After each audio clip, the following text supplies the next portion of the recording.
Jain deemed to be university. Welcome you all to the first International Student Conference on recent developments in science, technology, engineering, and management, ICRD STEM 2022, which will commence in another 5 minutes. I request all the participants to kindly wait.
Welcome you all to the ICRD-STEM 2022. And it's a great pleasure and honor to welcome all the delegates and distinguished guests to the first International Student Conference on recent developments in science, technology, engineering, and management, ICRD-STEM 2022 Day 2. Teaching provides an environment that promotes evidence-based practice. It will require improved systems to disperse research findings more widely. Now, I request the technical team to play the teaser of Uttunga.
Thank you, Deepika and team. Now, I would like to call Dr. Ajay Kushwaha, convener of the conference, to open the Day 2 conference. Hello. Yeah, a very warm welcome and good morning to one and all present over here. So it's really a great pleasure again to see you all for the morning session. When we talk about the entire conference, it is not something that it has taken only for 1 day or 2 days. It is something that memories we are keeping out. So when I want to talk about the day report 1, would like to open up with our special thanks to our entire people who have contributed into it, starting with the Honorable Chancellor Sir, founder and chairman of Jain Group of Institutions, Honorable Ravindra Bhandari Sir, that is the Vice President of Jain Group of Institutions, Colonel Honorary Dr. Sundarajan, Pro-Chancellor, Jain deemed to be University, Dr. Raj Singh Sir, Vice Chancellor, Jain deemed to be University, Dr. Ishwaran Iyer, Pro-Chancellor, Jain deemed to be University, Dr. NVH Krishnan, Registrar, Jain deemed to be University, Mr. M.S. Santosh, Joint Director, Jain deemed to be University, Dr. K. Sridhar Murthy, Director, Academics and Planning, Jain deemed to be University, and our industry partner, Mr. Ashwin Ajila, Founder and Managing Director of iNurture Education Solution Private Limited, Director, our Dr. Dinesh Nilkant Sir, School of CS and IT, and School of Commerce, Jayanagar Campus, our beloved Dr. M.N. Nachappa Sir, Head, School of CS and IT. Along with, we have from the iNurture, Dr. Sujay Nair, Chief Product Officer, iNurture Education Solution, along with Dr. Shraddha Kanwar Ma'am, Chief Learning Officer, iNurture Solution Limited.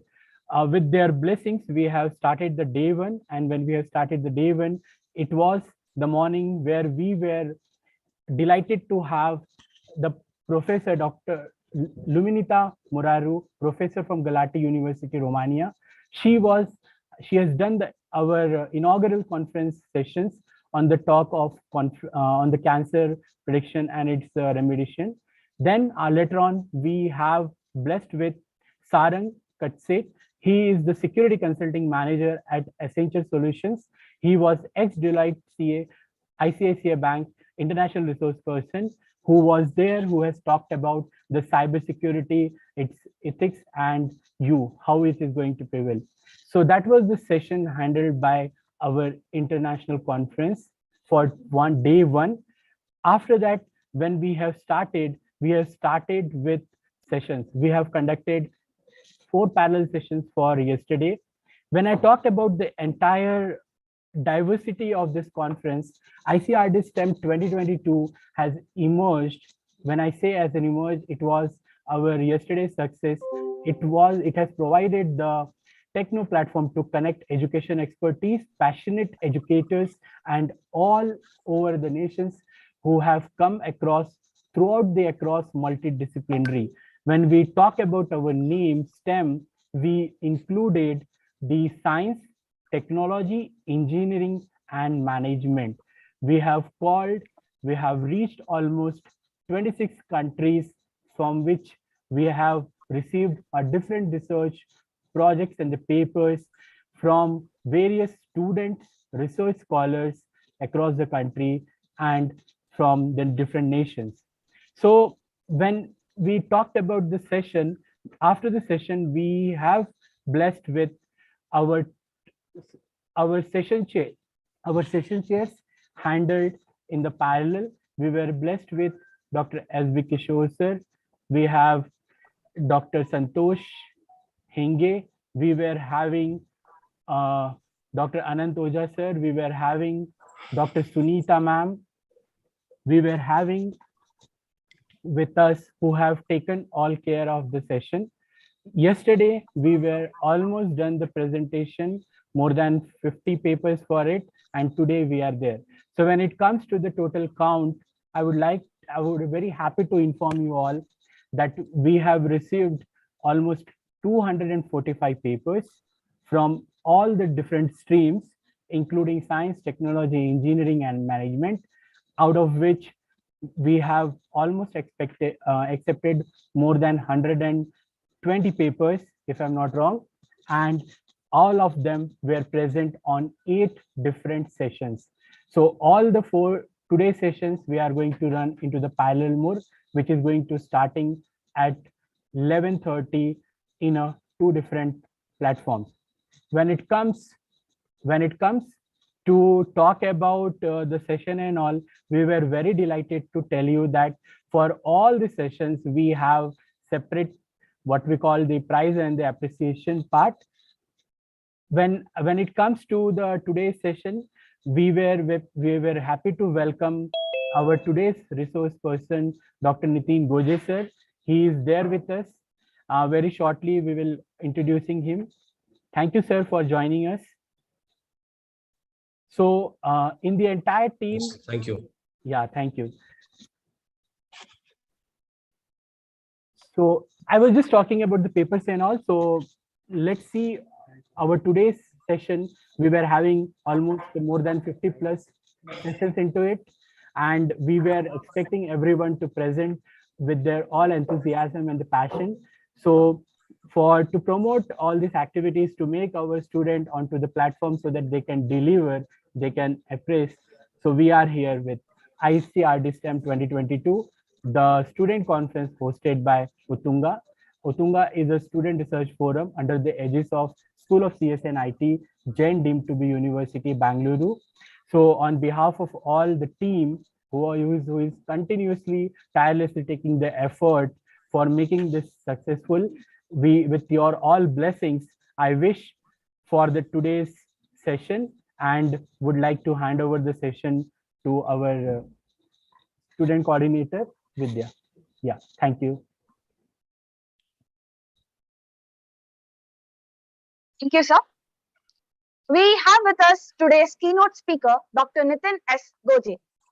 Dr. Nitin S Goje is a professor at Tashkent Webster University. He has 18 years of experience in teaching, research, and administration with a concentration on computer science and applications, as well as operation management. He has published several books in computer science. His articles were also featured in the Future Plus section of the Hitavada. He was invited as a chief guest resource person for various academic events at several colleges and universities. He is serving as an editor and reviewer for the International Journal of Computer Science and Software Engineering, UAE. He is also a member of CSI, IAENG, CSTA, and ACM. Sir, it's a pleasure having you here. We request you to address the gathering.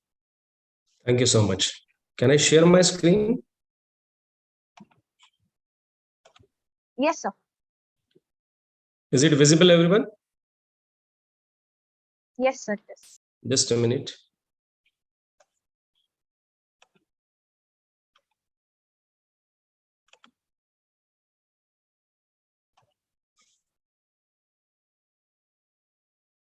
Oh, okay. So thank you so much, Dr. Ajay, for the invitation, and thank you everyone, the management of Jain deemed to be University. Okay, they invited me as a guest speaker for this wonderful conference, and I really appreciate that. I think this is the first conference I have seen for the students. So this is a student conference. So I'm very happy to interact with everyone. Okay. So I'm Dr. Nitin Goje. I'm working as a professor at Webster University, Tashkent, and this is my 20th year in teaching career. I started my career in 2002 as a teacher. Okay, so I'm also an accidental teacher.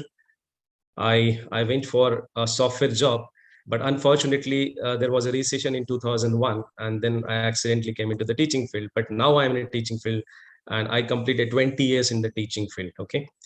Apart from India, I work in Saudi Arabia, Ministry of Higher Education. Then I was there in Irbil, Kurdistan region at the International University. Now I'm with the American University, Webster University, and they're having the campuses all over the world. The main campus is at St. Louis, okay? And they're having the campus in China, Singapore, then South Africa. Then now they started the campus in Georgia. They're having the campus in Geneva. And they are having the campus from last 3 years in Tashkent, Uzbekistan. Okay, So Tashkent is considered as central India, and we are having various other international universities here like UK, Webster University, then Korean Inha University, then Italian Turin Polytechnic University. So Tashkent is having a great future, and it's a very good students, I think, as per my experience, which I work in Saudi as well as Kurdistan region. So I found that the students are really good. And India and Uzbekistan partnership is really great. And India is actually contributing specifically in the pharmaceutical industry here. Okay. So, today's topic of discussion is about the cloud GIS. Okay, that's considered with the next generation GIS. Okay, so I made this simple so that the student can understand, and we can actually talk more about it, and if time permits. Okay, because now we are having limitation about the time. Okay, so that's why I made a simple presentation about some 10 to 12 slides. So I hope we will finish within the time frame. Okay. So these are the contents of our today's lecture. What is GIS? What is cloud GIS? Cloud GIS deployment models, applications, benefits, and the limitations. Okay. GIS is called as Geographic Information Systems, and specifically GIS is used to store, views, and analyze the geographical data, creating multi-dimensional charts or maps. It means that we require the unstructured data here. And that's why the unstructured data is difficult to manage by the traditional databases. So we required the high-end databases, okay, for this. GIS is actually used everywhere, okay, whether we can say that, whether it's related to the population, whether it's related to transportation, whether it is related to logistics, okay. So GIS is used everywhere. So if you are talking about the uses of the GIS, then we can say that we can use the GIS for finding what is nearby, routing information, sending information alerts, mapping densities, mapping quantities, and so many things. Okay. GIS is actually consists of the software, hardware, and the people. Okay, that is nothing but the components of this. Software, there are so many softwares are available in the market. So many companies are working on the GIS-based software. Hardware, specifically, it's actually, again, we can say that some of the GIS are the hardware specific. So maybe like suppose we are using some deployment models specifically for the private companies. So they are hardware, we can say that related to that. So if we talk about the other related technologies, which is also the integrated part of the GIS, so like GPS is there, remote sensing is there, and nowadays we are also using the RFID. Okay, that's a radio frequency identifications. And RFID is actually very useful. That suppose we are going to use it as an active tag or the passive tag, like we are using in India for the fast tags. Okay. So RFID is not used only in the transportation or at the highway toll plaza. Nowadays, RFID we are using in the logistics. Okay, we are also using it for the livestock. We are also using in the retail. So tags are like the passive and active. So active tags are available with the battery, and passive tags are without battery, but they will get exposed when there is a RFID reader. So automatically we can actually collect the data. One again important thing is about the GIS is that GIS is using a concept of the cartography, and cartography is an art and science of making the maps by using the coordinates and the topology. The spatial data that actually we are using for the GIS, it's used as a data set specifically, which is called the spatial data. Spatial data is nothing but the data about any maps, any images, which can collect the coordinates and just find out the topology of that. So that's nothing but the arrangement of that particular image. So we can actually collect by using the coordinates. Now, next, cloud computing. I think everyone is aware about the cloud computing, and cloud computing is a very, very popular, and I can say that the sustaining technologies nowadays we are using. Okay. And this is a standard definition is actually given by the National Institute of Standards and Technology. Cloud computing is a model for enabling convenient on-demand network access to share the pool of configurable computing resources that can be rapidly provisioned and released with minimal management efforts as service provider interactions. Okay, like we are talking about the disruptive technologies nowadays, but we also require to think about the sustaining technologies. So whenever we are talking about the sustaining technology, cloud computing is playing a very important role. Okay, because we require to support to the environment. That's why the sustaining technologies are very, very important for everyone. Okay. Now, how we can actually use the cloud computing with the GIS, and that's why the term we are using here, cloud GIS. Okay, if you search on Google, it may be Cloud GIS or a GIS Cloud. So both are the same things. So Cloud GIS is nothing but the integration of the cloud competing with the geographic information system. It's considered to be the next generation web GIS. Okay, and they are providing a solution with the advanced capability of collecting, processing, analyzing, and publishing geospatial data. Okay. The main goal or the main objective of this Cloud GIS is to provide the power of desktop GIS solutions on a web-based platform so that we can bring the GIS closer to the wide variety of the people or the community. Okay, it means it's actually used by the public, it's used by the private organizations, used by everyone. Okay. Now, how we can actually use the Cloud GIS, okay, and how actually we can integrate it with the cloud deployment models. So we are having various cloud GIS deployment models, like we are also using this cloud computing deployment models. Okay, that's a GIS public data, GIS public cloud, GIS private cloud, and GIS hybrid cloud. So GIS public cloud here, actually a user can create the map, user can actually use this GIS public cloud data so that they can store their data. Okay, and actually these services are available free to the user. Okay, GIS private cloud, it's specifically for the organizations, enterprises. So, okay, so they can use it. And actually, again, we can say that I already told you that it is a hardware dependent. Okay, so only the authorized users related to the organization they can access. And next one, that's a GIS hybrid cloud. It's a combination, means conjunction of both the public and private, so that actually the organizations can use it for their actually for their internal organizations. Okay, and they can also make it available for the users or the customers. Okay, so specifically when we are talking about the Cloud GIS as per this deployment model, you can see that this figure, the source is from the GIS launch. So actually this deployment models can actually serve as a GIS service, like a GIS as a service. Okay, then AS as a service, as application as a service, and IS as a service, that is nothing but the imagery as a service, because imagery is also one of the important tool of GIS applications. Okay, so nowadays actually there is a huge research is going on the Cloud GIS. Okay, so the expected growth in the hybrid cloud is projected at a 17% compound annual growth rate through 2023. And there is one organization which is called ArcGIS. So ArcGIS server can be configured to offer a mixture of public and private cloud services. So not only ArcGIS, there are multiple organizations, those who are actually working with the Cloud GIS structure. Okay, and that's why they are trying to provide the services to each and everyone. And like we can say that's like the public clouds, which is nothing but free of cost to the users. Now, how this GIS as a service is working? GIS as a service is actually providing us the cloud-based mapping tools, okay, where we can actually create the maps, we can actually extract the coordinates, and we can actually convert that data into the spatial data. It can also use to open the data platforms with built-in geospatial data analytics tool.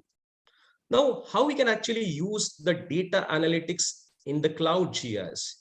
Like in my first slide, I mentioned about this densities, how we can identify the densities, how we can actually collect the data about the densities. Means, for example, suppose if I want to find out that whether I can start some office or restaurants or cafe, I can just actually find out that how many other types of restaurants are available there. Even as you know that the data analytics is one of the important tool where actually we can predict, okay, about the future. Even like suppose the business manager, they can predict the sales, so they can use the various regression models, okay, like the regression analysis techniques, okay, and based on that they can actually use this GIS for mapping the data. So that's why this is a very important tool we can use there. Next one is a spatial data integrations with the cloud-based artificial intelligence. This is considered to be integrating with the artificial intelligence tools. Okay, so it means that we can actually use the concept of artificial intelligence. We can integrate this GIS cloud services, okay, so that we can find out the solutions for various complex problems. Okay, means we can actually use to map, okay, and then store the data by using the cloud storage. Next one is a facilitation of the geospatial data sharing, because as actually this topic is related to the web GIS, but it's also available because of the use of the smartphones nowadays. So we are also using the mobile GIS. Like in India, we are using the GPS systems, where your GPS systems are providing you the navigations, and we can also finding out the maps, okay, which is actually nothing but required everywhere. Whenever you are ordering any food, whenever you are tracking your particular products, okay, from the particular websites, whenever you are searching to find out the location by using your GPS systems. And one of the thing which is actually added in the GPS, which I have heard that this is a recent news, they are going to add a tool and the feature about the train systems. Okay, like suppose if you're traveling for a particular route, okay, and then you want to check that whether this train is running on the time or not, okay, so you can simply click on the icon of the train, and automatically it will provide you the details of the train route between from that stations to the next station, okay, and then you can actually select your station and you can find out the running status of the train, okay, because actually this types of application or such types of applications I'm also using here, okay, because here the main transportation in Uzbekistan is about the metro. Metro is very popular, and metro actually they constructed the metros early 1980s, okay, and the second mode of transportation they are using the bus, okay, and this is a way actually we can track all these activities by using the mobile based GIS applications, okay. So that's why, because of all these things, okay, we can actually use these types of application which is supporting or the combinations of the GIS and cloud, okay, more efficiently. Here I have find out two applications specifically. One is 2GIS. This 2GIS application is a Russian-based GIS applications, and they are actually having their mobile-based application which we can use to identify, find out the metro routes, okay, then the schedule of the metros. Similarly, we can also identify about the bus routes, okay, the bus numbers. Suppose if I want to actually travel from one place to another place, and if I'm a newcomer here, okay, I'm a foreigner here, how I can actually just find out the bus routes, which bus numbers I can use or I can select. So this is a way that we can use this 2GIS application. One more application I have seen here, which is very, very efficient, is about the Yandex.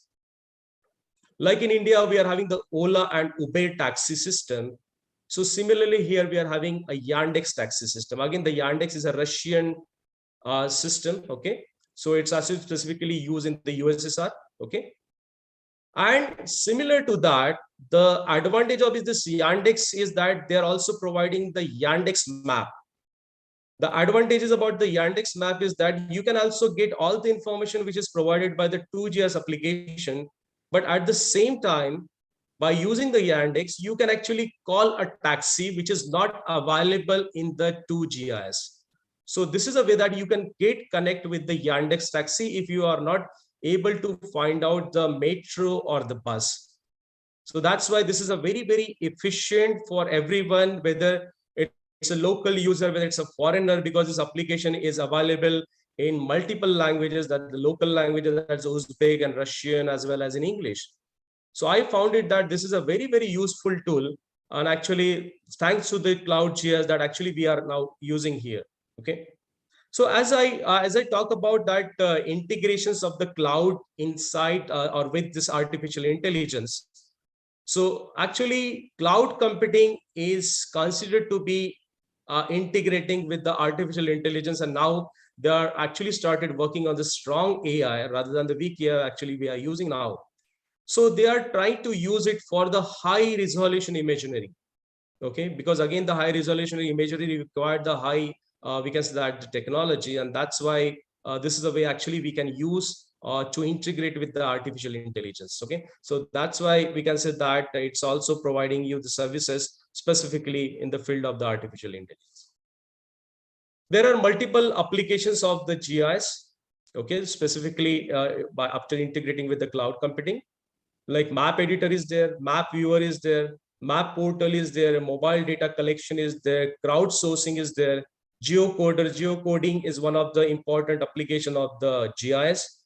Okay, we are actually using the cryptocurrency, so there is a geocoin is also available, and by using the geocoin we can actually track the movement of the coin, okay, by using the integrated GPS technology. Then publisher for QGIS, okay, then publisher for the ArcMap. So these are just the limited application I have actually mentioned here, but many more applications are available in the market. Okay, so that's why I actually told you about two applications which is very popular here, and I'm personally using, that is nothing but the 2GIS and the Yandex Map. Okay, so this is very, very popular applications to use here. Now, what are the integrated benefits of the cloud GIS? The main the advantage of the cloud GIS is that it's providing the cost-effective infrastructure for running the sophisticated GIS applications. So by using the cloud computing environment, we can actually reduce the cost, and that's why by using the deployment model, that's I think the public cloud, okay, actually the costs get reduced. Next one, increase the potential power of mobile GIS. Okay, which I already mentioned you about the 2GIS and the Yandex Map. They are the mobile applications. Okay, so we are also having the web-based application and mobile applications. Then lower the barriers to accessing the robust technology resources. Like we can actually integrate it with the machine learning. We can integrate with the artificial intelligence. Okay, and we can also even integrate with other we can say that the tools like SAP. We can use it. Okay, so that by using the SAP, we can actually improve the business services and solutions. Okay, so that's why we can actually integrate the GIS with everything, and by taking the help of the cloud computing too. Now we are having so many applications, so many services, which is actually provided by many companies, and some of the big players are available here. That's Map2Net, ArcGIS Online, GIS Cloud, Mapbox, Mango MP, Car2DB, Map Input Status, okay, and many other providers are available. There is one organization which is called the ESRI, and ESRI is specifically working on the GIS and providing the solutions for the sustaining technologies.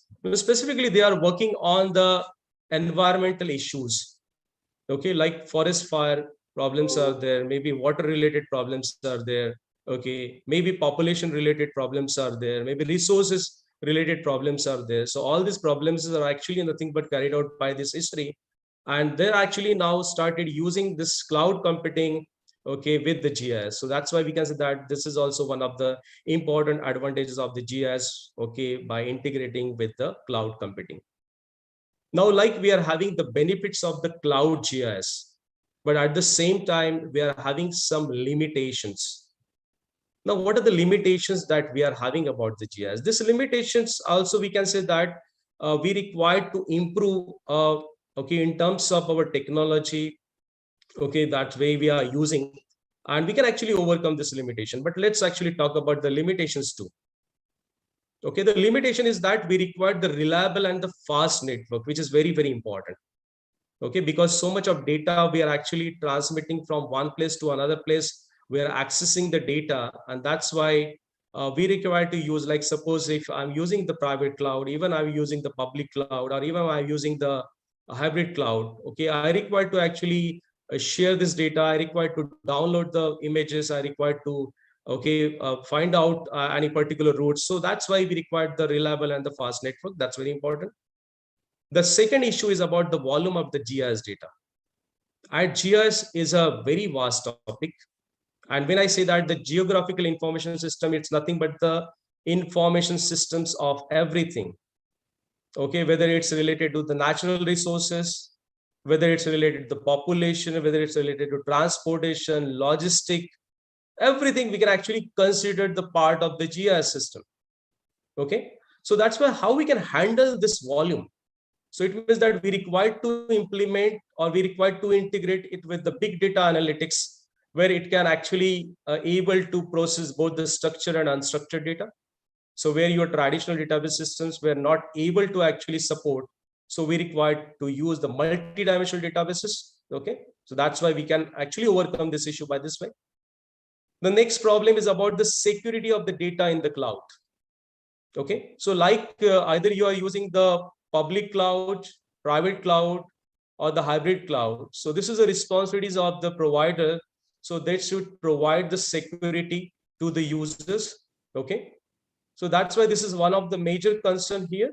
Okay, but we can actually overcome this so that the organization can ensure the security of the data.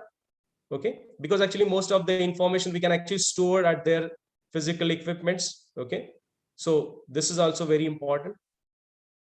Next one, which is also one of the limitation of the cloud GIS, is lack of control over the way data is displayed, analyzed, used, and manipulated. So this is a very, very important that each and every data set is important part, and you require to actually keep the track of this data. So that's why geocoding is helping you to keep the track numbers. Okay, like the unique IDs we can actually specify about the each and every data. So suppose if I want to find out the data specific related to the particular land or particular resource, okay, then I can easily identify it, or I can easily search by using the database system which is actually available. Okay, so this can also be overcome by actually providing the efficient, okay, methods of geocoding. Next one, need informations to make compatible with the data sets. Again, by using the cloud computing, we require to actually share, download multiple data. Okay, and that's why this compatibility is required so that the user can easily download and share the data. Okay, and here again, your internet and network connection is playing a very important role. Okay, so that's why I can say that yes, these are the limitations of the cloud GIS, but we can actually overcome these limitations by enhancing, by upgrading, okay, our technology, our security services. Okay, and we can actually integrate with other technologies too. Okay, so that we can actually minimize these limitations. Okay, so this is a way actually we can actually overcome these limitations. Okay, so this is all about the cloud GIS, and I hope whatever actually the concept I explained here, I'm thinking that's everyone okay, got the insight about this. And if you have any question, then you are welcome.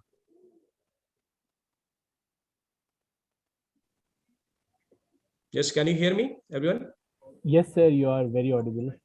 Yes, yes. I think I finished within a time frame. Okay.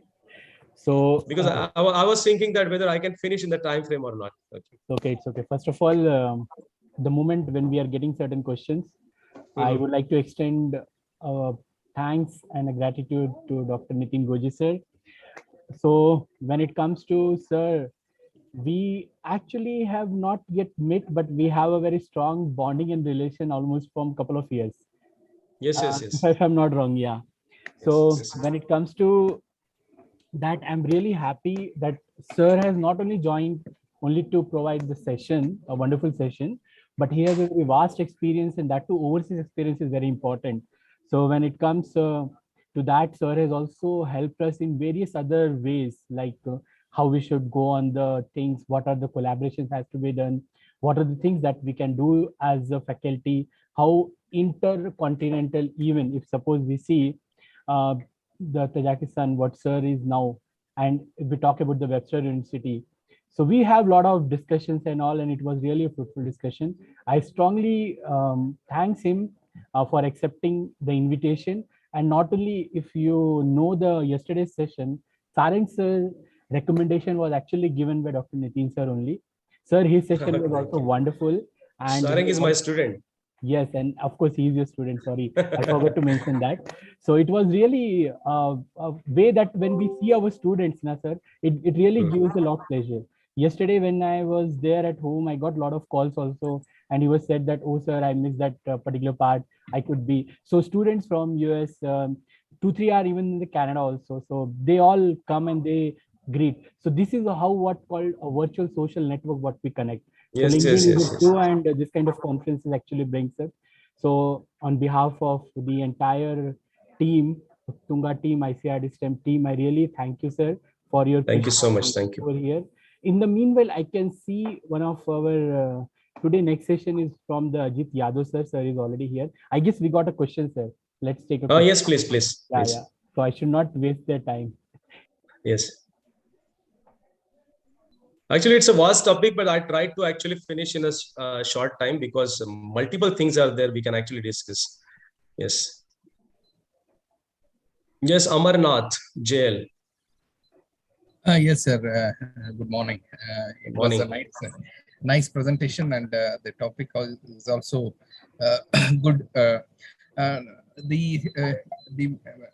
Any of the use cases which you are using in the GIS, ArcGIS, does it can be extended to other services like apart from PaaS and SAS, whatever you are using? Yes, definitely. You can actually search about the ArcGIS. You will get so many documentation. Actually, they are having some catalogs, their manuals, okay, and you can use it, no problem. Yes, okay. That's why you can see that in my slides. I also given the references of all that, the information from where I collected. Okay. Okay. Can you share the reference links, sir, if possible? Sure, definitely. Okay. And what about actually GIS is my research area. Oh, very nice. Actually, I tried to integrate earlier. I integrated it with this SAP, so to provide the business solution. And then about the computer vision, I integrated, and now I actually working on this, but still I'm working. That's on Cloud GIS. So I thought that this is something new. So actually, we should have a information and knowledge about this, so we can promote this Cloud GIS. These IAS, mainly the AWS is taking care of, I think so, like as per your discussion. And there are so many organizations in India, those who are working in on GIS. Specifically, I can tell you one of the biggest organization in my hometown, Nagpur, that's a NERI, National Environmental Engineering Research Institute. And some of my MCA students, they also work and they use the GIS as one of the tool during their master project. Okay, so this is a very useful, and all this actually many NERI scientists actually they are using this. Because GIS is actually vast. You can use everywhere. You can integrate anything with the GIS. Yes. Whatever today, even smart cities, the concept that we are using. You said most popular applications which you are using are Yandex. Yes. One more you told, right? One more 5GIS. Right? Yandex Map and 2GIS. Yandex Map and 2GIS. Okay, sir. Okay. Yeah. Thanks, sir. I want to actually hear, because I'm here from last 4 months. I heard about GPS is going to add that train feature in this application. So you can also right now we require to actually identify the train running system by using the one application. I think one maybe URL. But GPS is going to add this. I don't know whether they have added or not. When I will come to India, because tomorrow is I'm coming back to India. Tomorrow I'm having flight from here, so I will check that whether it's added or not.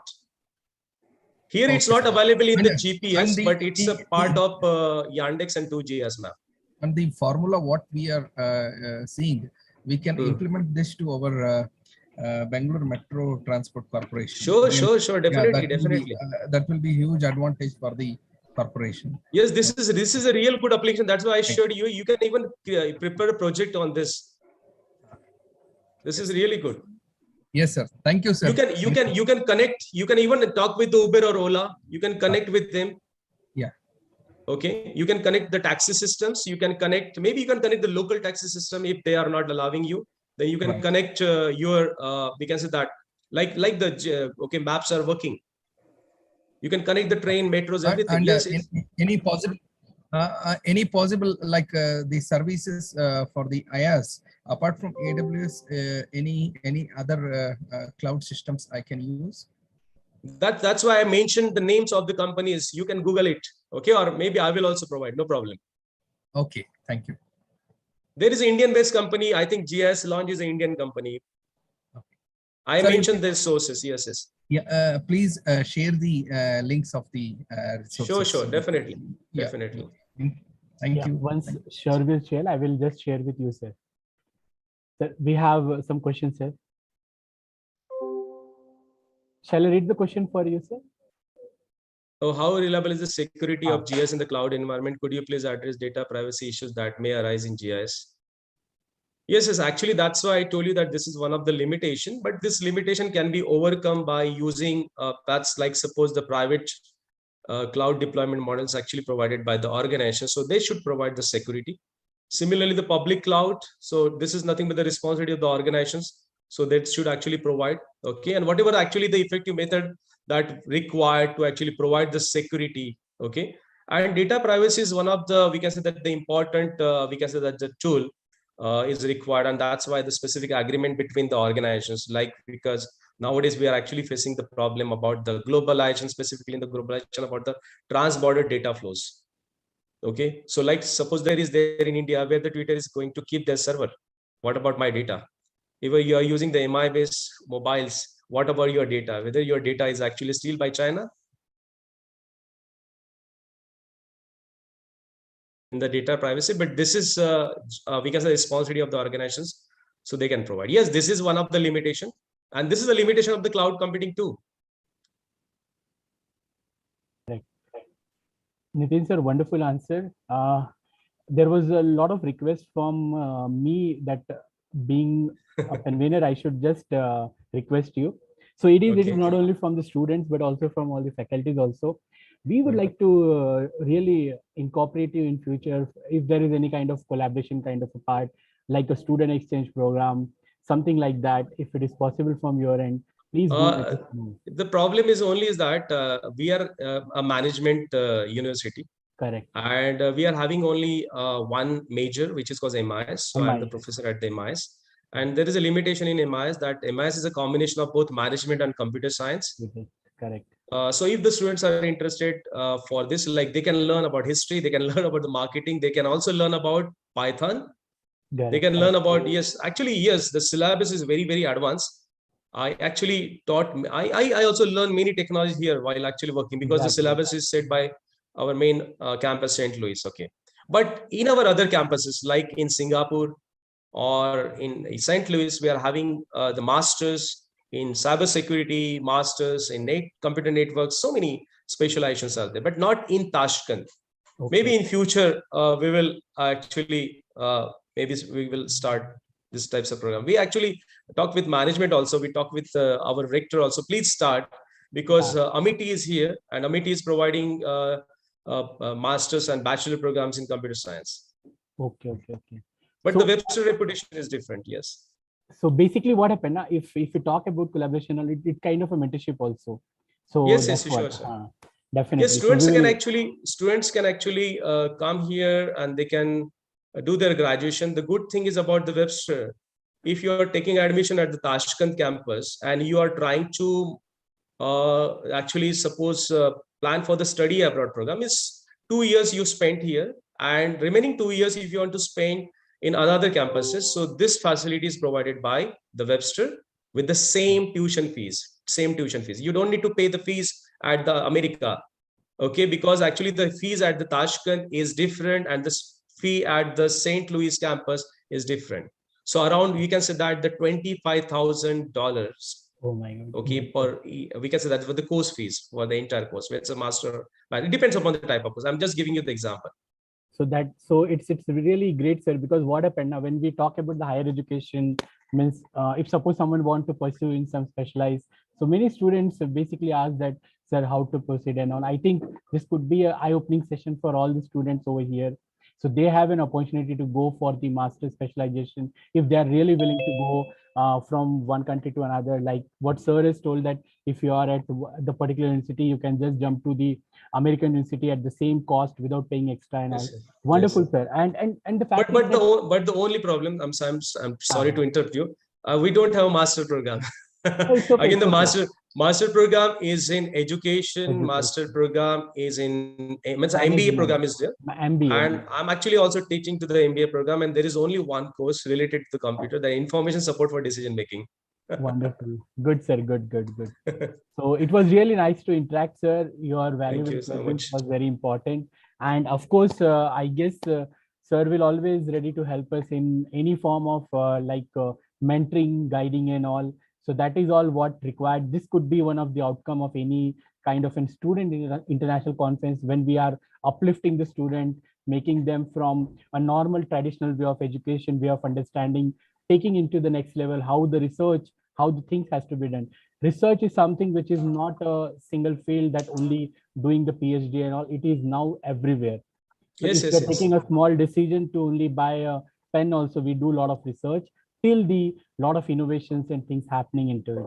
So that is the great platform. I hope the session was enjoyed by everyone. Please do share the feedback when we are sharing the feedback link to all. In the meanwhile, when we say thanks, we would like to welcome our two important persons with us.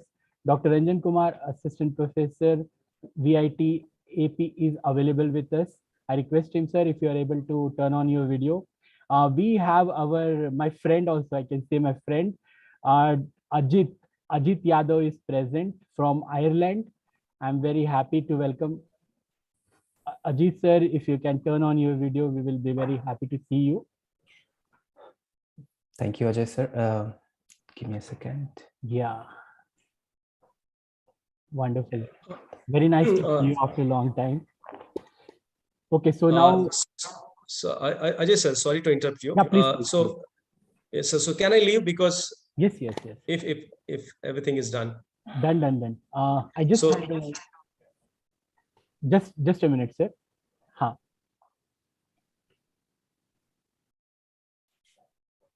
Thank you, sir, for your insightful knowledge session. Now, we would like to introduce our second keynote speaker, Mr. Ajit Yadav, blockchain developer and researcher at blockchain.com University College, Cork, Ireland. Mr. Ajit Yadav is a result-oriented software engineer with over 5 years of experience in research, design, and programming in C, C++, Solidity, Rust, Python, and machine learning. He completed a postgraduate degree in mathematical modeling and self-learning systems. His skills include embedded software engineer, Internet of Things, machine learning, artificial intelligence, blockchain developer. It's an honor having you here, sir. We request you to address the gathering. Thank you so much, Neha. Thank you so much, everyone, for giving me this opportunity to speak at the conference. So let me give a small description of what I do and what I've been doing throughout my career. Currently, I'm working as blockchain developer for blockchain.com, where I'm involved in working on developing different bridge between different blockchain. Like you have Polygon, you have Ethereum, or maybe if I want to bridge, let's say a different blockchain, which is not built on Ethereum, like Polygon and Solana. So I'm involved in one of those projects. I'm also involved in a few NFT-based projects, which the company is implementing at present. Apart from that, I'm also working as blockchain consultant for a company based in Boston. They are working on building Bitcoin mining machine, but more in a sustainable way, like using renewable energy. Prior to that, I was in, I was working in different domain. You can see I started my career from embedded and electronics. I was involved in robotics. I was working on C and C++. Then I was interested in machine learning because you can see like embedded system was moving towards more including the machine learning concept. Like we have edge AI as well coming up in the industry. So I was involved in some of those projects as well. And then my interest grew in blockchain space because I was doing my master's, and one of the concept was introduced to me, like network science. And during that lecture, I started thinking more about that because I realized this technology is very revolutionizing, and it's going to change the way how traditional systems have been working. And many times when people think about blockchain, they think in different terms because it's about the perception.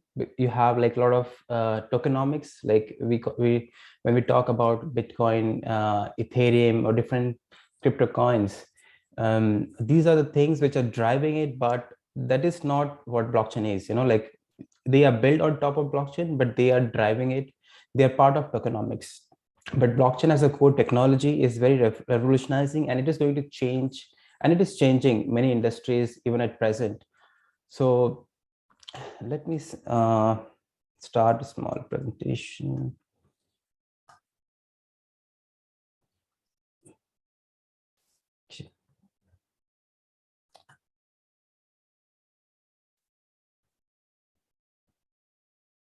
Excuse me for this.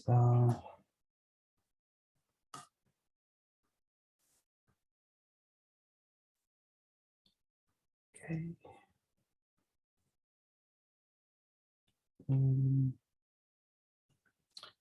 Okay, never mind. We can talk about blockchain without presentation as well. It's actually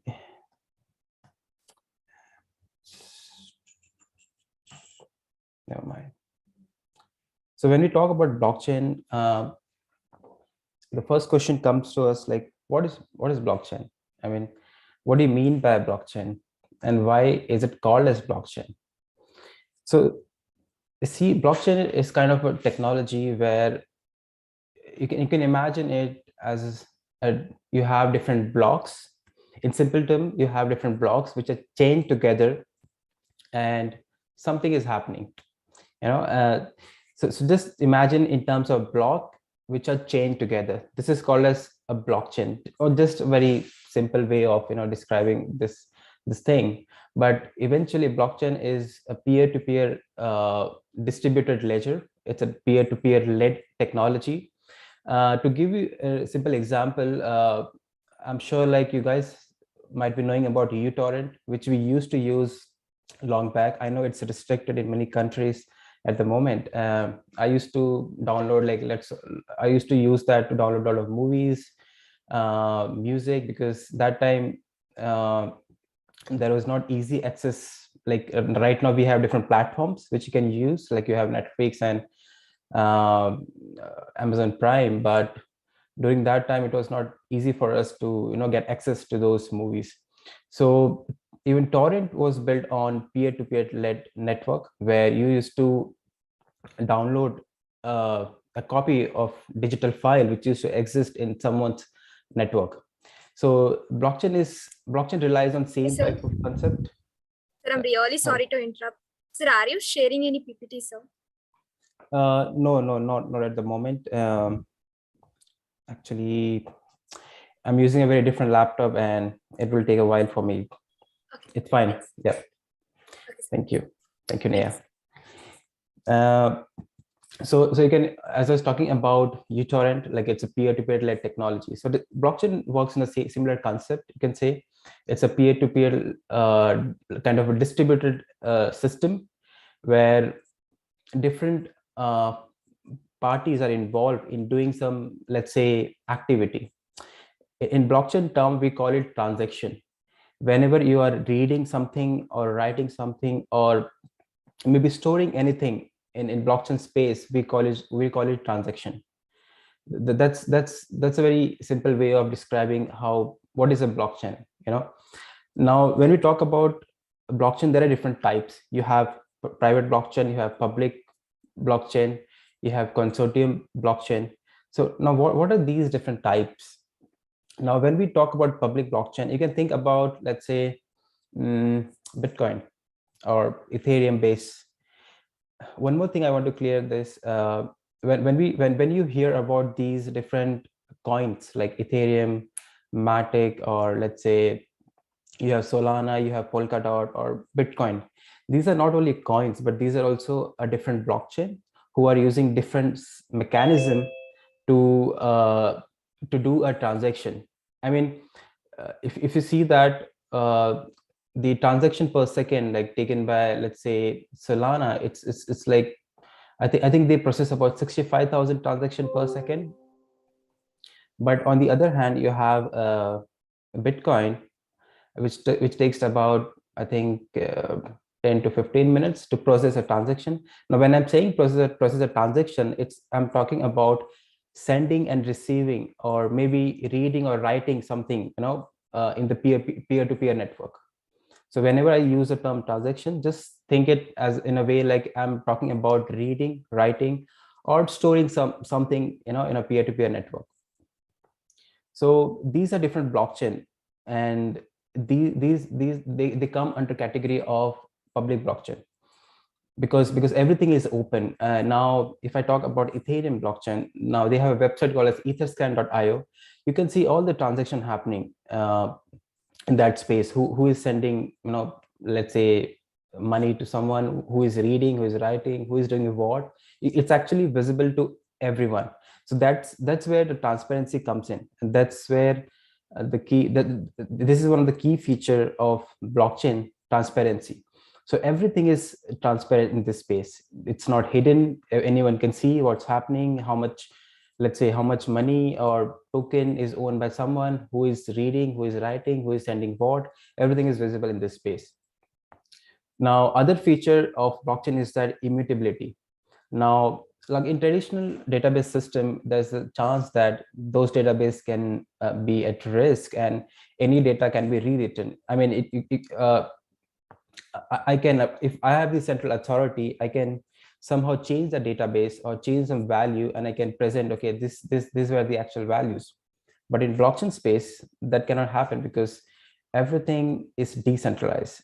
There's no central authority who is controlling it, who is controlling any transaction value.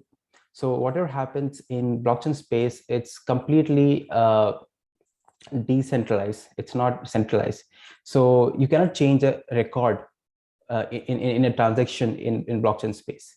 So that's a second feature of blockchain: immutability. So you have transparency in immutability.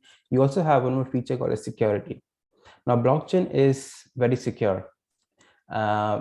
Now, you might have heard some recent news, like of hacker being stealing some, let's say, like $5 million from this network, from this blockchain. Now, those are different things. I will talk about that later. But blockchain is very secure in terms of, if you see the Bitcoin network, it has been mining since long time, and it has never been hacked, and there's no risk. The only risk is that if you're using these network like Bitcoin or Ethereum, like these are decentralized networks, if you're using this, you have to safeguard the key which you use to access this network. I mean, whenever I create, let's say I create an account in general term, I will get a key, I will have an address. So I have to safeguard that key, because if anyone has access to that, they can, get access to my wallet, basically. So that's where the risk come. It's up to us. It's not to the network. So in this scenario, what I'm trying to say is that the blockchain network is very secure. It's not prone to security risk as compared to traditional system. When I say traditional system, I'm talking about, let's say, database, or maybe wherever we have a centralized server where some things are happening when data is being stored. And next feature of blockchain is that in this, you don't have centralized authority. There is, but I will talk about that later. So blockchain is more on the decentralized. Like when it started with a decentralized concept, that there won't be any centralized party controlling anything or controlling your data. So what happens in that, you have a program, we call it smart contract, which actually executes those specific transaction, or anything based on the logic written in the code. So you might want to perform some action, like, let's say, if a party A is trying to do something, step 2 should happen, and party B should receive this information automatically. So in this space, there's no central authority controlling or manipulating any database or maybe manipulating the network, because you have a decentralized concept in space where you use smart contract, the logic based on smart contract to control the activity in the blockchain space. So I was talking about, so these are the different features of blockchain network, how it is more robust as compared to traditional system, and why it's getting more popularity. I will talk about this after 2 minutes. So as I was talking about public network, so when I talked about blockchain, Ethereum, these are public, public network. These are also called as permissionless blockchain network. Now we have another blockchain network called as private network. Now, what is private network? Now, in this private network, I can control with whom I want to share my information. Maybe I can control, like, let's say you have a network, peer-to-peer network of, like, let's say 100 people, right? And now I want to share my data to, let's say, second or maybe top of maybe to 5 people. I don't want to share my other records to other people. The basic example of this can be, let's say I'm a vendor and I'm selling apples, and I'm selling to different parties, and they are connected on this blockchain network. And I'm selling to party A, let's say to some price of 100 rupees a kilo. I don't know the actual value of apples at the moment, sorry for that. So let's say I'm selling for 100 rupees per kg to party A, and I'm selling at 150 rupee per kg to party B. But I don't want them to have access to my to the price at what rate I'm selling to them, right? So in this scenario, I can control that. I just want to share this data with party A. So this is where private blockchain comes in, and there are many other applications as well in this space where I can have control over my data with or maybe the records. In the blockchain space, we call this ledger. Ledger can be a simple record of transactions. Now, as I told you, transaction can be anything. It can be sending, receiving money, or it can be reading or writing, or maybe storing some data, in blockchain space. So it is called as ledger. So I don't want to share my ledger, with another party, so I can control it. This is where private blockchain comes in. Now, in this space, you have Hyperledger. Like, it is used by many companies at the moment. I think IBM, Deloitte, and they all are working in private blockchain space to build products for supply chain, for even for pharmaceutical companies. So we can talk about industries later, but what I'm trying to say is that, like, there are different companies who are working in this space using Hyperledger for developing private based blockchain. And private based blockchain are also called as permission blockchain, because I can control, I can give permission, to what network I want to share. And now in that space, you also have a something called as I can invite. I can no other party can join a network, so it can be fully controlled. Now you can see this is not fully decentralized, but it's mix of both somehow. But in this situation, I'm also able to access the features of blockchain. It's not like I'm missing the feature of immutability, I'm missing the feature of transparency.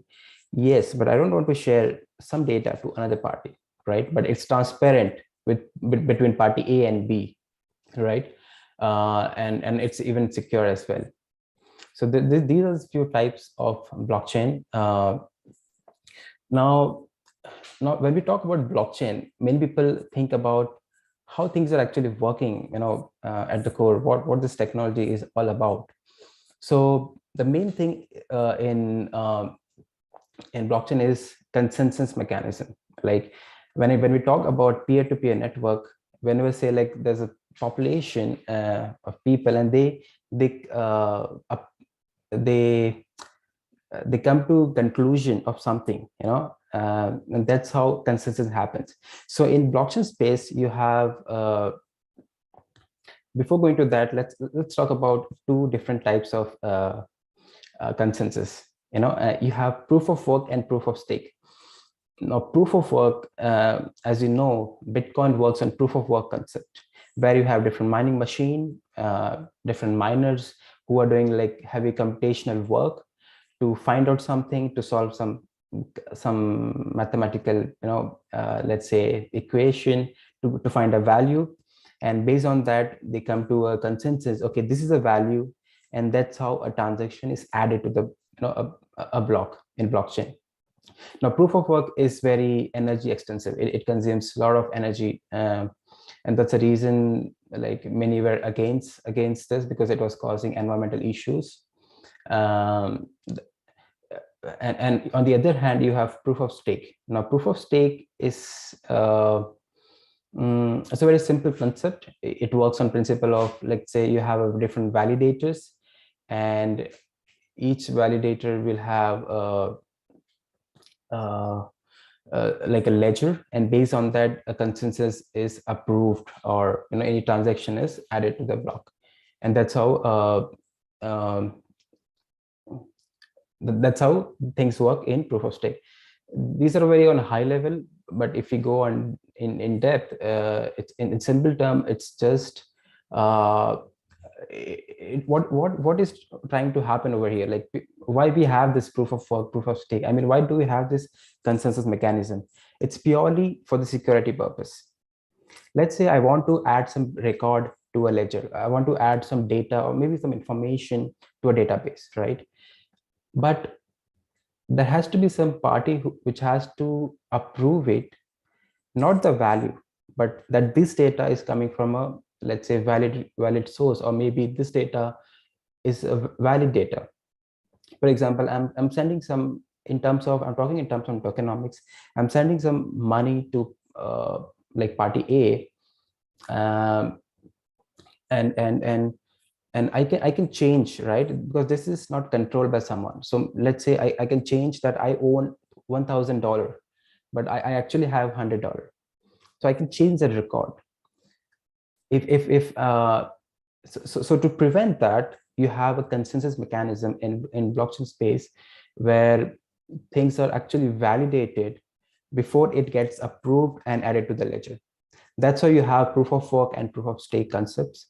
Now, Ethereum also works on proof of work, but they are moving to proof of stake because they have figured out a different way of doing it, and they are looking to reduce the power consumption. Even Ethereum works on proof of work at present, but I think by this year they plan to move to proof of stake completely, but they are in progression, and many times they have extended the deadline as well, so it might take a while. Like you have Solana, you have Polkadot. So these blockchain work on proof of stake. You have Zcash, you have Litecoin. Now these are like, they work on proof of work. And now many people argue that proof of stake, it's not fully decentralized. And many people argue that it's prone to few security risks as compared to proof of work. But that's a point of debate. It can be, we can conclude that the advantages of proof of stake is higher as compared to proof of work, because proof of work many times limits you to perform specific transaction at particular speed. And that's why if you see like the transaction speed, the TPS, we call it TPS, transaction per second, in Bitcoin is very slow as compared to different proof of stake based blockchain. But that can be increased. In Bitcoin also you have something called as Lightning Network. So just think in terms of in blockchain you have different layers. So you have, let's say, infrastructure layer. Okay, we call it L1, L0, L1, and you have the application layer where all the applications are built on top of that. So we call it L2 layer. Now in L1, what happens? It's infrastructure, right? And the transaction can be slow because everything is happening on chain. Now in this, you might hear this word called as on-chain or off-chain. Now, what do you mean by on-chain? On-chain means on blockchain, on the blockchain network. Off-chain.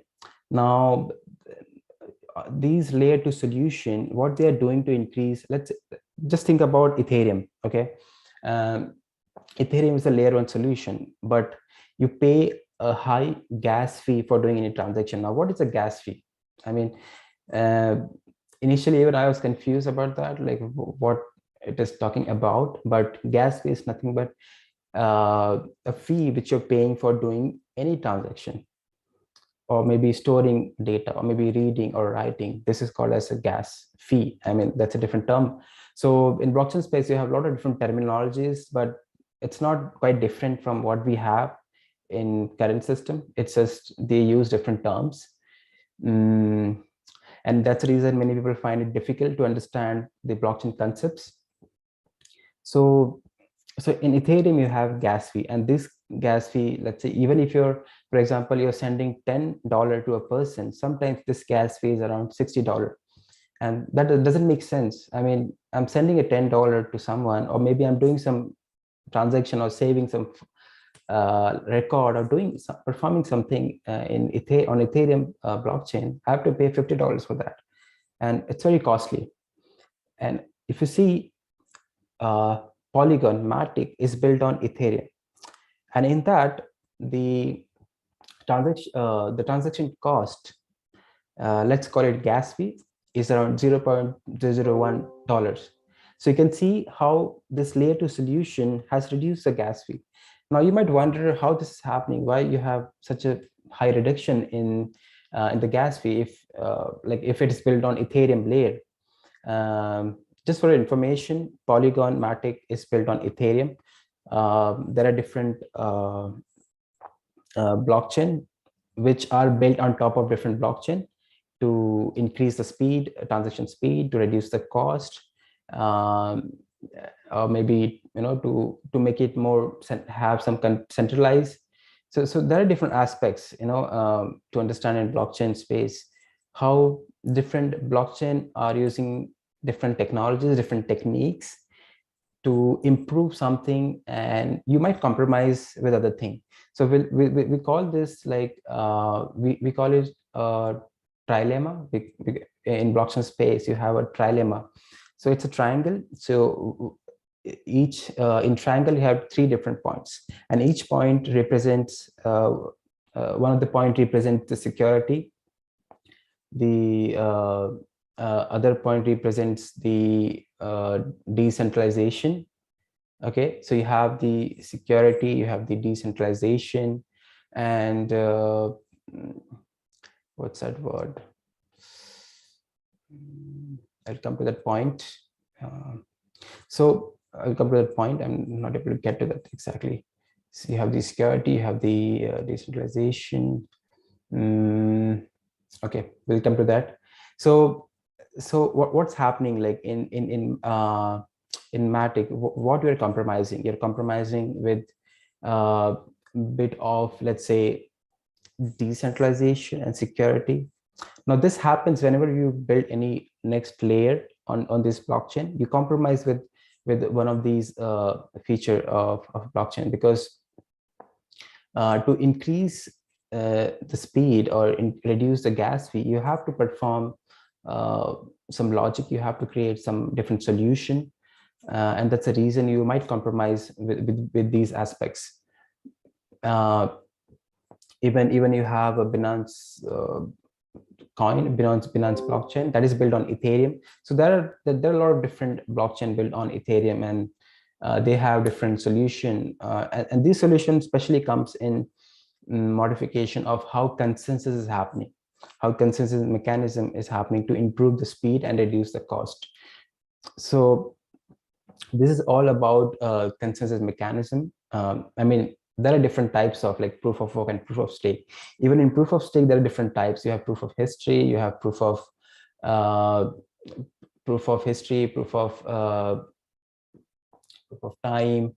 So there are different techniques which they're using in consensus, and it depends. I mean, it's a point of debate which one is good or bad. That totally depends upon the application, because let's say if I'm building a product for financial institution, obviously I will prefer two major aspects. First is the security, and second is the transaction speed, and third can be the transaction fee.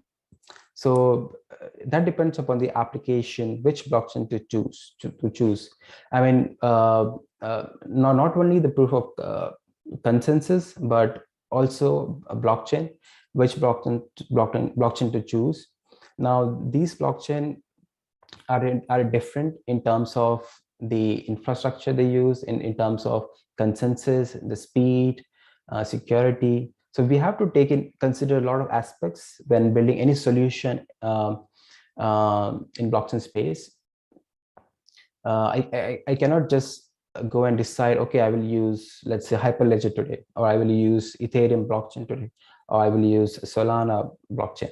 That depends upon the application, and you have to consider different aspects considering the industry and what are the main requirements. So this is all about consensus. Now, in blockchain space, what's the future? What's happening? What's next? Where this technology is moving? Now, in many countries, just based on the tokenomics, when I say tokenomics, it's related to cryptocurrencies.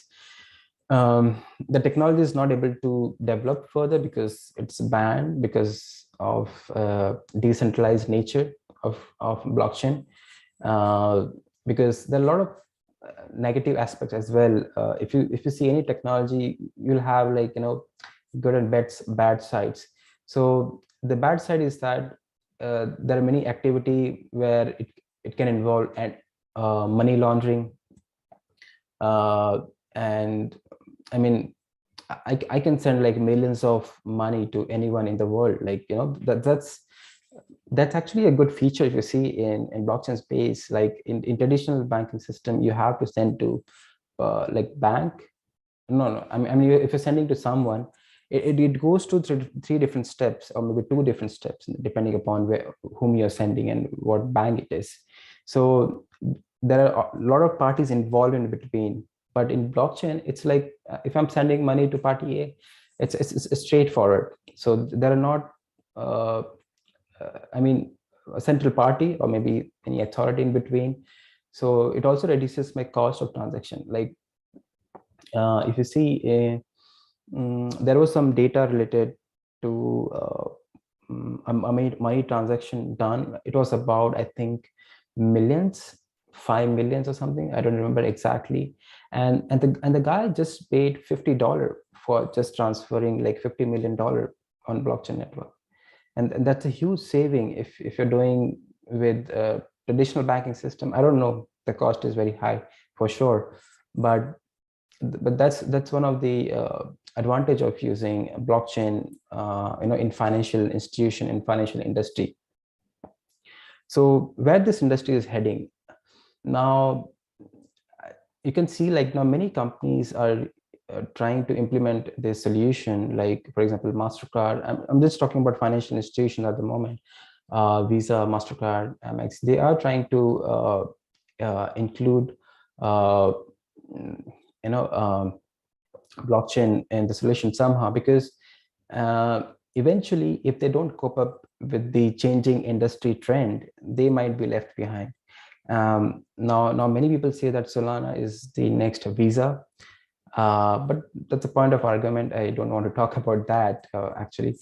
But yeah, many traditional companies are moving with the trend because they have to cope up with what's happening, what's changing, the industry trend at present. Now, apart from financial institution, you have pharmaceutical companies, they're using it for supply chain. You have insurance company who are using it, for paying out the insurance. So in this industry, you have in a lot of places you have central authority, and many times there are gaps which increases the time and increases the cost, and there's no transparency.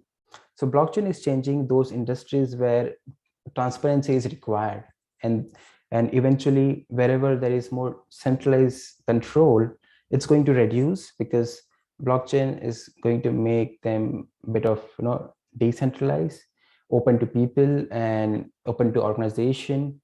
And as a user, how it will benefit me? I mean, in terms of finance, banking, obviously, but what about other products like supply chain? How it's going to impact me?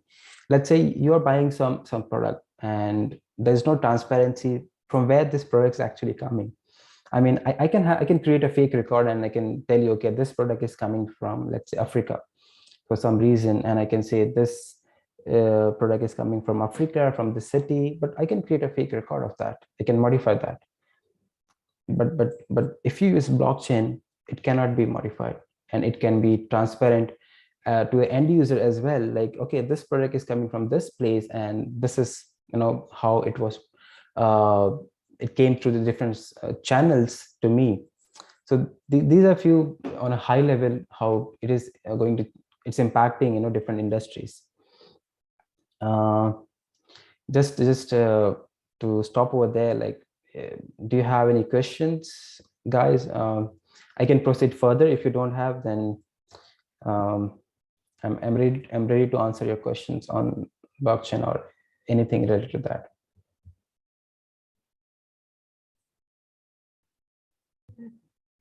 Yeah, sorry, Ajay. Yeah. Yeah. Thank you, Ajit. Is the time enough? I'm not sure.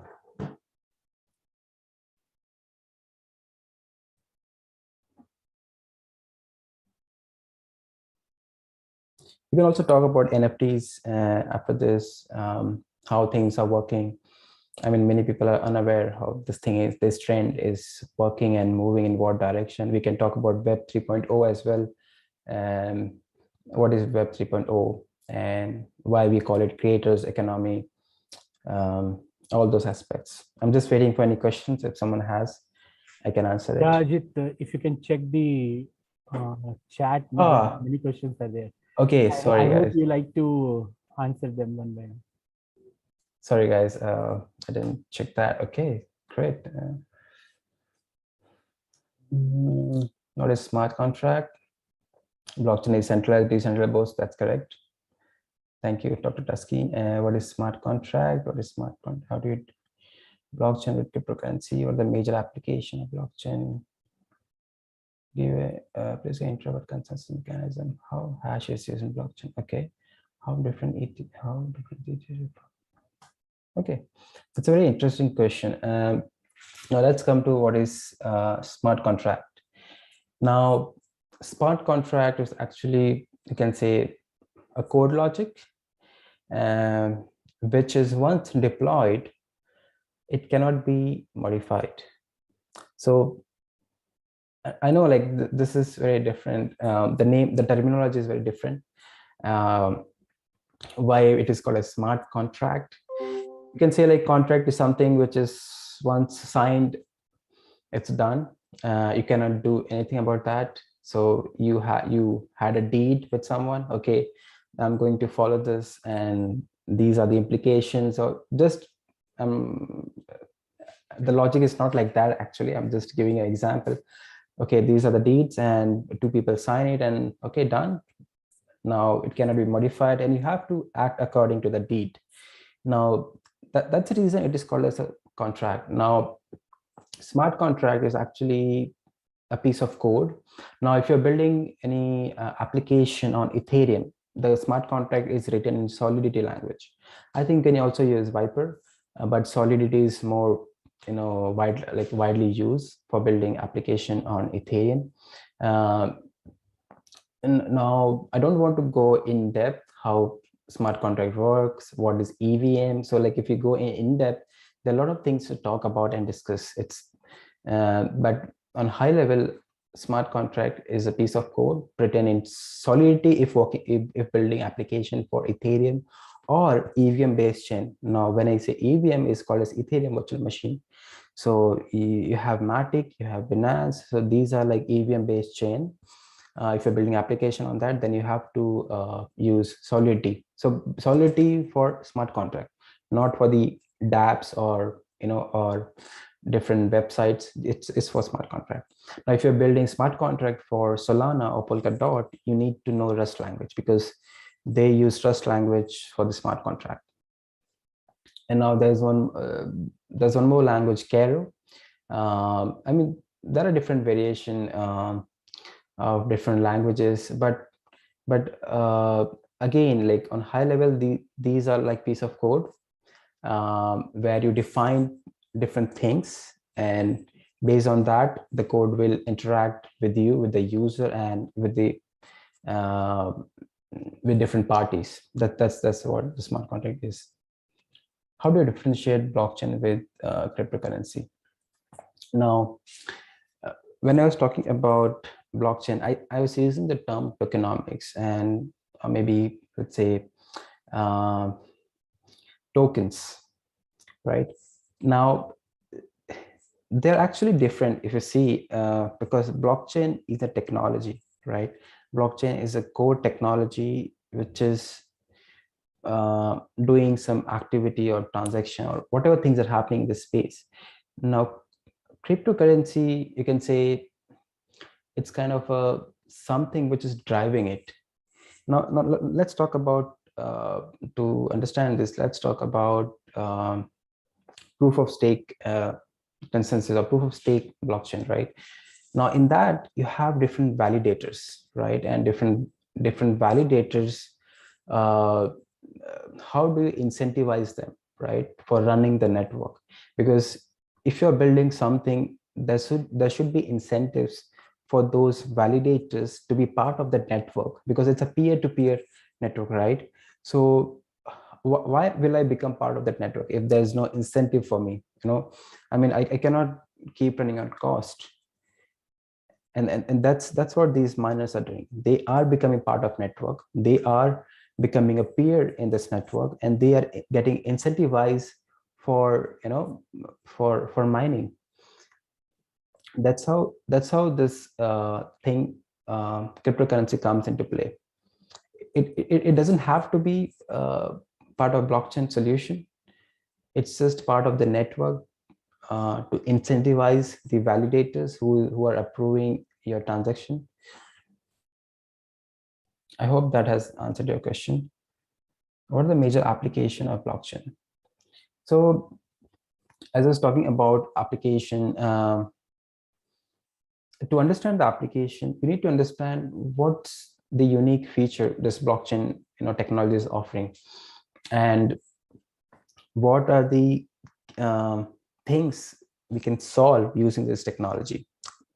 So as I told you, like one of the key thing of blockchain is transparency, immutability, security, and there's also something called as ownership. We can talk about that later. So immutability, transparency, these are main things, because let's talk about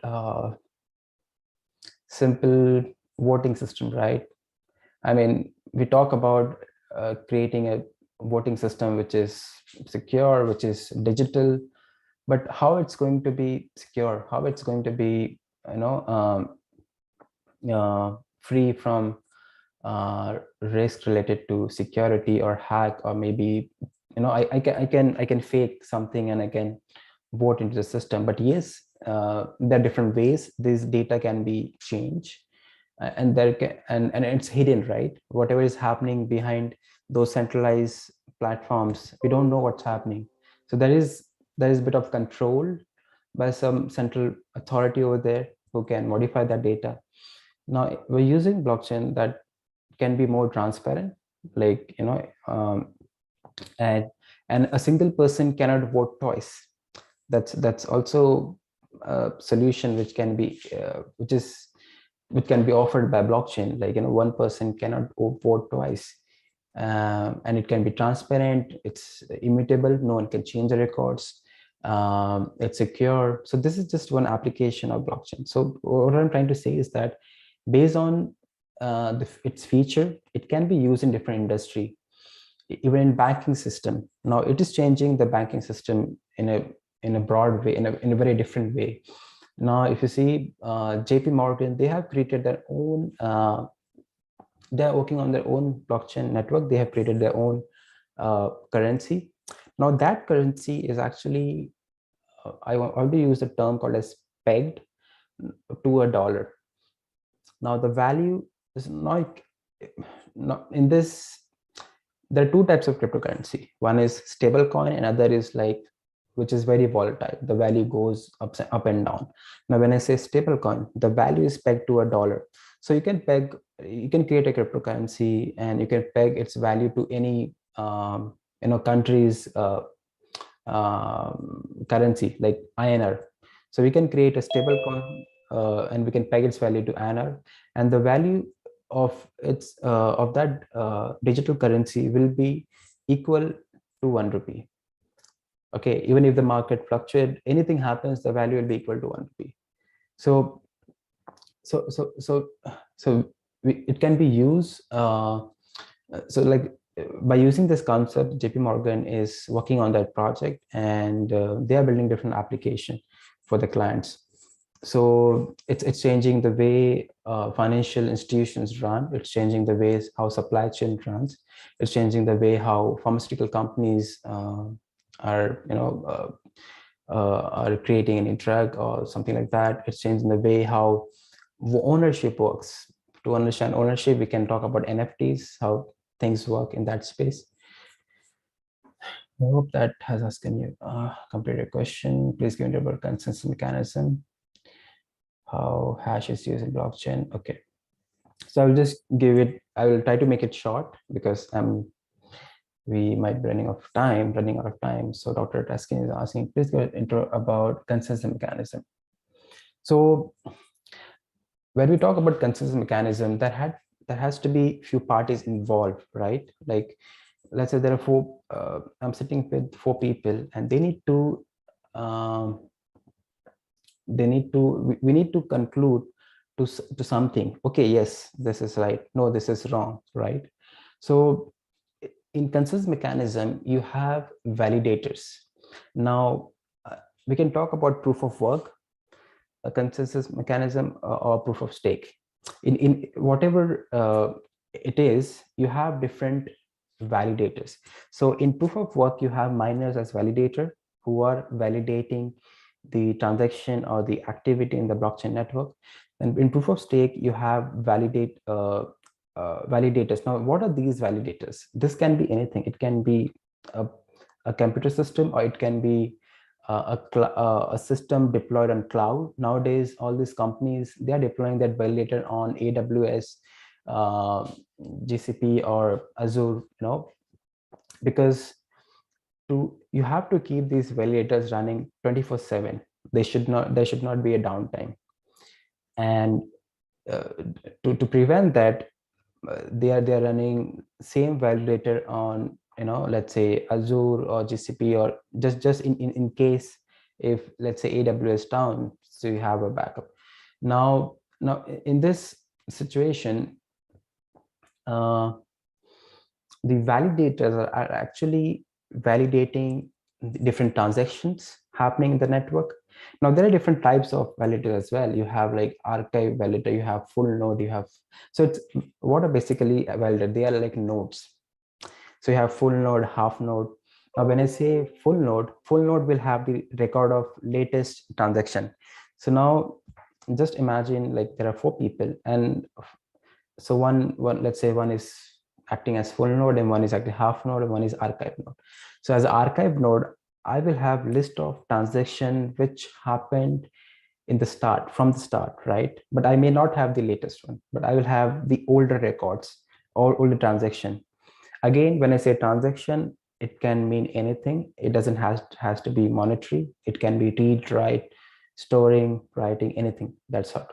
And then you have a full node who has the latest record, now you have the half node who has the, let's say, middle records.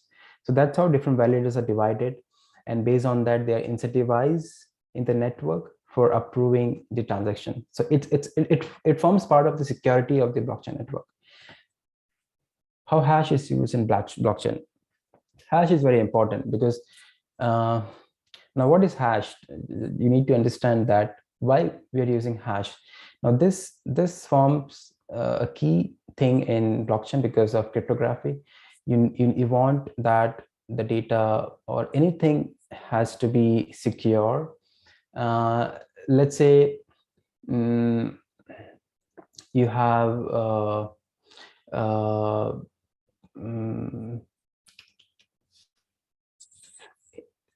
no, before going to that, you need to understand what is hash. So hash is, let's say hash is a function. Let's say, okay, I'm talking about hashing function. You input some value and it will give you some information, right? 256 bytes of some information. But can you tell me what was the information based on that cryptographic hash value? No, because that's actually impossible to get that. And this forms the main security feature of blockchain, and that's the reason we use hash in that. Now, if you see, if I enter A, it will give me a fixed set of value, right? And if I enter AB, it will give me another set of value. So even if I change a single parameter in the input, the whole hash value changes. So it's actually impossible for anyone to decrypt that information and get the actual value. And that is why we use hash in blockchain to encrypt the data, to encrypt your private key. Now there are public key, private key. Public key, you can say it's kind of an address. When you join a network, it's your own address, and private key is a password, and that has to be secure. So in blockchain, we use hash to encrypt that data information, which cannot be decrypted by anyone, because if someone has access to your private key, then it's a risk and you can lose all your funds as well if you're talking about cryptocurrencies. How different is ETH 2.0 blockchain from current Ethereum blockchain? That's a very interesting question from Sujay Kumar. Now, to understand that, first you need to understand what is happening in current Ethereum. Now, current Ethereum blockchain is built on proof of work. Now, as I said, proof of work works on miners. So just like Bitcoin, you have miners for Ethereum. Now in ETH 2.0, we are moving to proof of stake. So you can see we are changing the consensus in this scenario. Actually, it has already started, but it's not completely done. Now, how this thing works, like how you can move from proof of stake to proof of work to proof of stake, it requires a lot of work, changes in the infrastructure, changes in how the records are stored in ledger. So you need to archive all the on-chain data which you had for proof of work, and it has to be moved to proof of stake ledger. So that data will be stored to all the validators in proof of stake. So that's a huge process. Now the difference is we will it won't be energy extensive as it is in proof of work like Bitcoin. So it's going to be good for environment. That's the reason it's moving to proof of stake. Second thing is that now they want to improve the TPS and they want to reduce the cost. So there will be reduction in gas fee when you're doing the transaction. I was reading that some news from Vitaly. He's the founder of Ethereum. He was saying that the gas will be around 0.002 cents or dollar for a transaction, which is right now sometimes $50 to $120 for a transaction. So there will be improvement in speed, there will be improvement in reduction in cost, there will be improvement in the infrastructure, because in the end, everything should be scalable. Now, when I was talking about the trilemma, in that the third thing is the scalability. You have security, scalability, you have decentralization. So to improve anything, or maybe, you know, if I'm focusing too much on scalability, I might have to compromise with two other points. I might have to make it bit centralized, right? Or maybe I might be compromising with security. So that's the thing. To make it more scalable, to reduce the cost and to improve the transaction speed, we are moving to EAT 2.0. I hope that has answered your question. Thank you, guys. Ajay, do we have more time so then I can talk about in 5 minutes for let's select something related to NFT, and if someone has more questions, I can answer that as well.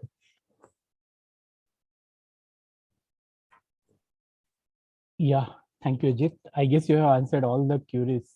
And first of all, I would like to thanks for a very patient, silent, and what we call the very calm and humbly you have taken everything. The way you have taken the flow was excellent.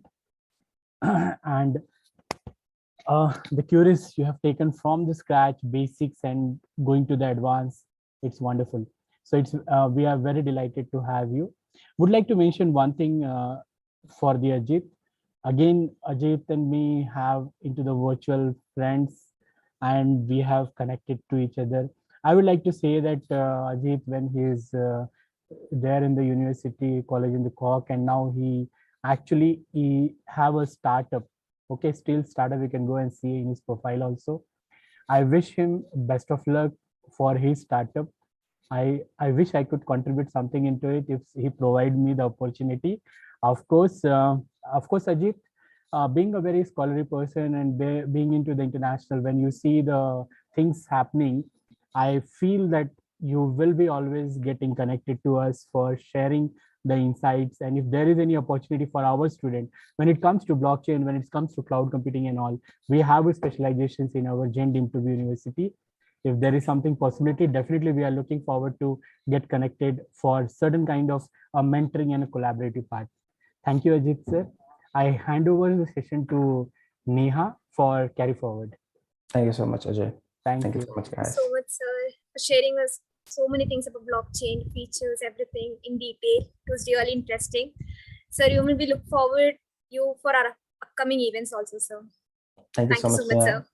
I'm delighted to be part of this event, and we can talk about if we plan to do something, let's say some training session for students, because I can see this technology is moving very fast, and I want that students, you know, there are a lot of young generation, they should get some exposure to this technology. And I'm sure there are people already doing some courses, trying to, you know, do their part to be part of this technology. And if somehow I can contribute to their future and career, you know, I can help based on my exposure working in a blockchain company and working on different startups. And if I can contribute, that would be great for me. Thank you so much. We'll be blessed, sir. We'll be blessed. Thank you so much, sir. Okay. I would like to thank all the delegates and participants who are present here and for their insightful words and valuable time. It was truly inspiring. An author, as a researcher, fills the distance between an idea and its realization. We are looking forward to follow your footsteps. Participants, the paper presentation for Day 2, Session 3 will commence in 10 minutes. The schedule for today is Session 3 and Session 4 paper presentation will start at 11:30 to 1:30 p.m. The Session 5 and Session 6 paper presentation will start at 2 p.m. to 4 p.m. I request all the participants to join the respective session using the shared meeting link. Thank you all. One important thing, Neha, I would like to add upon here. Would like to welcome our session chairs have joined.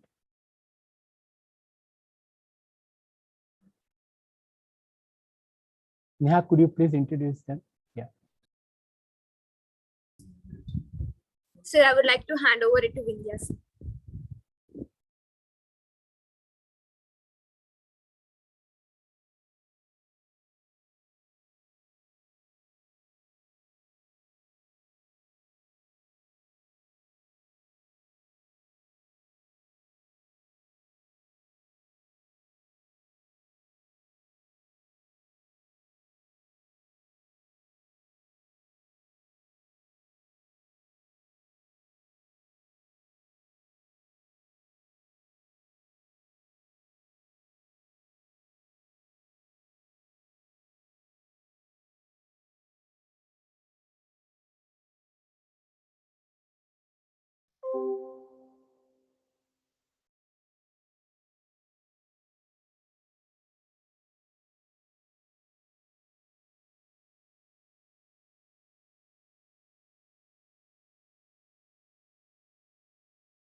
Good morning, everyone. Welcome to the first International Student Conference on recent developments in science, technology, engineering, and management, ICRD-STEM 2022, which will commence in under 5 minutes. I request all the participants to kindly wait.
We shall commence session 3 for day 2.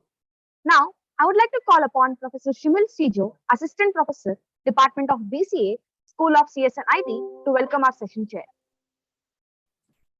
Thanks, Vindhya. Good morning, all. Now we have Professor Nitin Rao Patil from Savitribai Phule, Pune University, India, as the session chair of the day. Professor Nitin Rao Patil is an assistant professor in the Department of Computer Science and Director of IT Services in Savitribai Phule, Pune University, India. He has more than 24 years of experience in teaching and research. He serves as a resource person to various refresher courses and orientation programs. He is a member of IEEE, ACM, International Indian Research Society. He is also a member of PRSG Smart City Project, Ministry of Electronics and Information Technology, Government of India. He is also a panel member of the grand finale of Smart India Hackathon, organized by Ministry of Human Resource Development. He has published more than 20 research articles in national and international journals and conferences. His area of interest is machine learning, IoT, image processing, and system programming. Sir, it's a privilege having you here with us today, and I would request you to address the participants. Over to you, sir. Thank you very much, madam. Good morning, everyone. Rather, I don't know, like, as this is an international conference, probably I'm not sure from which countries these participants are from. So, like, as madam introduced, and the kind of area this particular conference is trying to address. In general, if you see, there there are majority of research area that came up in front suddenly due to pandemic.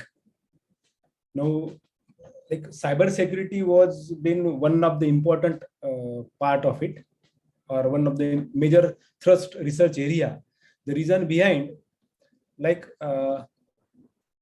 if you see most of the countries where the medicine was like, for example, designed or developed, major attacks were on their servers only. And even we do see major attacks are happening at different maybe individuals, correct, through phishing and so on. But this is not the only research area that generally can be addressed or seen. But there are multiple areas that can come up in picture. Like, for example, when you say bioinformatics, okay, drug design, then robotics, IoT, and so on. So if you see all these areas somehow connected with each other, and now most of the research that is carried across the world is using machine learning as one of the tools, rather, to really solve the problems, to address the problems. It's not only about machine learning, but we have seen rather even the say educational stream or educational research area also opened up due to this pandemic, and it gave you majority of researchers like us to come up and put forward the different ideas that can be used in as in a future learning aspects, or future learning and training or teaching aspects. So I wish best of luck to each of the participants who is attending this particular conference and going to present their papers. I am also thankful to the organizers for inviting me to chair this particular session. Over to you, madam. Thank you very much.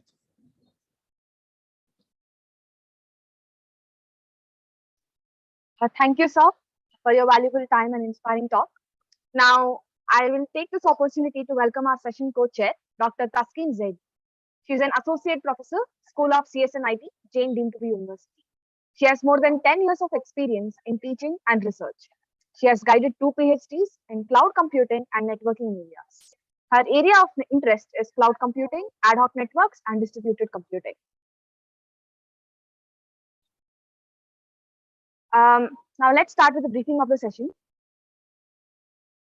The allocated time for the paper presentation will be a total of 10 minutes, 8 minutes for the paper presentation and 2 minutes for the Q&A session. Once the time limit is exceeded, the presenters will be notified with the bell. Make sure you present within the given time limit. The participants should keep their video on and must have a plain background or a backdrop. We request the presenters to rename themselves with the paper ID followed by the name. The award for the best presenter will be declared in today's valedictory session of the conference. We will commence the session in another 5 minutes.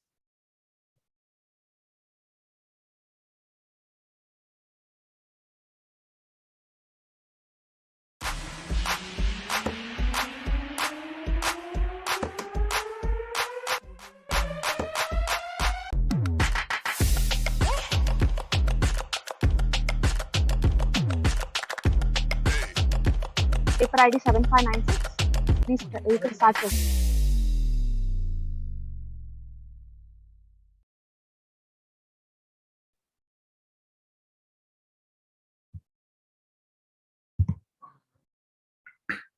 Hello, is it audible? Yes, you are audible. Yes. You can please proceed. Good morning, sir and ma'am. So my title is Deep Learning Models for COVID-19 lesion identification and finding its severity level using lung CT images. So the outline is introduction, literature survey, proposed methodologies, result and analysis, conclusion, and future scope. So to start on, like coronavirus is an unexpected thing which no one has thought of, and it has led to a devastating effect on human health. It has raised several questions in terms of medical infrastructure. Though RT-PCR is a standard diagnosing tool, there are several issues that have been associated with it. For example, at situations where COVID positive patient was being given result with negative also, there are situations. To adopt this, people generally move on to 3-dimensional view, that is CT scan. But due to lack of expert, COVID-19 and pneumonia is often misinterpreted. So in this paper, so many researchers have come up with few deep learning models to predict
extensive survey on transshipment problem under uncertainty, which has been done under the guidance of Dr. Ranjan Kumar, who is an assistant professor at VRTAP University. As you can see here, I've included the contents of the presentation. Let me just drive through that. I've included the introduction, literature survey, wherein I have also included motivation of my research together with the objective of my research, followed by limitation, conclusion, and future work, and I've also included the reference.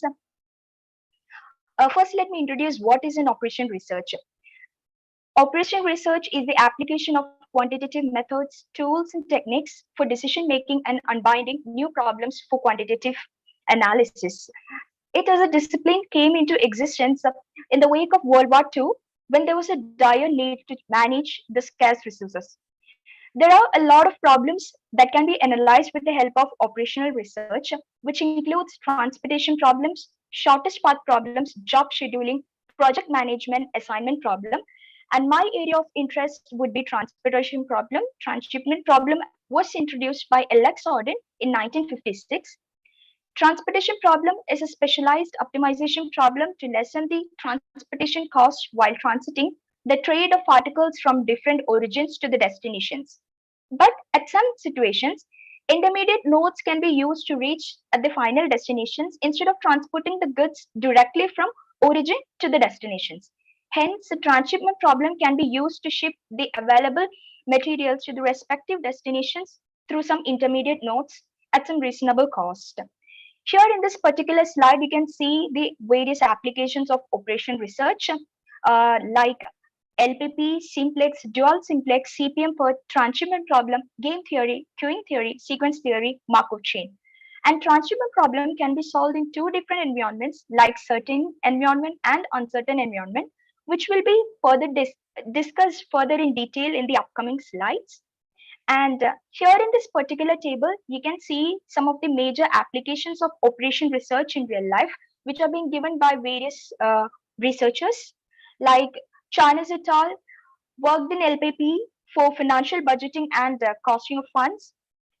Later, authors like K. Spielberg, Cunningham, Florin et al., Frond and Schapper, Kurowski and Malik, Hiss, and several other authors also worked in most of the operation research areas like game theory, queuing theory, and so on. And out of which my area of interest is transshipment problem, which have been included in this particular table number 2. As I've told earlier, it was Alex Auden who introduced the transshipment problem for the very first time. And later, Haley in the year 1965 described the solution. And several authors like P. Gray, Bersekas and Sissiklis, S.K. Das also worked in this particular area. And as you can see here, Madhuranjan and Meenakshi in the year 2004 came up with a variant of Vogel approximation method for solving the transportation problem. Also, authors like Korugoglu and Bali, and also Karibul and Sahin also worked in this particular area. As you might have observed, all these articles focused mainly on the transshipment problems under the CRISP environment, but it mainly failed to solve the problems in the uncertain environment. And it itself have paved the way for extensive study in this area. So it was in the year 1965, Zida, who came up with the fuzzy sets in order to deal with the problems in the uncertain environment. Later, in the year 1986, Atmasov introduced the intuitionistic fuzzy set in order to resolve the problem of accuracy Recording with imprecision stopped. information and Recording in characterized progress. by its membership and non-membership values. Later in the year 1998, as you can see in the last point, Shimranshi introduced the nutrosophic set. Here in this particular figure, you can see that transshipment problem can be solved in 2 different environments, like certain environment and in uncertain environment. And some of the methods wherein we can solve the transshipment problem in the certain environment includes Northwest method, least cost method, Vogel's approximation method, row minima method, column minima method, Russell's approximation method. And let me now bring your attention to the list, the column at the right. The transshipment problem under uncertain environment can be solved by fuzzy, intuitionistic fuzzy, and notrosophic fuzzy. And let me just take you through the motivation of my research. Majority of the research work, as you have seen, have focused on CRISP problems. There are many still open questions that has to be addressed under uncertain environments. And with the CRISP range, the journey can be predicted, for example, to confirm if it occurs or not. The higher level literature reviews and it reveals that there is a significant gap within the study of transshipment problem under CRISP environment. And we have found that gaps, and those gaps are thus studied. And this itself motivated us for conducting this research. And herein I have included the objective of my research, mainly 2 main objectives, like to study the recent trends and developments in the area of transshipment problems under uncertainty, and also to analyze and understand the implementation of various fuzzy methods, intuitionistic fuzzy and nutrosophic fuzzy, in handling the uncertainty. So let me just take you through table number 3, wherein I have included the transshipment problem under uncertain environments. So as you can see here, Prade in the year 1980 came up with the algorithms for fuzzy data. So later, M. Delgado and Vitetta also solved the transshipment problem under fuzzy. Later, in the year 2012, Katie Ednesov came up with the idea of intuitionistic fuzzy set, and he introduced the intuitionistic fuzzy set, which have been used by several other authors like Premila and Uttara to find the least transportation cost of some commodities through a capacited network in the intuitionistic fuzzy environment.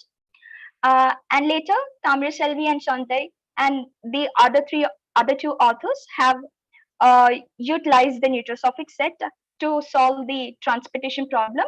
As you can see here, Tamraselvi and Shanti in 2016 introduced the mathematical representation of a transportation problem in the nutrosophic environment. Also, Pratihar et al. In the year 2020 used the nutrosophic set to solve the transportation problem. And you have seen a lot of models have been introduced to deal with the uncertainty, but there are a few limitations that we could find. The very first one being the application of fuzzy sets in many real life scenarios and decisions are not enough to the level of accuracy. And also the indeterminacy is also associated with the unawareness of the transshipment problem. And there is also a poor data existence. So the intuitionistic fuzzy set can handle incomplete information, but it cannot handle indeterminate and inconsistent information. And the application of neurosophic logic may have some indeterminacy in determining unit transportation costs, supply demands due to several reasons like road factors, traffic regulations, etc. Thus, it brings me to the conclusion of my work. Here we have investigated the previous and contemporary literature to understand various transshipment problems under uncertainty. And after conducting an extensive literature review, we have concluded that there is a significant gap in the existing research. We have also observed that fuzzy set is not the best model to handle the uncertainty. Let me just take you through the future work that I'll be doing. Although an exhaustive research is done in the transshipment problem under uncertainty, we observe there are still certain significant gaps. So our future aim would be to develop a better model that resolves all these limitations to a certain extent and apply it to more complicated community issues. We'll also be comparing our model with the existing model in order to justify the accuracy of the proposed model. And here I've included the references. This comes to the end of my presentation, and thank you. Manmohan sir. Okay. Can you start the What is your name? Nia. Yes, sir. Nia, can you tell me what type of cost matrix you have created while you are solving this problem? Sorry, sir. Can you repeat the question? Cost matrix. So for transshipment problem, it is necessary to create a cost matrix. Yes, sir. So we have have you created any? Sir, actually, we have just went through the literatures in order to make a comparison. And we have used the several methods like Northwest Vogel's methods, row minima, column minima methods, and also use the Modi and stepping method in order to check the optimality. Okay, what is cost matrix? So cost matrix.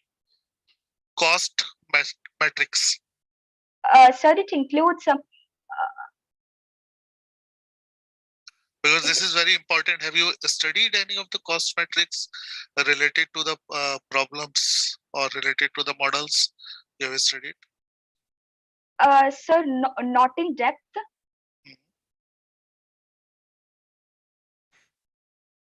So, Nia, I think you must go through with these things, cost metrics and the solution metrics, because this is one of the important concept related to transshipment problem. Okay. So sure, when you study the models, so in that case you need to study the basics of that. Okay. So all the models contains these type of things. Okay. Sure.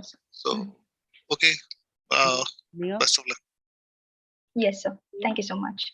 Yes, sir. Yeah. Next up, we have paper ID 4330. Srivatsa Simha, are you here? Oh my God, I knew that.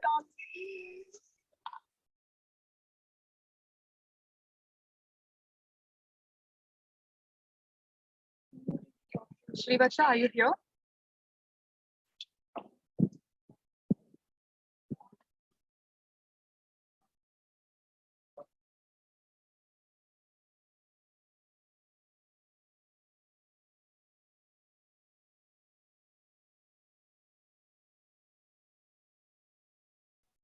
Srivatsa, are you here?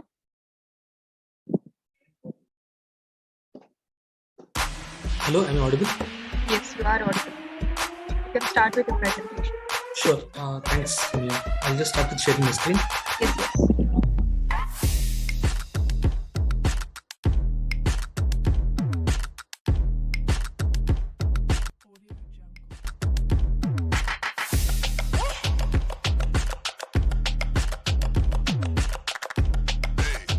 Recording in progress. Or we may have transmission errors or packet collision or interference. And when we transmit the data in multi-hop fashion, each node may contribute, each node may introduce its own noise. Excuse me, ma'am. Yeah. Ma'am, we can't see the whole presentation. We can only see the first slide. Mm-hmm.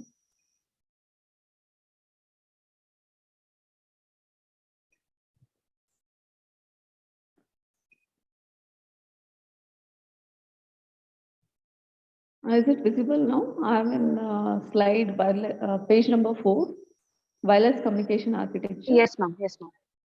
Madam, can you play a slide show? Because we missed the slides that you showed earlier. Probably I could not see. I could see only first slide, and then now I am seeing this WSM communication architecture. I assume I missed in between 2 slides. I'm putting. I am in slideshow itself, sir. I have pressed F5. Please share the whole thing instead of only one side. Pardon me? Could you please share the whole screen instead of only one whole?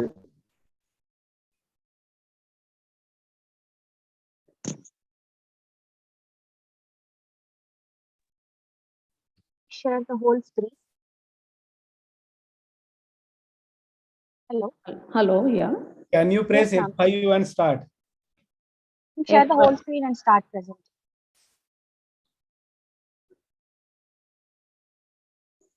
I'm pressing F5 and I'm starting. Is it visible now? F5. Hello. And can you please go to slideshow and start? Yeah. Yes, is it visible now? Title page? No, ma'am. It is not because the whole screen is not shared. Can you reshare and choose the whole screen option? Yeah.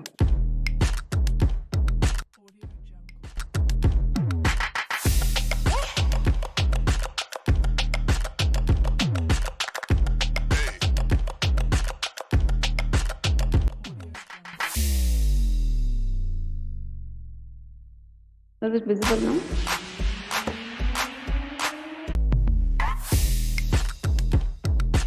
One second. Try sharing now, ma'am.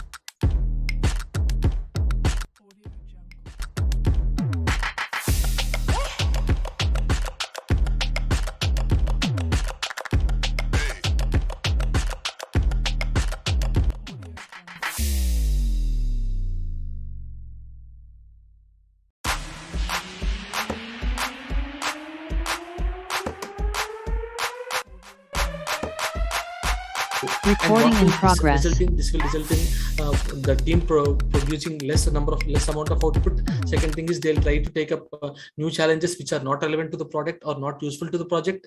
And third, they look out for another job, or they'll just switch the companies. So basically how this will affect the organization is that the organization has to lose a lot of talent, and it will again has to go through the creation of new employees, or try to start a new learning curve for the whole employees. Second, innovation initiatives. For example, we all know there'll be hackathons. Let's say it's one of an organizational initiative.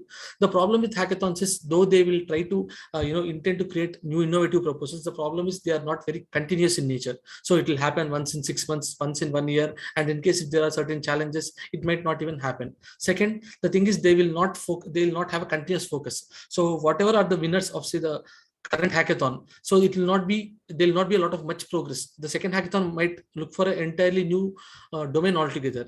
So it is not a continuous thing. And one more challenge that one more problem with this innovation initiatives is that it fails to attract a lot of participation. So organizations have a lot of employees, but not all will be willing to participate in it. It might be because of their introvert nature, or it might be due to a lot of process, or whatever may be the reason.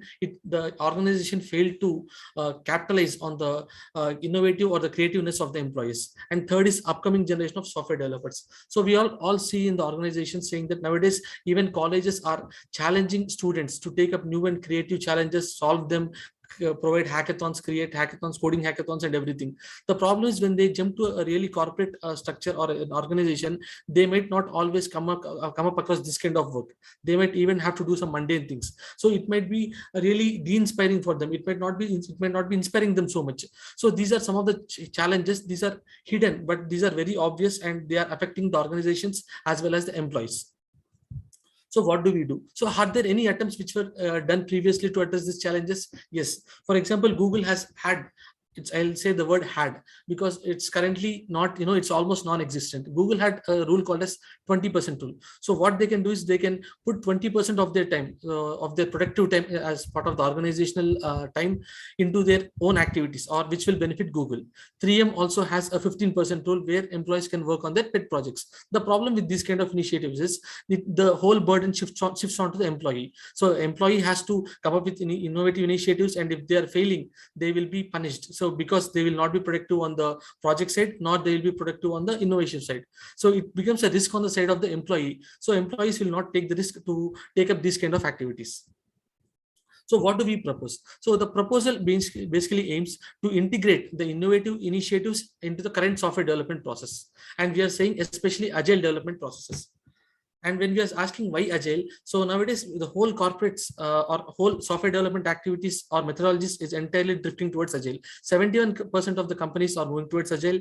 60 companies which adopted agile are gaining profits, and the failure rate of agile is very, very less. The main reason is because they are very adaptive to change, and in case if there are any requirement changes, they are able to adapt the product so well.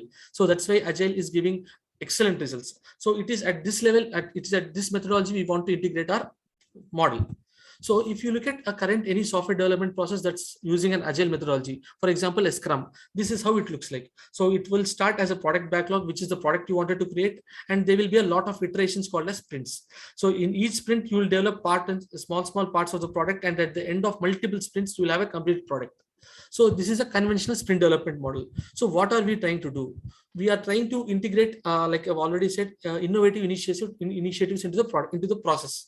So how does it look like? So not only does a sprint have continuous development cycles, we will have continuous innovation cycles. So if you see at the previous slides, the output of this whole sprints of multiple sprints is just a complete product. But here, if you can see, it's not just the completed product, but there'll be a lot of innovation proposals that will be coming out of the team. So how do we do it? The major thing that we need to do is we have to set a focus for the team. Setting the focus is one of the key areas, because if this focus is not set, then we will diversify our area of interest. We'll have a different opinions. There'll be different technologies coming around. So we might not be able to, hold all of them together. So in order to do this, we have set up a small exercise we have identified a small exercise called as innovation area focus area identification. So this will mainly factor in three things. The product that you are working on will have a vision, like how does it want to be in the future? And there'll be a lot of technologies that will be coming in the market. So what are relevant for us? It's not that every product requires machine learning and artificial intelligence. It might require some other alternative technologies that are available in the market.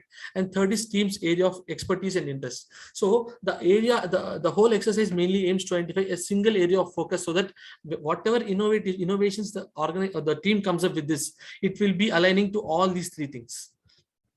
And the next thing, so we also aim to put a small committee, or I can say community, in place, so that the main part of this community, if you can see, they are already existing roles. None of them are something that we have to bring it from outside. So for example, if you see the right side of this, these are something that we call it the management side. So for example, the product managers who directly interacts with the consumers or the customers. The second one is the domain experts, whom the product managers will be in constant communication with.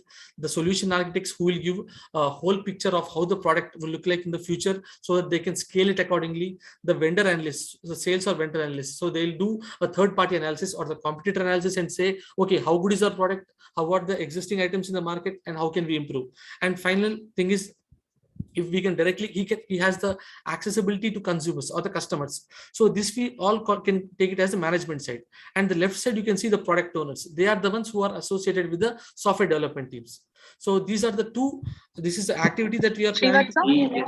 You have 2 more minutes to end the presentation. Sure. So the whole idea is that Okay, just given the time I have, the main aim of this product or the process is just to, is aim one thing. It's always in a software development process, the requirements come from top to bottom. But one thing that we always overlook is that the development team, which has a lot of experience, which has a lot of external experience, we aim to factor in and how we can integrate that in the product, the expertise, that knowledge, the creativity. So the main aim of this is we wanted to take from the Scrum teams or the development teams a lot of proposals, integrate them with the product owners idea of the business and propose it to the product management. So how this will impact in the bigger picture is one way it impacts is the product backlog. So customer will not have the exact idea of the requirement that he wanted to give. So when we are pitching in our more and more ideas, the product would shape into an even better and an even excellent thing. And second thing is we will also able to consult, or what I can say is the right word I can use is, embrace the creativity of the people from the development team and put it to the higher management. And there are the hidden aims of this proposal. First is we are trying to make very minimal changes into the existing models so that you don't have to make a lot of changes so that we can test these models. And second thing is ethical management practices. So for example, in most of the organizations or in most of the consultations that I've done, the one thing that I've seen is the organizations expect people to do work on their own time, not as part of the job. So that is not an ethical management practice because it is not get accounted for the work he or she is doing. So these are the hidden aims of the proposal. And are we addressing the problem correctly? So whatever we are proposing, will it address the problem? The answer is yes, because 57% of the people believe that an internal structure of experimentation is missing, and that is why a lot of innovation practices are failing. And 60% of respondents in a PwC survey says that internal employees are the key source for innovation. And finally, we can say a quarter of the innovators who are already in the innovation space say that there is no disciplined in-house processes for it. So if you are able to drive the innovation from the ground, then it will be easily it will be helpful for the organization, not only as part of creating innovative culture within the environment, but this will also boost the creativity of the teams. So how do we can you conclude the presentation So in short, to put in a crisp manner, the idea of the proposal is to impact the organizational behavior as a whole, not just considering, not just limiting itself to a small team saying that, okay, we are giving proposals, but this will impact the organization structure in a very whole level, in a big level. That's what we wanted to quantify. Thank you everyone for your time. Manmohan sir, Lalit sir, can we move to the Q&A session? But we have one.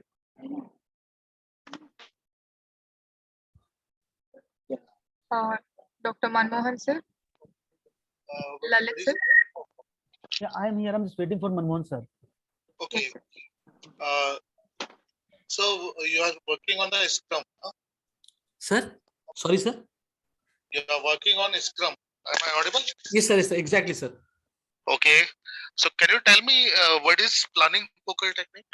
Have you studied it? Yeah, planning poker technique is basically how do you estimate a user story. So for example, if you have a very big epic, or I can say an opportunity, you'll break it into a lot of user stories. And for a single sprint where you wanted to, sorry, sir? But you have not included any kind of user stories in that study. Yeah. So sir, this is only a survey which you have done. Yeah, this is a survey that is planned, but the idea here is, sir, is that the software development process will go as it is. But the only change that we are, or the only addition that we are doing to the existing processes, how do we get the people to provide innovative proposals? Because we wanted to boost the team morale is the first point, and we also wanted to, Have you validated your model? This proposal. Sir, actually, it's already, we are already interacting with 2 or 3 Scrum development teams already. So the results are, the process is getting in shape, sir. So probably in 1 or 2 months, we will be able to get a comprehensive report of how much is the impact. And how many projects you have taken into consideration? So for now, I think we have just taken a single project. In that, we have considered 3 teams basically for going ahead with the research. But I think you need more projects. Definitely, yes, sir. The main reason is validate it. Okay. Yes, sir, otherwise, yes, sir. only using one project, only applying it on one project cannot solve the problem. Definitely agreed, sir. Yes. So you just apply it on more and more projects so that once it is it satisfy different projects. Yes, sir. Okay, implemented on different projects and give you the better results. Then you can say that this technique is good. This particular model is good. Yes, sir. Okay. So yeah, we wanted to try it as a proof of concept, and once we get proper results, we wanted to show it as an example, and we want more projects to get into this area, sir. Okay. Thank you, sir. Lalit sir, do you have any questions? Okay. No questions are already asking. Okay, I have one question. Yes, sir. So, how you can differentiate waterfall with agile? Okay, so waterfall, like as the name suggests, it's like, you do the requirement once and for all for the whole project, and you go for the analysis and you go for the development. At no point, in case if a requirement changes, again you have to start at the top of the waterfall model.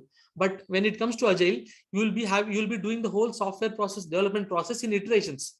So whenever, let's say, a requirement changes, you don't have to change the whole process for it. We just have to adapt it in the next cycle. So the product will get built incrementally. Okay, so as you do an iteration model, so could you define what is the risk on every iteration level in agile? For example, actually I just go through the literature, then I saw that 44% failure of agile with the documentation. So what do you say about it? Sir, yeah, the problem here is most of the people misunderstand less documentation as no documentation. So in most of the projects that I have seen and I have a discussion with, they always say no documentation. Agile says no documentation, but Agile says minimal documentation. So without minimal documentation, the problem is like we are misinterpreting the rules of Agile and implementing on the projects. So if you are properly following the Agile rules, I think the failure rate will go drastically less, sir. Okay, great. Yeah. Thank you, Srivatsa. Thank you for your time, and sorry for the delay from my side. It was because of a small technical glitch. So thanks for your patience, everyone. Thank you. Thank you for your presentation. Next, we have paper ID 0439. Kushi Mahar, are you here?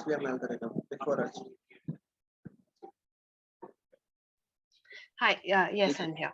Yeah, you can start your presentation. Okay.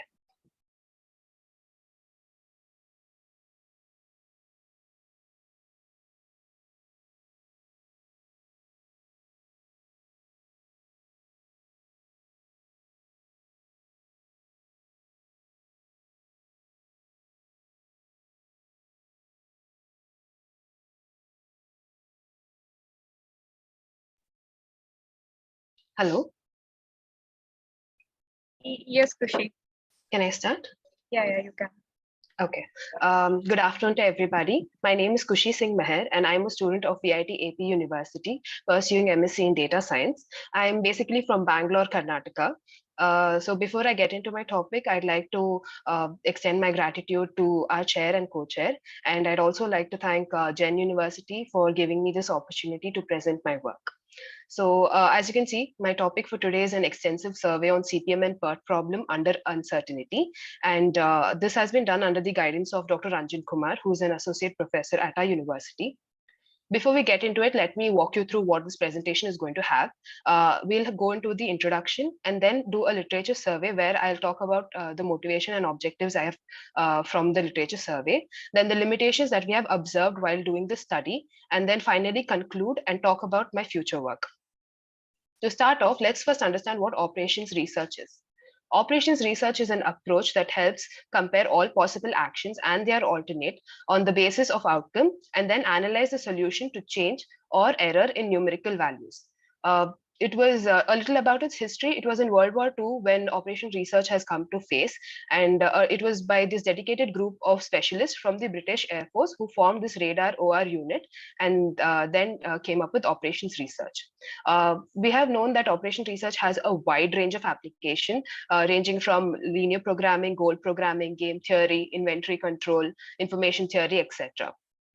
Coming to my topic of interest today, PERT, which stands for Project Evaluation Review Technique, was started in 1959 by Malcolm, Roseboom, Clark, and Fraser.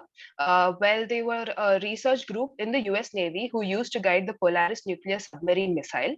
And CPM, which stands for Critical Path Method, was introduced by Kelly and Walker in the same year of 1959 when they tried to monitor the maintenance of a chemical plant. CPM and PERT both are said to be one or the other same technique. They assume that PERT assumes that for each activity, the duration is a random variable, whereas CPM uses known fixed actual timing for the activity. Both are network planning techniques, and where PERT uses probabilistic time estimation, whereas CPM uses deterministic time estimates. Moving on, this picture better summarizes all that I've already told you. Operation research and its wide range of applications having LPM, game theory, Markov chain, and CPM and PERT, my topic of interest, how it can be dealt in certainty and in the environment of uncertainty. We'll look better into it in the further slides. So starting off with literature survey, let's start with looking into the major contribution operation research has in real life application.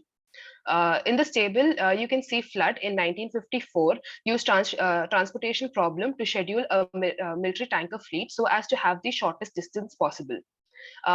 Davis used simplex method to design a drug analog where he used the structure of the compound and other biological factors and simplex method to design the analog. Similarly, Lemire, he used in 1991 game theory to better the application system for insurance that various corporate companies had at that time. Moving on, you can see Kang et al. In 2002 used sequence theory to actually evaluate the reliability of various power systems and better it by the new algorithm he had proposed. Jiang in 2010 had used Markov's chain to predict the bridges condition and to also optimize the system's benefit. Moving on, now that we've seen how operation research has its wide sectors and applications, we come to CPM and PERT and see how the purpose of CPM and PERT is used in CRISP environment. If you could look at this table, we can see how Malcolm in 1959, like I already talked, they were the to come up with PERT, had used PERT to evaluate the Polaris submarine missile. Then Lee et al. In 1999, he developed a new pathway on the basis of sequence relationship between the activity and the clinical outcome of the discharged patient. Similarly, we have Gonzalez in 2008, who used an advising tool based on PERT and CPM to improve student progress. Furthermore, we have Lemire et al. In 2016. Lemire et al. Had used PERT and CPM for a horizontal laminator production while considering the time and cost and bettering it. Turner and Assar in 2022. Yes? Sorry to interrupt you. Just because you have only 7 minutes. So you can proceed to your approach, just because of we can understand. So you can proceed to your approach. Sure. You can skip this part. Am I right, sir? Manmohan, sir? Correct, sir. Okay, you can directly come to your point. Okay, I'll speed things up. So I'm going to focus on how we have, like the previous tables have talked about certainty and the different methods we generally use in CPM and PERT. But let's look into uncertainty, and we know 3 different methods to deal with it, being fuzzy, intuitionistic fuzzy, and nutosophic fuzzy, all in factors of CPM and PERT. So my motivation for this research was the gap that I found while I was doing the first 2 surveys, the first 2 tables, as you did see, and understanding that uncertainty is a situation which hasn't been dealt with yet, and to better that, I formulated my own objectives. The objective was to improve this model and to use fuzzy, intuitionistic fuzzy and nutosophic fuzzy to see what extent uncertainty can be dealt with. This brings to my 3rd table, the table where I will be showing you CPM and PERT, how far literature has brought it in terms of uncertainty environment. Friday was the first one to use fuzzy PERT in the year of 1979. He applied fuzzy set theory in developing a French school's academic quarter schedule. Similarly, Chanas and Kombersky, Ayub and his teammates, Chang and everybody in the range of 19,000s had used fuzzy CPM and PERT to deal with the uncertainty. The limits that we found were further dealt with using intuitionistic fuzzy. You can look into the table where you have Jaya Gauri and Geeta Ramani. They, in the year of 2014, had applied intuitionistic fuzzy to float time of each activity in the network to find the critical path, making the accuracy even more better. The limitations found in these works of other intuitionistic fuzzy was further dealt with the most recent method we have, nutrosophic fuzzy. For that, we can see Fernandez et al. In 2021. He calculated the estimated completion time for a computer system management project from indeterministic values of the PERT's 3 class times. Similarly, Samarache was the one who in 2007 had introduced nutrosophic to us and had used CPM in one of his own works to identify the activity time. This brings the limitation of this work, although PERT and CPM have their own drawbacks, and fuzzy did better it by... Kushi, I'm sorry to interrupt. You have 2 more minutes to conclude your presentation. Sure. Yes.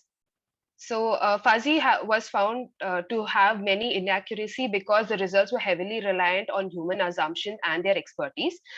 This drawback was better dealt with using intuitionistic fuzzy, but the lack of data and uncertainty that uncertainty brings has indeterminacy and inconsistency, which was not dealt by intuitionistic fuzzy.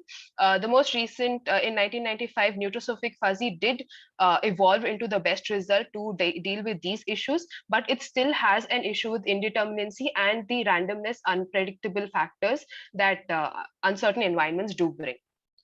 This brings to the conclusion of my work. So we've concluded that even after an extensive survey, there's still certain models and their demerits, and fuzzy set on its own is not the best fit model to handle uncertainty. My future work would be to look into these factors and all the results that I have found now, and to apply it in more complicated community issues and better it. These are my references. Thank you, Kushi. Thank you. Yes. Manmohan sir, Lalit sir, can we move to the Q&A session? Sure. At least to let them speak. Yeah, Lalit, you want to ask them? Okay, sir. Okay, Khushi, as you present, your presentation is good. So basically, you involved to that CPM and PERT. Yes. Correct? And you just want to change or replace this thing with the fuzzy set, correct? Not exactly replace, but to help CPM and PERT work better, like the model in the terms of fuzzy and its other factors. So I just want to know what is the difference between CPM and PERT?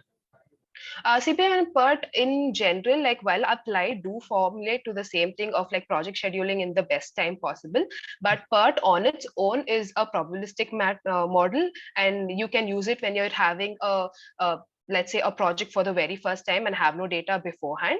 Whereas CPM and PERT is more deterministic, and you use it when you have data already of beforehand and find this critical path which is fixed, and then better it based on that path only. Okay, so there is only a single difference between CPM and PERT. Yes, sir. There's no much difference, but because of time, now they have incorporated and started using it together. Okay, okay. Yes. Manoj sir, over to you. Okay, thank you. Thank you, Kushi. Thank you for your presentation. Thank you for your time. Wait. Oh, sorry. Sir wants to ask something. Manmohan sir, I think wants to something. Ask to something. Manmohan sir.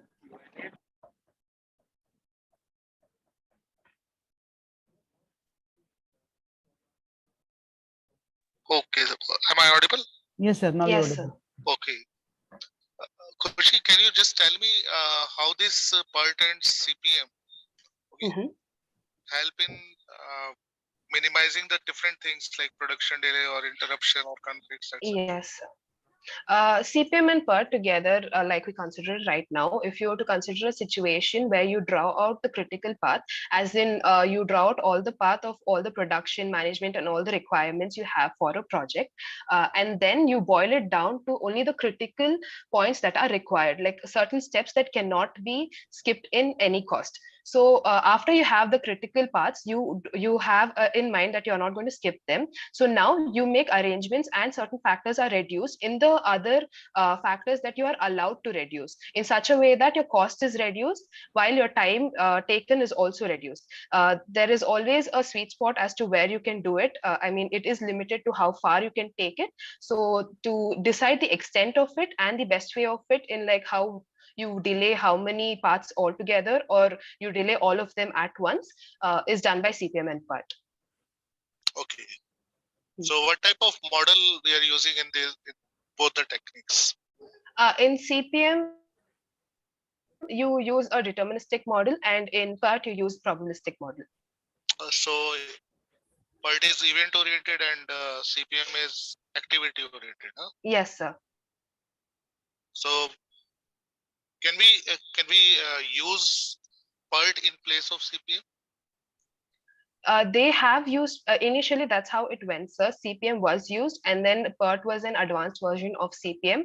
But once people started considering trade costs, they have clubbed both the methods and made a better method out of it. Okay. Thank you. Thank you. Okay. Thank you, sir. Thank you, Kushi. Thank you so much. Thank you for having me.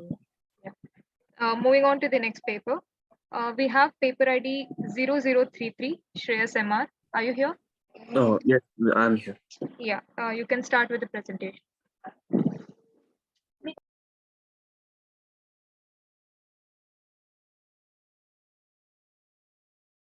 Is my screen visible? Yes, it is visible. Good afternoon to one and all present here. My project is on virtual desktop assistance. We are under the guidance of Professor Dr. K. Sunita, and my teammates are Arpita, Dhanya, Janvi, Sohan, and myself, Shreyas. So these are the topics that I'm going to cover in today's presentation. So let me move on with the introduction. Computers were invented with the purpose of assisting humans in performing various computational tasks. However, there is a still wide scope for automation of many day-to-day tasks performed on a computer. Some of these tasks can include file management, folder management, playing audios, videos, etc. Etc. The virtual assistant is a piece of software code that can automate one or more of the above-mentioned tasks. A virtual assistant can be performed to interact with the operating system as well as the hardware on which the OS is hosted, execute one or more commands that can translate into OSware and hardware actions. Virtual assistants can be performed using a variety of programming languages, while some of the virtual assistants like Siri, Alexa, Cortana, etc. cater to tasks like searching the web for information, display news headlines, and other updates. The virtual assistant that we are developing caters to the system-specific tasks and will be developed using Python. So now let me move on with the literature review. The first one is voice assistant using Python. The authors are Harshit Agarwal and others. In this article, they have developed the idea by implementing Python, machine learning, and AI. This technology assists the users to use their voice commands in their tasks. They take the audio as the user's input and convert to English phrases with the help of speech recognition API. They search for the task that the user wants to perform, forward it to the Linux server using the HTTP protocol, and display the results in the web browser. But the functionality of this system is limited to working on application based only. And this article was being issued on April 2021. The next one, voice activated desktop assistant using Python. The authors are Dheeraj Pratap Singh and others. In this article, they have developed a voice assistant which can perform any kind of a task in exchange of commands given by the users without any error. There are more features added, like it will listen to the user's voice only and will not be activated from the environment noise. Like existing virtual assistants, they have created a virtual assistant for Windows. They have used the artificial intelligence technology for this project and also use the Python as a programming language because it offers good major libraries. And this article was issued on Feb 2019. The third one is smart assistant system using speak recognition. The authors are Mohammed Habib Hundekari and others. In this article, they have proposed a system that provides an application based on machine learning that uses the instant messages and voice, which creates a two-way communication between the human and the machine. They make the use of Android device as an intermediary for forecasting the world. They have used web services so that they can send commands to the computer via HTTP and take actions. The authors have evaluated that their system is efficient for the people who are physically disabled and can operate the devices using the speech recognition system to interact and control the device. And this article was being issued in May 2020. The next one is desktop assistant. The authors are Nikhil Patel and others. In this article, they have mainly used the speech as the means of communication. The technology used is Python, an interpreter, a high-level general-purpose programming language. The virtual assistant is designed to help locals, especially the blind, respond to their voice commands. Language barriers are not a concern with this virtual assistant. It actively responds to the user's voice command faster than the online voice search applications. It is easy to use, which it can take an input as a voice and fulfill the requirement of the user. And this article was being issued on April 2020. The next one is Python-based AI for desktop. And the authors are Ashutosh Shankar and others. In this article, the work is initialized with analyzing the audio commands from the user through the microphone. It also uses the speech recognition to convert the speech into text. The recognizer waits for an ample time before it switches and converts the input through the text. With this voice assistant, they may automate various services with a single line of command. And this article was issued on April 2021. And the last one is AI-based voice assistant using Python. And the authors are Deepak Shinde and others. In this article, they have begun to analyze the audio commands given by the user, such as to retrieve information, manipulate internal computer files, etc. This is a qualitative study. These tests are conducted through programming based on books and online resources to find the best practices and a deeper understanding of voice assistants. And this article was being published on 2022, April. So let me move on with the limitations of the current existing systems. The existing voice assistants like Siri, Cortana, etc. works only on the devices compatible with the specified hardware requirements. For example, Siri works only on iOS operating system and Cortana works only on Windows operating system. The next limitation is the existing voice assistants cannot perform some functionalities like moving, copying, creation of files. And the other limitation is the existing voice assistants needs an active internet connection even to perform very basic functions. For instance, if we want to keep an alarm, or if we want to set a reminder or search for an application or any folder, the existing assistants will require an internet connection. And these are the references that we have gone through. And thank you.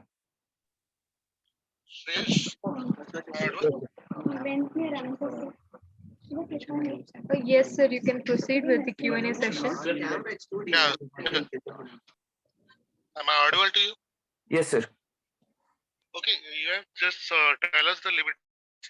You didn't tell us any proposed model which you have created. Sir, we have we are still doing it, sir. Till now, we have done with this. So the next is we are doing that, sir. We have not yet completed with that. Okay. Take, then work on that. Sorry, sir. Work on that because Sure, it sir. will be complicated. Okay? Sure, sir. Sure, sir. Okay, Dr. Lalit, sir. Okay, sir, we already asked. All the best. There are lots of problems with your paper, but in future you must rectify. Okay. Sir, you aren't audible, sir. There is a lot of background noise. Now it's okay, fine. Yeah, sir. Now. Okay. Suresh, as I go.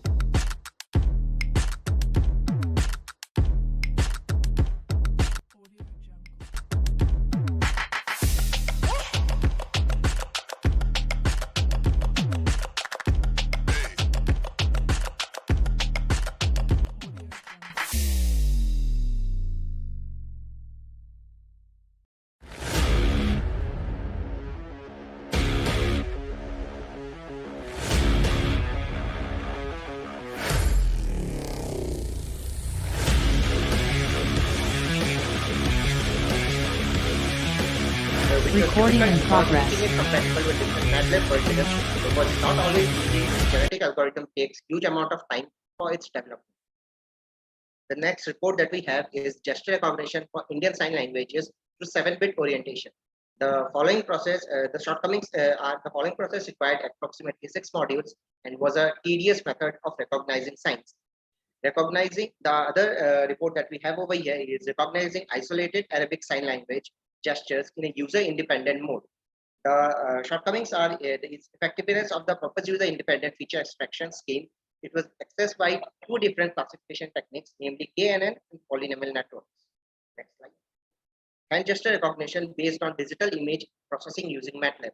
The problem that we face is to address the address is based on digital image processing using color segmentation, skin detection, image segmentation, image filtering, and template matching techniques. So this is the flowchart of the proposed model. It starts with image acquisition and pre-processing. It follows. It goes to image segmentation, then to image normalization, feature extraction, classification and recognition, and it concludes by text-to-speech conversation.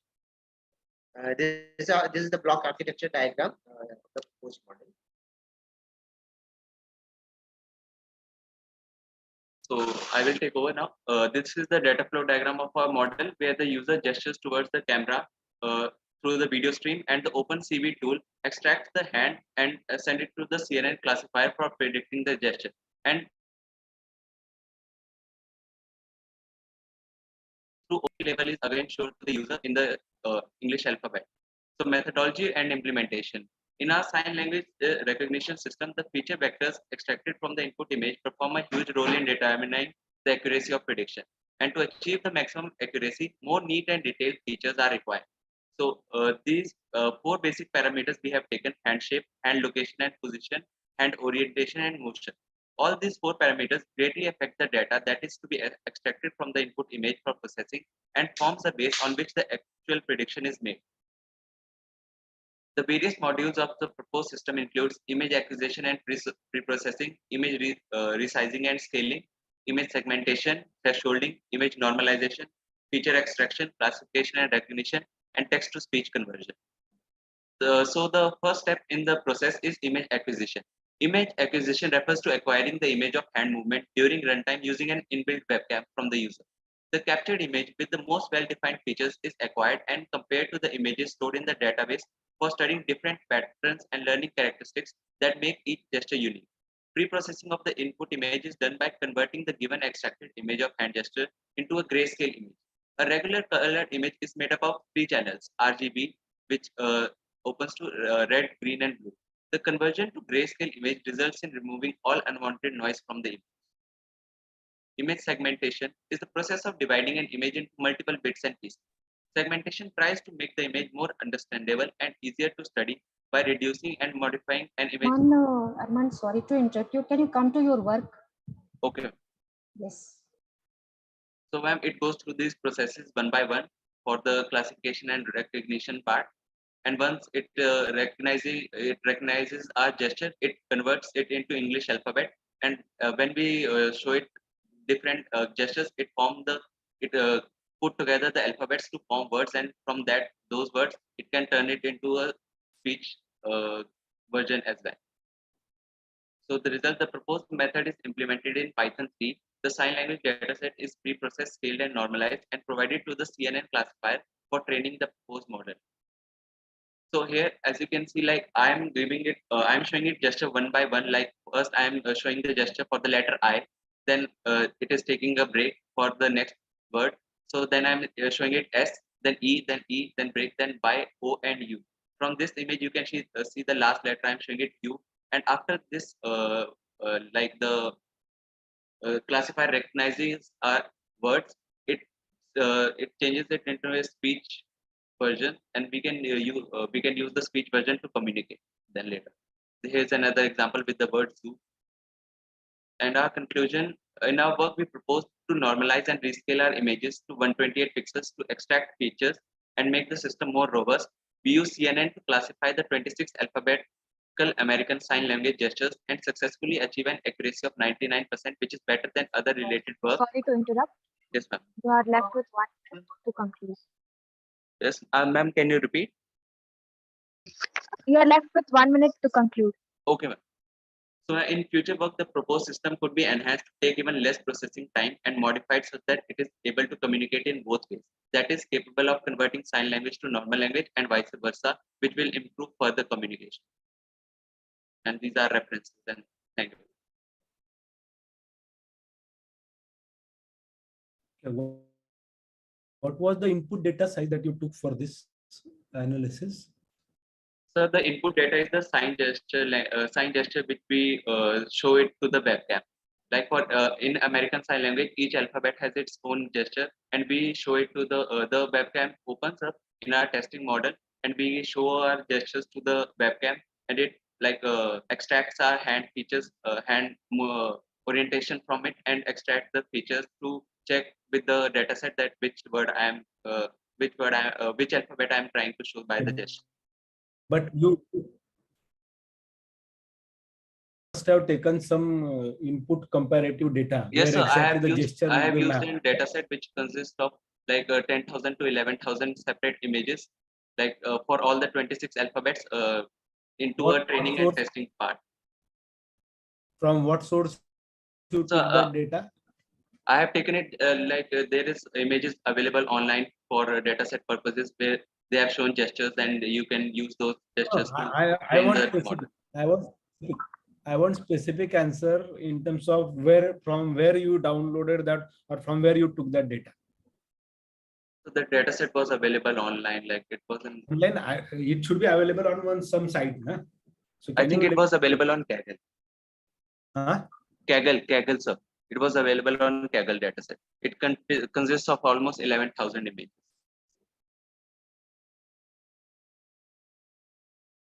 Tool that you use, so machine learning tool that you used, have you compared with other methods too? Yes, sir. I have what compared you presented the with, I think two models. The main change we found was using what were the comparative parameters that you used? So the main change was using the classifier, like other classifiers like KNN and polynomial networks are used for this purpose, but CNN is the most useful one because it provides better accuracy rate.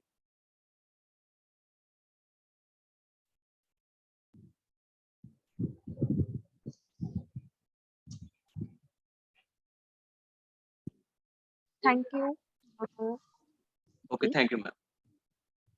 Yeah, Arman, sorry to interrupt, Vindya. Arman, one question.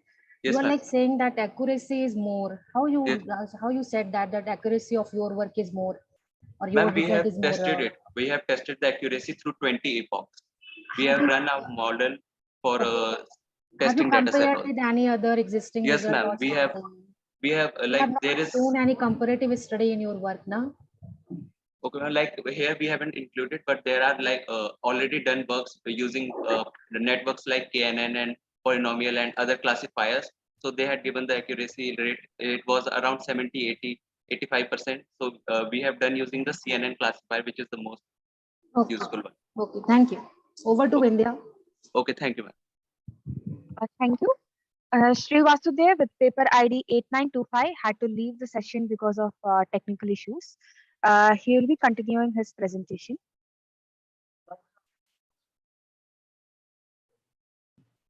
I got some problems, so I got to just shut down the system. I had no option. Sorry.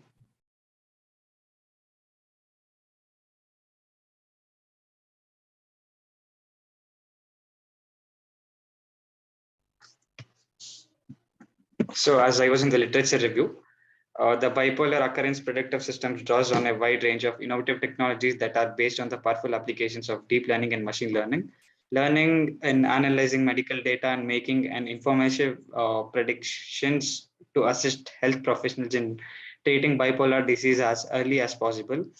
The types of input data are available quite helpful in making accurate forecasts. In this case, the answer to the problem statement might be implemented by the CNN and KNN. As I told earlier, we have used the KNN in the machine learning part and CNN in the deep learning part. So methodologies and implementations. Basically, the whole server and the whole coding part is done on Python. which contains half CSS, HTML, and more for backend and frontend. I can show the running server if okay.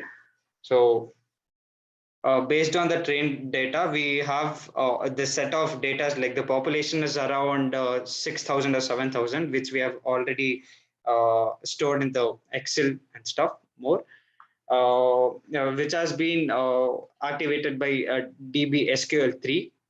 So the main classifier which we have used to attain the results which we have wanted is decision tree classifier. We have alternatively checked with other classifiers such as a logistic regression and naive bias. So this was the most accurate one. The classification states the prediction of bipolar disease if it's stage 1 or 2, just like the cancer diseases.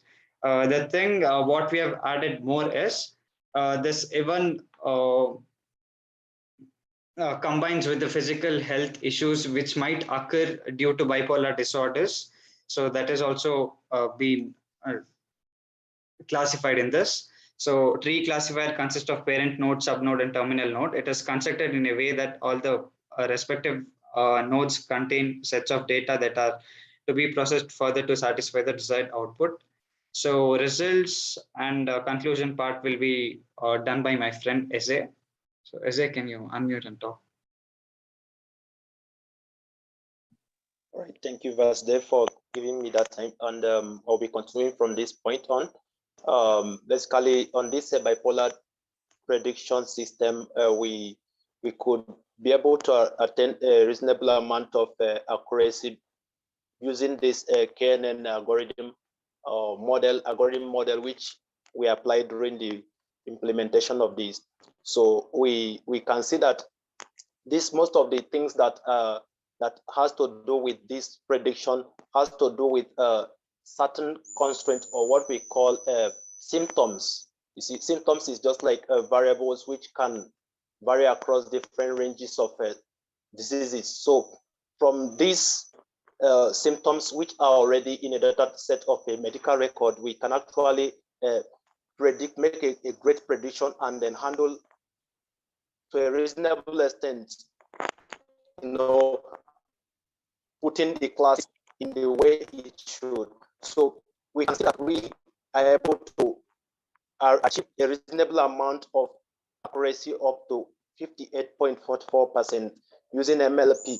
Okay, so that is just like machine learning this in process models. So you can be sure that applying the KNN, we can get a reasonable accuracy, because we have to test this on a very large data set, and that will be a kind of what will give us most precise accuracy. So going on forward, we can see that if we compare the deep learning analysis can be improved by using a decision tree classifier.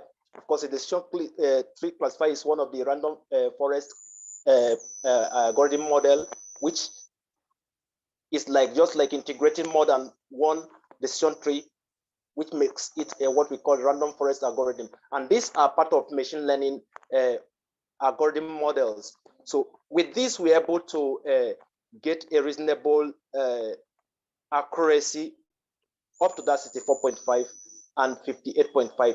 And bearing in mind, we are working with unstructured and unstructured data. So this cannot be, you cannot predict always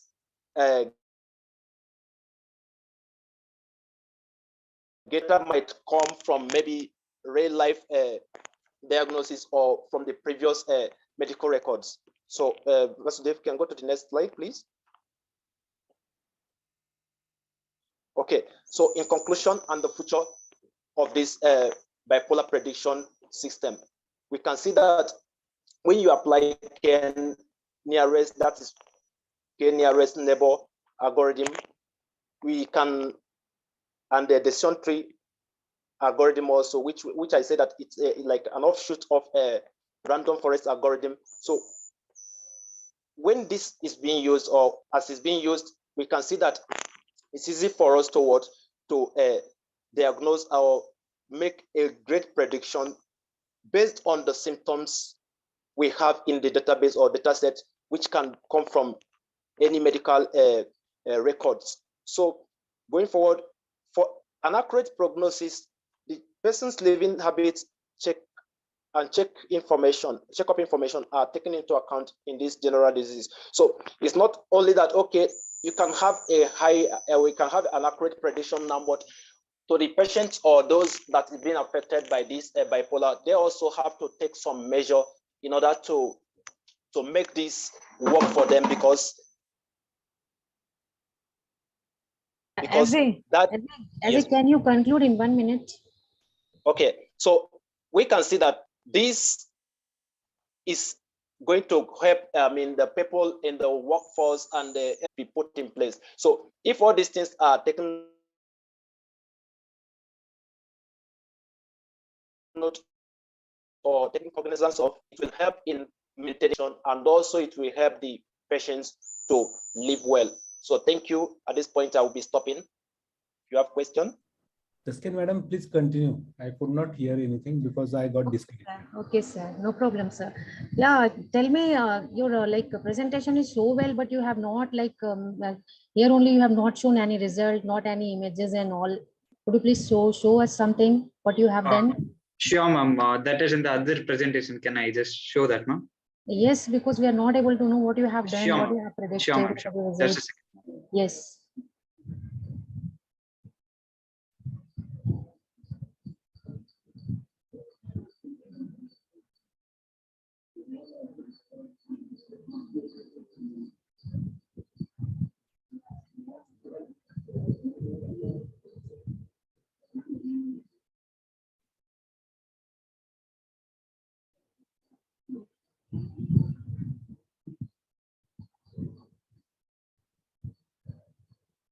Ma'am, is my screen visible, ma'am? Yes, it's visible.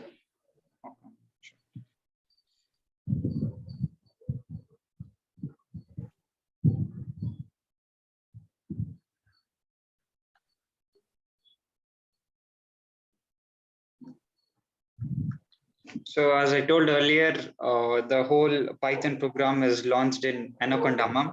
Yes, okay. So here is where we start a server. And then this is the doctor sign-in page and sign-up page.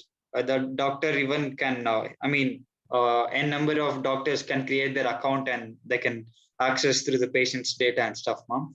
Yeah. So this is one, How you are implementing deep learning here? Just tell me.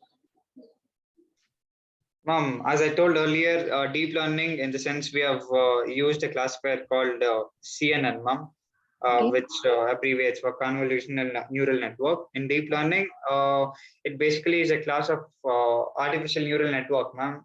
Yes. So, which is used in several parts, ma'am, to predict and get the reports output and stuff, ma'am. So, okay. So what about the accuracy of your results? Accuracy, we have got around 85.17%, ma'am. Okay. Any disadvantages of this one? Yeah, ma'am. Advantages is, referring to all the old papers, there was this model before, not this model. They just had, it was just showing if a person is having a bipolar disorder or no. So what we have added is if the person is having the bipolar disorder stage 1 or 2, which can even tell you any further symptoms might occur, like lung cancer or any other physical damages which might happen or which might take place to a person on regarding the inputs which we have got, ma'am. So I'll be continuing with this. No, thank you. Thank you. Over to Vindhya. Ma'am, I hadn't concluded yet, ma'am. Can you give me a minute? You can. Sure, ma'am. So these are, these are the constraints which we are considering, ma'am. The audio prosody, the combined channel, and then the face video. It is, I know it is like the physical appearance, just 2 or 3 constraints which we used. The body video, the positive valence is taken on a person's mindset, or you can say the stress what he is going through, and the negative valence and dominant and submissive. So according to this, I mean that the train data which we are having a population of 6 or 7,000, as I mentioned. So here it can show, ma'am, if the patient is having bipolar disorder 1 or 2.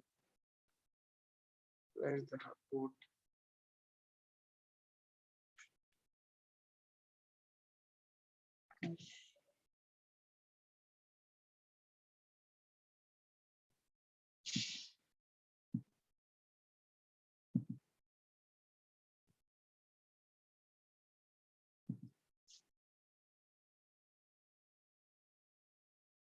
This is the final report, ma'am, what we are having. So as the inputs which we have given, I mean, these are displayed here, and it shows that the person is having a risk of bipolar disease 2, I mean the stage 2. So this, I mean, he is not having any other physical damages occurring in the future or something. So that is all. Can I stop sharing the screen, ma'am? Yes. Thank you, Srivasudev and team. Sure, ma'am. Now I'd like to call the next participant, Mayank, paper ID 6602. And I request all the participants to stick to the time of 8 minutes and 2 minutes only, since we are running out of time. And I also request the participants to switch on their video and present. Thank you. Okay, even I cannot understand why people are not able to show the slideshow. They are moving through the slides. So the format which we received in the group saying that, I mean, the PPT should be done in this project. I mean, the default outline is very big, sir. I mean, the length is very much, so we can't really. I'm not talking about it. I'm saying why you are not able to show the slideshow. Why you are moving exactly, sir. That's what I was telling. As the outline is very much, so we can't really compress it and put it into slideshow, sir, in PowerPoint. So even I couldn't do the same. So I mean, this was my reason. I don't know about others. It's okay. You can proceed with your presentation. Okay, ma'am, is my screen visible? Yes. Okay, so good afternoon, everyone. Myself, Mayank Bhajan, and I'm a student from Computer Science Department from SRM University. And I am here on behalf of my team members and my supervisor to present a presentation about my paper on an efficient system to detect network attacks in SDN. So, ma'am, basically the SDNs are these are the emerging paradigms which overcomes the limitation of conventional neural networks architecture by separating the control from data plane devices. These SDN consist of mainly 3 planes, the data plane, control plane, and application plane. So whenever the data planes carries the network on the traffic, the decision is made by the controllers. So the control planes decide the flow of traffic and by computing and routing tables. So another most important thing of application plane is that it manages the other applications like the load balancers, firewalls, and quality of service applications. These SDN architecture also improves the network performance by decoupling the network controls and forwarding functions.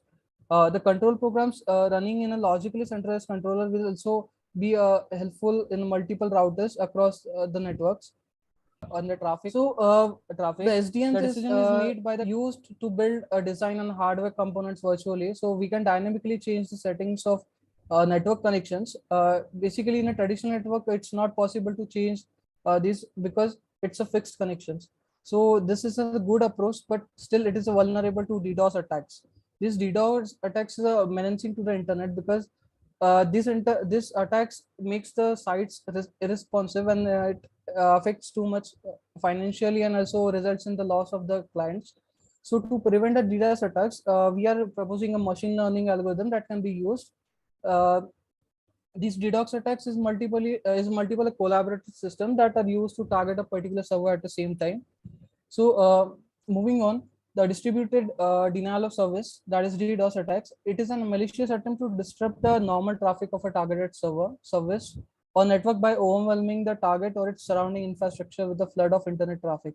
So basically what it does is like it attacks a particular site by using a different kind of virtual devices or virtual IDs. So the site gets irresponsive because the incoming traffic that it is not able to withhold with. So this DDoS attacks achieve its effectiveness by utilizing the multiple compromised computer systems and sources of attack traffic. From a high level, a DDoS attack is like an unexpected traffic jam, and that is clogging up the highway, preventing a regular traffic from arriving at its destination. Yeah, Mayank, I'm interrupting you. Can you come to your work? Okay, so we are proposing a methodology where we are using a data set, and using the data set we are going to predict that when will the most probably the DDoS attack will take place on the sites. So if we know on the previous note, so we could avoid that, and it will help us users to have a better experience on the sites and other web platforms. So the machine learning model which we are using, which we are building, is made by the proper data science techniques like variable identification and the data visualizations. And we have also trained the model using the training data set, and particularly we have tested it using the testing data set, which we have already been distributed. So this is the architecture diagram we are going to follow. We are taking a data set which we are splitting it into a training data set and testing data set. Basically, training data set have 80% of the data, and testing will be having a 20% of it. So on the training data set, we'll be using data pre-processing techniques like feature extraction, cleaning of data sets, and data labeling. After doing such various methods, we are using it to train the model. So when the model processes the data again, so it can improve itself and it can give a result with a more accuracy. So in data processing, pre-processing, we have removed all the null values and the other values which are not related to the work we are going to do here. So the columns which are independent of each other, we have removed that, which in turn does not affect the result of accuracy. Using the EDA, this exploratory data analysis of visualization, we have taken a many insights about the different rows and columns, like which are the rows and columns that are interdependent on itself. So if we are removing one of the column or one of the important rows, then the result will have a drastic change in it. So using this, we have taken a note of the important columns which we have to keep it in our data set in order to just predict the result with the accuracy. So these are the basic representation of how much the data is there in a particular column and this is the heat map which shows how much data is concentrated in which of the parts, in which of the columns. Ma'am, in the result, we have actually trained model. We have used SVM algorithms and the random forest algorithm. So using both algorithms, we have trained the model, and after training the model, we have tested both the algorithms. So here are the results of both of the algorithms, which gave us the random forest performed around 98 point something percent, and the SVM performs about 97.68%. So the random forest has a better result in predicting the DDoS attacks, ma'am. So the conclusion is like the logical interaction which we started with the data cleaning and the management, it then moved on to the missing word, exploratory examinations, and finally model structured by evaluations. So by contrasting every calculation and the kind of every organization assault for future problems assault by tracking down the best associations, the best precision on the public test set will be found. So this prompts some of the following encounters with diagnosing the organization assaults of each new organization. This model suggests that the reunion investigation and the use of AI procedures are beneficial in developing the forecast models that can assist with the system administration. The future work, the analytical process which we started from data cleaning and processing. So we can use it with more accuracy if we have a more data set. So if we have a more data set, we need more resources. You're left with 1 minute to conclude.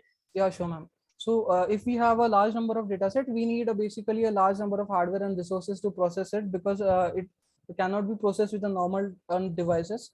So if we have proper data from various different sites, then the prediction could be more accurate and it could be more even helpful, ma'am.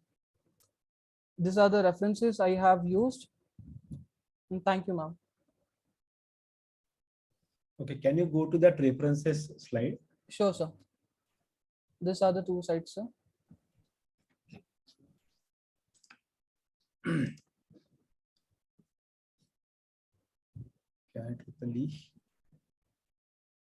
Okay, which was the recent paper among other than these four? So we have used one recent paper. This was 2020, sir. This RCM and a survey of DDoS attacks using machine learning techniques, sir. This was a recent one. We have also referred. There was one, I could recall, there was one paper by Dongley, I think. Okay, it was like using SVM to detect DDoS attack in SDN network, published probably in 18. Okay, so, sir. like when you choose, it was IOP conference series. Okay, sir. Something like that. So I could not exactly recall when exactly it was, but probably 1819. Now in that conference, he talked about the similar approach using SVM. Okay, but okay, to detect the DDoS model. Okay, I want you to let me know or let us know like what kind of SVM algorithm you used, whether was it linear or non-linear. Sir, it was a non-linear one because the data set was the data was too scattered. Okay, and what was the entropy used there to train this non-linear SVM? The entropy, sir, I cannot exactly remember the entropy I used, sir. Because it plays an important role here. Yeah. To measure the randomness. Yes, sir. We have to we use the entropy to just set the tune of preciseness. Yeah. In the system. Can you recall what exactly it was? No, sir. Okay. Sorry, but I cannot recall. Madam, over to you. Thank you, sir. Yeah, I have a question. Yes, that you were like predicting something, and you are like telling that about the attacks and all. Just tell me, like, if like we are using large data set, that SVM will be like we can use the SVM algorithm or not? Because I know the disadvantage of this algorithm that we cannot use it for large data sets. Yes, ma'am. Why you are using for your work then? We are not using that much of large data set, ma'am. So we are using a data set around entities having around 2000 something entities. So it was kind of it was handy for us to handle this algorithm. But if we go on a larger scale, for the scale where we are going to develop any kind of a module or product for MNCs, then we can not certainly go with this SVM algorithm. We have to go with random forest algorithm, ma'am. Okay, and second question is that you are talking about attacks and all. So which type of attacks? Is active attack, passive attack, or something else? No, ma'am. We are actually talking about the active attacks here. Okay, how can you identify that these attacks are active attacks? Because when the attacker is trying to access the site, or it is sending a malicious traffic over the site, it is in a continuous process. It is not done in a period of a delay, ma'am. So it is continuously trying to hit that particular spot on the site. So that is why the site gets irresponsive when it is unable to handle the traffic over it. Okay, thank you. Over to Vindhya. Thank you, ma'am. Thank you, Mayank. Thank you. Thank you so much. Now I'd like to call the next participant, Neha Papachi, with the paper ID 6774. Are we supposed to screen the next one, so we can leave?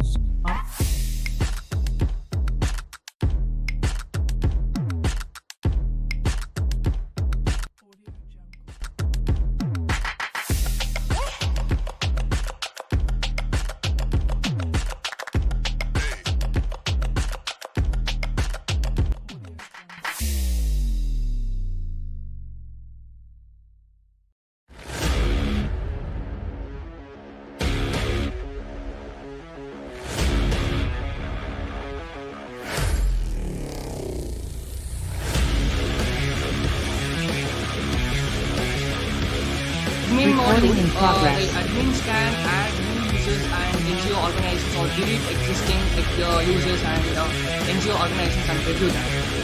In user module, the users can sign up and log in. Once the user has logged in, there will be a display of various events being hosted by the different various organizations. The users can view all the information related to NGO, mainly related to the events and register to any of the events. Manoj, sorry to interrupt you. Could you go to the flowchart? If you have any diagram, you can present with the diagram. Just because of the theoretical content, it will take so much time. Actually, we have less time, and you also have less time. That's why. Actually, I didn't add any diagrams in the repetition. So basically, there are 3 modules. That's a small concept actually. Can I go to it? Okay. Like as I said, that admins can view all the NGOs that are logged into the website with their information like NGO name, about them, and email ID, phone number, address, and mainly banners. Admin can take actions where to approve or disapprove them. He can view events hosted by different NGOs with the information like event ID, event name, event category, event address, event details, and event date and time, and organizer and their banner. New users should first go to the sign up page and register to the website. And mainly they can share food. That he can share food or surplus food by selecting the meal quantity and food history. He can view to which NGOs he can share the food with, and my events, like he can view to which event he has registered to, and he can donate, and donation history will be displayed too. Like new NGOs in NGO module, like new NGO should first go to sign up page of the website by giving NGO's name, NGO details, and email address, password, mobile number, address, and upload their banner. After signing up, they can log into the website. They can view that food donations. They can view users who are contributed to them. They can view accepted food history. They can view who are donated to their sites. And in events they can create and host events. They can view participants too. This is the user module of our web application. And admin module, there are 3. As I said, that there are 3 in the dashboard. There are 3 modules. And this NGO logins, and it is in the index page. Yeah, coming to the conclusion, the government of India is implementing various rural development programs for the upliftment of unprivileged peoples. The development is not just related to economical development, but issues related to women and child development and right to education of life. Like for that, this is handled by NGOs at a broader level. In this work, we have designed websites where different NGOs and organizations can be accessed using the website. This website helps the people to participate in numerous events hosted by different NGOs.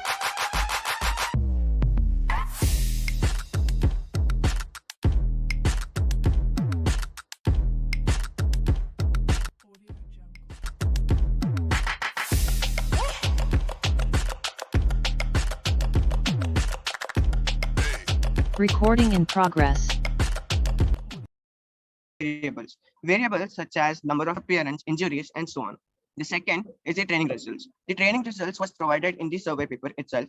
The algorithm was tested multiple times with different data sets. The fastest result provided 75% accuracy, and the highest accuracy overall was 91%.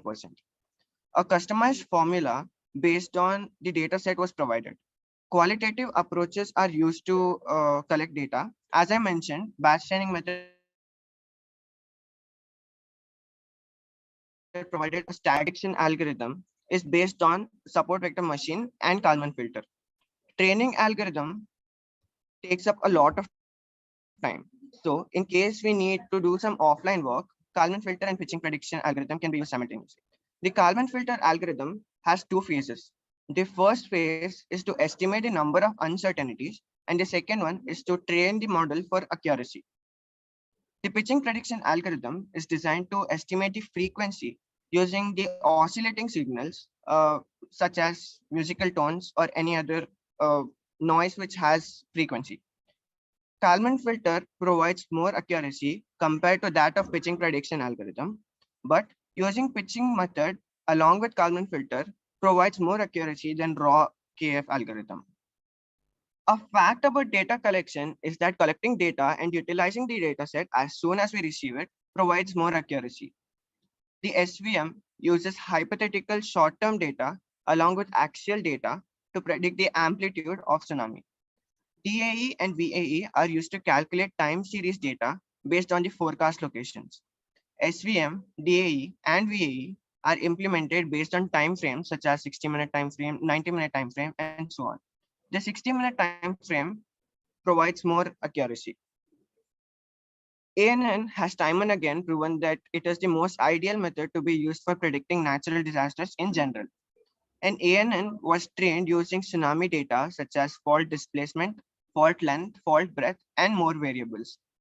It was trained using the Leavenberg approach and Bayesian regulation. We can say that ANN can provide a quick and accurate forecast based on the given dataset. We already Kalman filter algorithm with the pitching method provides quick and accurate results, but Dart prediction algorithm predicts the pressure and magnitude using a 10-minute time frame for 190 minutes, which provides even more accuracy than that of KF and pitching method. In this presentation, we took a glance at various ML algorithms that help us predict the forthcoming tsunamis. We saw that the predpol algorithm helps us detect hotspots swiftly, data assimilation, which avoids time delay. Batch training method is a time-consuming method but provides high accuracy, 91% in this case.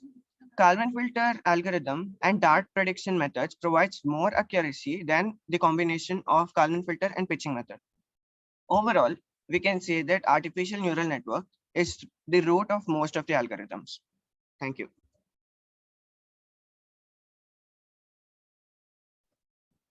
So this was your survey paper, correct? Yes, sir. Okay. So among the methods that you described, have you tried implementing either of them? Sir, implementation is the next phase, which will be working very soon. Okay, so you collected this information from various research portals, if I assume. Yes, sir. Overall, we took around 20 research papers, but we focused more on 10 research papers. Okay, what was the which one of them was the latest one? So the latest one was the batch training algorithm. No. I mean to say the paper which you referred, latest, I mean to say that way. So 2022, sir. 2022. So it was published in? Sir, the month and date wasn't mentioned. No. I mean to say journal. Sir, IEEE publications only, sir. We took majorly. Conference or what? No, sir. IEEE. Okay. From So if we assume that you are going to choose one of the algorithm, what do you think? Where can you get this data available so as to train your choice of? Sorry, could you repeat the question? Huh? Sir, we would say batch training method is the most accurate. So we.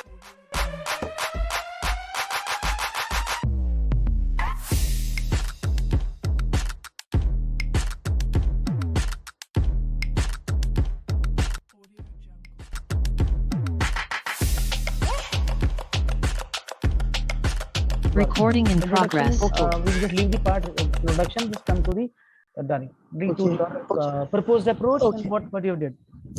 Okay, the concept. Should you go ahead here? No, concept ICT, we know. So just come to your idea. Okay, so okay. ICT is because we came up with a lot of ideas related to ICT, like online, because considering the current or upcoming present distinct issues related to COVID-19. So ICT integration education is become unnecessary because it's and every organization they have to adapt at least 30 to 40% of online education, so for our education to survive. So we could discover that our education system, they are not exposed toward ICT. Since our development is not up to like India, China, and many countries. So, but in our country, in our organization, I advise them to come up with the new system. So they now currently they come up with the committee, which is they come up with. They are going to come up with the platforms that will allow them to come to update their system instead of physical to become 50% online, 50% offline. So this is the this thing. The component of okay, this is not part of this. Okay. So this is the not PPT I am supposed to share with you. Sorry, sir.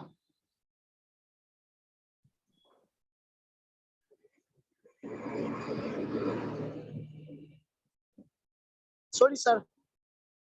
It's okay. What happened? Yes. The PPT I'm sharing with you is not the one. Please. Okay. Just find your PPT. No issue.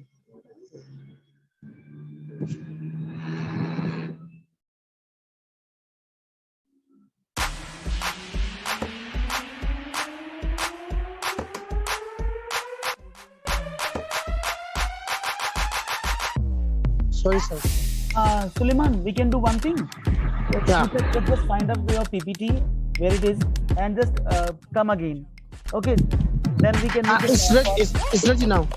It's ready. Okay.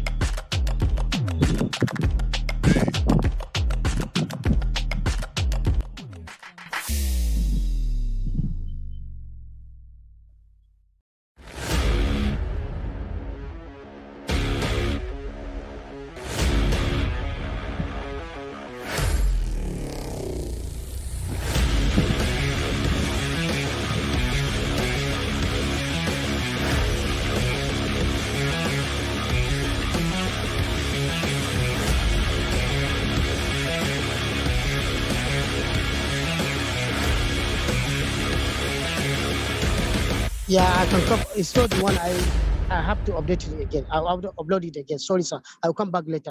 Sorry. Yes, sir. Yeah. Okay. So moving on.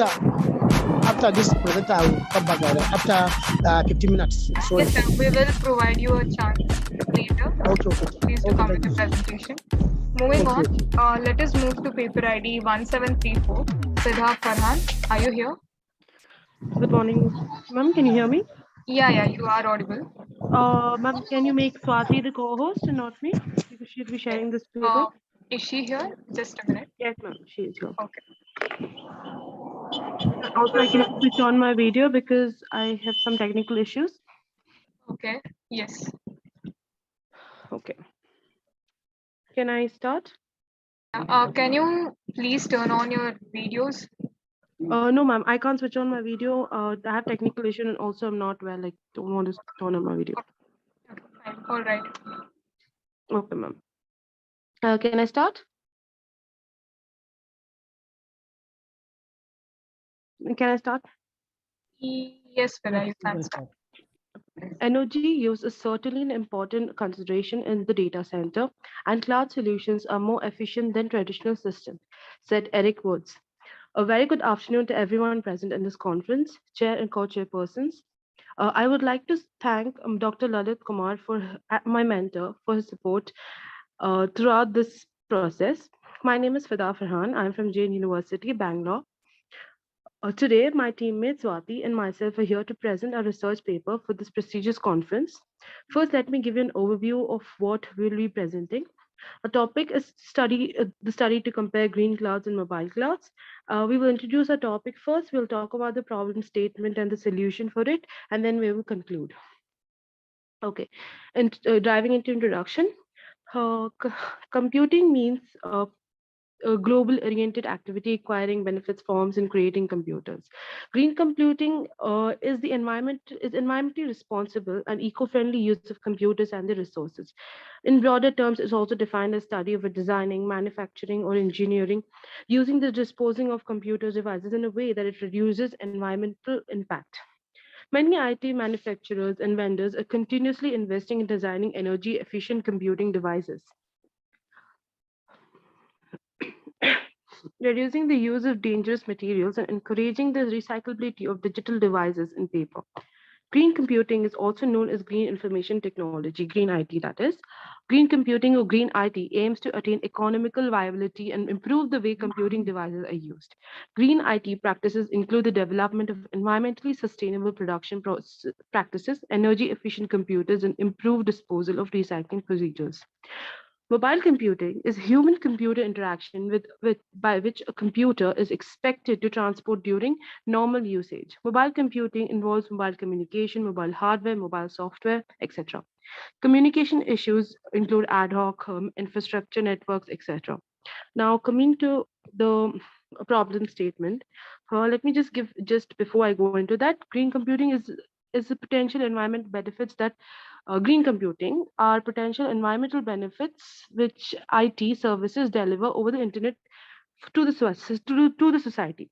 The term combines the word green and environmental friendly and cloud and traditional symbol to the internet shortened so that the service delivery model known as cloud computing can be effective. According to the market research conducted by Pike Research, the director who I said the phrase before, the widespread adoption of cloud computing could lead to potential 38% of reduction in the worldwide data center energy expenditures. The saving would be primarily achieved by consolidating data centers, maximizing power usage efficiency, improving recycling efforts, lowering carbon gas emissions, and minimizing water usage and cooling in the remaining centers. Because so much of data centers energy expenditures support data storage, the Storage Network Industry Association has produced new technologies and architectures to help save energy. Advances in SAN drive technologies, automated data duplication, storage virtualization, storage convergence reduces the amount of physical storage the data center requires, which help decrease its carbon footprint and lower operating expenditures and capital expenditures. Talking about the issues, the chief concern in cloud environment is to provide the security and multi-tenancy and isolation, giving customers more comfort beside trust as ideas of cloud. There has been survey works reported that classifies security threats in cloud based on the nature of the service delivery models of cloud computing system. However, security requires a holistic approach. Service delivery model is one of the many aspects that need to be considered for a comprehensive survey on cloud security. Security in different levels, such as network level, host level, application level, is necessary to keep the cloud and keep running up continuously. In accordance with these different levels, various types of security breaches may occur. The main are data issues, privacy issues, infected applications, security issues, etc. Solution to these issues: control the computer access devices. Be sure the consumer access devices or points such as personal computers, virtual terminals, etc. Uh, are secure enough. The losses of an endpoint access devices or access to devices by an unauthorized user can cancel even though the best security protocols in the cloud are present. Be sure the user computing devices are managed properly and secure from malware functioning to support advanced authentication features. The second one is monitoring the data access. Cloud service providers have to assure about whom, when, and what data is being accessed and for what purpose. For example, many website or server had the security complaint regarding snooping activities by many people, such as listening to voice calls, reading emails, etc. So these can be monitored. Share demand records and verify the data deletion. If user or consumer needs to report its compliance, then the cloud service provider will share diagrams and any other information provided by audit records to the consumer or user. Also verify the proper detection of data and shared or reused devices. Many providers do not provide the proper disuse of data from drives to each time to the drive space is abandoned. Insist on a secure deletion process and have the process written into the contract. Security checks, which is very important and obvious to be done. Ensure that the cloud service providers give enough details about fulfillment of promises, break limitation reporting, contingency. The security events will describe responsibility, promises, and actions of the cloud computing service provider. As I'm not well, I think Swati will take forward the presentation, if that's okay, ma'am. Yes, yes. Also, you have 2 minutes to conclude the presentation. Yeah, she's going to conclude. Yes, ma'am. Okay. Ma'am. Okay. So let me talk about energy saving strategies. So generally, servers use a lot of energy when it comes to storing cloud data. So some simple techniques to provide basic energy management for servers are turning on and off servers and putting them to sleep. And few techniques have been introduced recently, such as load balancing, VM virtualization, job scheduling, to solve this problem. Also, it is found that transporting data between data centers and home computers actually consume a lot of energy, a large amount of energy than actually storing it. So let me come to the conclusion part. So green computing is actually the emerging technology, and nowadays IT companies are advancing towards the cloud computing, especially due to the increase in large data storage and computational demands, which is leading to the growth of cloud infrastructure. So cloud computing has designed and developed a good approach to virtualize servers and data centers with maximum energy efficiency. So actually this paper reviews the brief discussion on green cloud computing and its barriers and benefits to the globe. Also, the requirements for cloud actually the emerging technology in the offing, because nearly all agency and business models are adapting nowadays to digital models over analog models, which in flip will make the world emissions of fundamental polluters of the environment like carbon dioxide and other more different monoxides, which will take we have to make a positive impact in the future. Industry has a green layout on board, which is sustainable and compliant also for the future generations. The future scope is anyway, the green cloud computing still encounters challenges of security and the need for connectivity, but the search for new cloud computing methods still continues to prevail and in the world of data centers. So yeah, thank you, ma'am. Thank you, ma'am. Thank you, Fida. Manmohan sir and Lalit sir. Can we? Manmohan sir, you can ask, just because of they already wrote my name in the paper, so I'm not able to ask anything. You can. No problem. No problem. Okay. So it's a good one. Good literature review. Can you tell me that how virtualization helps to reduce the carbon footprints? Sir, virtualization, instead of using multiple servers, virtualization generally it is for reducing the hardware, and thereby we can reduce the actual physical waste of hardware, like producing the machines by virtualizing it, and thereby we reduce the amount of waste which is going into the environment, and thereby we can reduce all the greenhouse gases which is being released because of the waste. Yes, sir. Okay. But anything you proposed in that? No, sir. Like, yeah, what we proposed is generally modern technology nowadays. It is developing, and people can actually come up with energy saving technology which can help with reducing the minimizing the waste, and can actually. So before we used to use big tape drives and punch. You also said that there are some limitations of the green cloud computing. Yes. Can you throw some light on that? Limitations are security. So now the green cloud computing actually involves actually a lot of cost to bring up, because we have to use energy efficient machines. We just have to we have to use recyclable materials, which is not possible at the time, because it's not like it's not possible. It just involves a lot of cost, and every single organization can't continue or start doing it. So that is what the limitation is about. And also the security is what we talked about. It's still developing. So if we continue with the green cloud computing and make reasonable choices.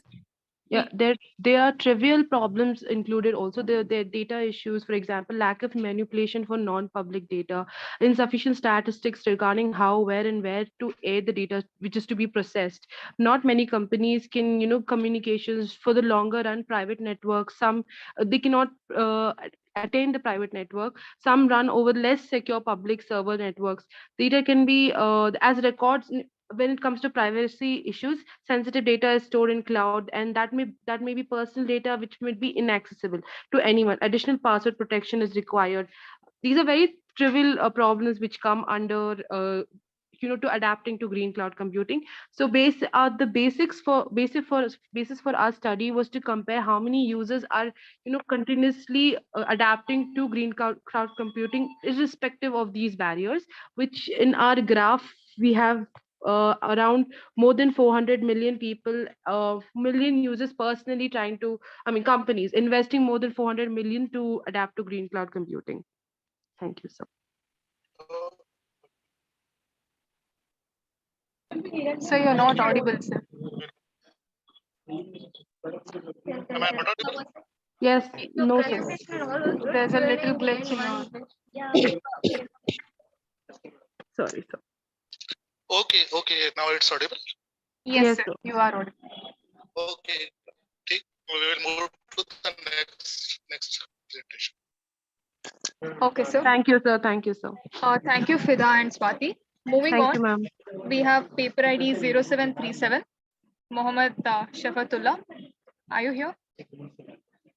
Are you ready with your presentation? Yes. Okay. Can you hear me? Yes, you are audible. Yeah, you can start your presentation.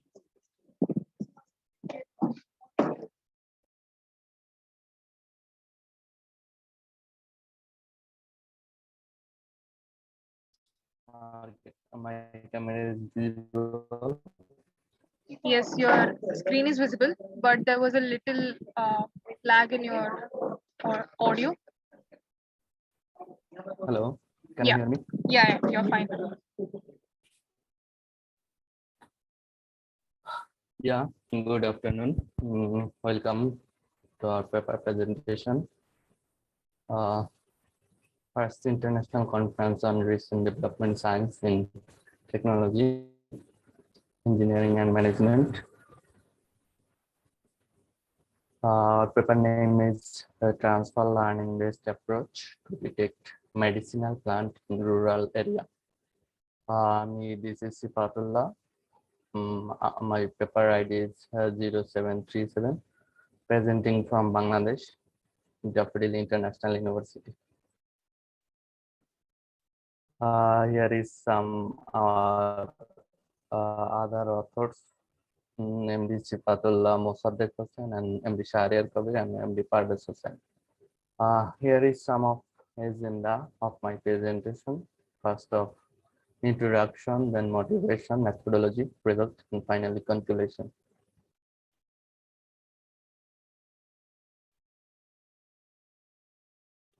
First of all, we have to discuss about introduction. According to FAO, Food and Agriculture Organization, there are 11.1% tree in Bangladesh. We know trees helps us in many ways: food, shelter, and also medicine. We research basically medicinal plant because people don't know which plant is medicinal or not. And then we find out, we create a data set and train different type of model. ResNet 50 transfer learning based model, BGC 16, BGC 19, and try to detect which plant is medicinal or not. Applied different types of algorithm and then try to different the performance of different algorithm. We have a motivation. That's main motivation is to find out the which plant are medicinal plant and help the plant is scientist or any kinds of rural people or any kinds of researches which plant is medicinal or not.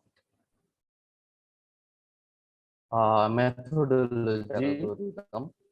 First of all, we collect data.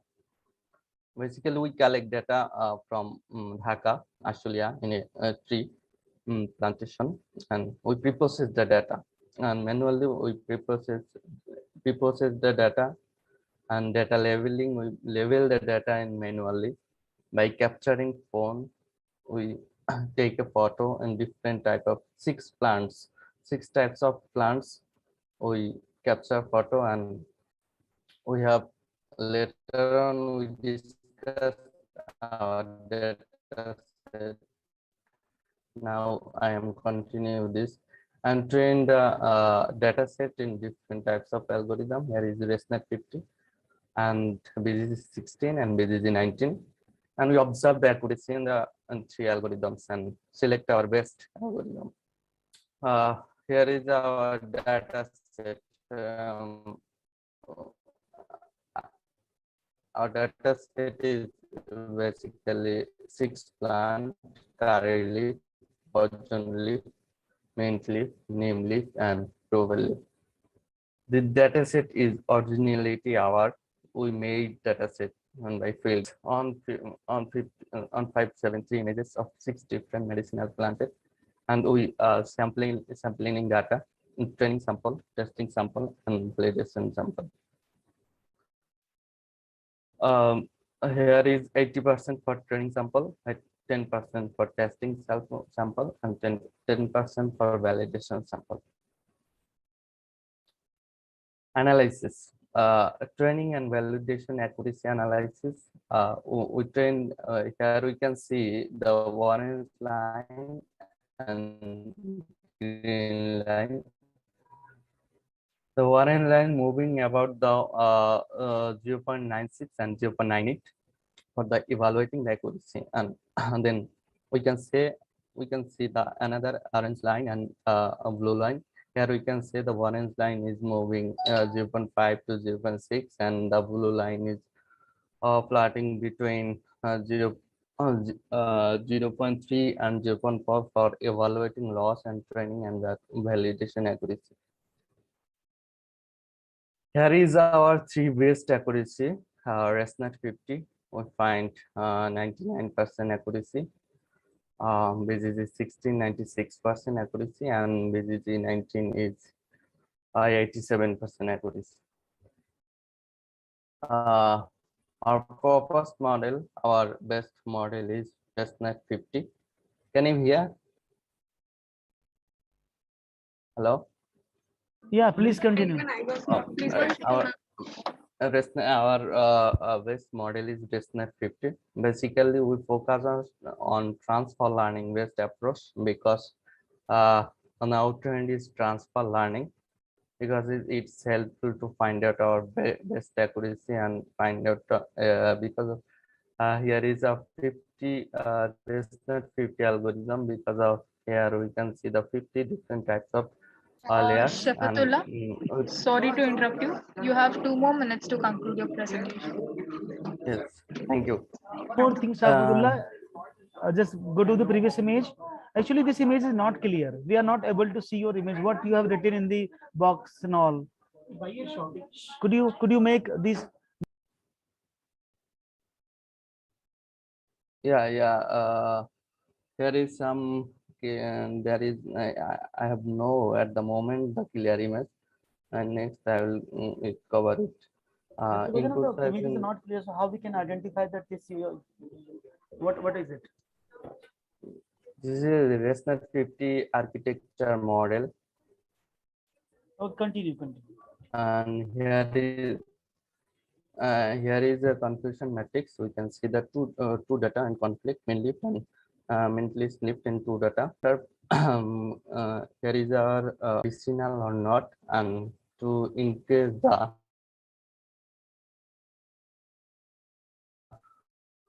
which plant is medicinal or not, and people they also use it. Thank you. Thank you, Shafatullah sir. Manmohan sir, Lalit sir, do you have any questions? Over to you, please ask. Can you just tell how many countries this how many layers you have?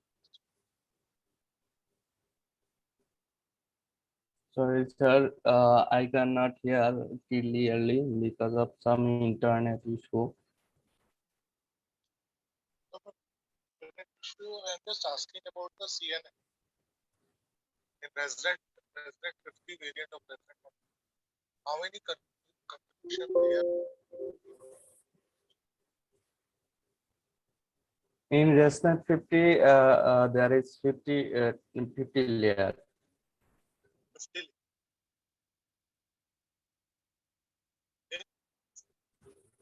You are using neural network in that. So how many? Sorry, Manmohan sir, but you are clearly not audible. Okay, now it's audible. I'm not hearing you, sir. Please. Yes. Now it's okay. Yeah, it's okay now. Yeah. Yes, sir, you are audible now. My question is, how many convolution layers you have used in the ResNet 50 model? 50 ResNet 50, in ResNet 50 layer model, we use 50 layer residual neural network, 50 deep layer. And how many neurons are used here? We use 254, and three different colors, RGB colors, and we use on 28 neurons. Okay, what are the limitations of ResNet 50? Sorry, sir. What are the limitations of ResNet 50 model? ResNet 50 model limitation is here is some ImageNet data set, and the data we cannot find all this time in this model in better accuracy. Always here is a types of best normalization. This best normalization cannot work proper or all kinds of data set. Okay. So you achieved 99% of accuracy. Yes, sir. Because of this data set is our data set and collected from us. So what was your sample size? Total data. Total data sample size is 150. Total on 573 sample in data set, 6 plants. What is the ratio of training data set and the testing data set? Ratio training test 80% for training data set, testing 10%, and validation is 10%. These are your results? Have yes, you? Sir. Okay. So which tool you have used to calculate the results? Sorry, sir. Which tool you have used to calculate these results? Basically, we use Google Colab for this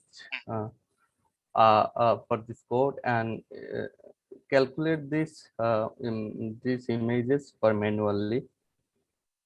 Manually, we calculate 80% and 70%, and manually we label the data. Manually? Yes, sir. Okay. Okay. We can. Thank you, Lalit, sir. Can we move to the next presenter?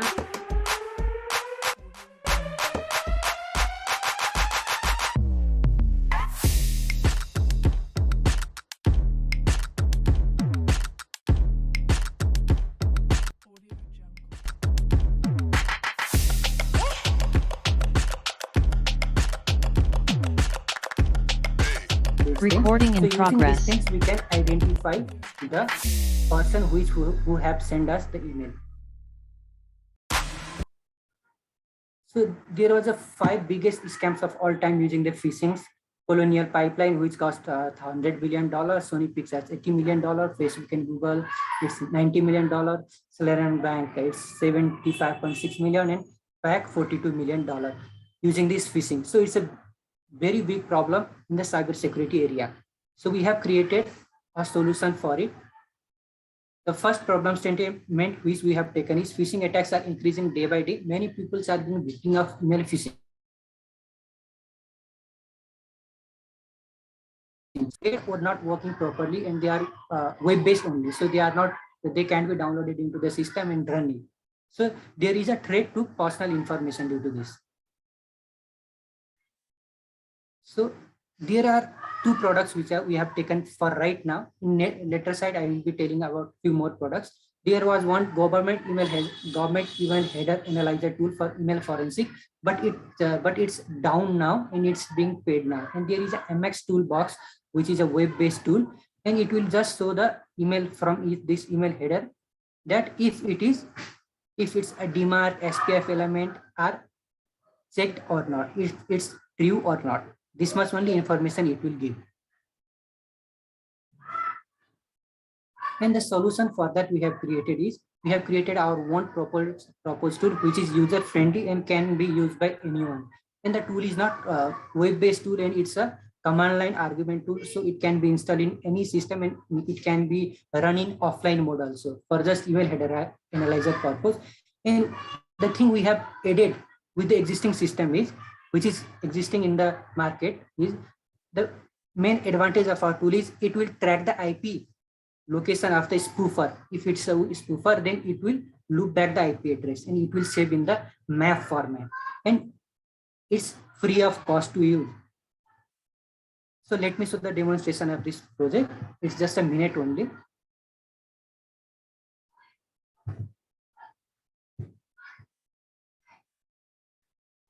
I think this video is clear, right? Yes, clear. Okay, so by this way, user will download the email header from the email. Then the user will run that tool which we have created. So the parameter which we will be giving is the email header file, and if we want to save it in the output format, then we can use -8. And the project name we have kept is Moraru.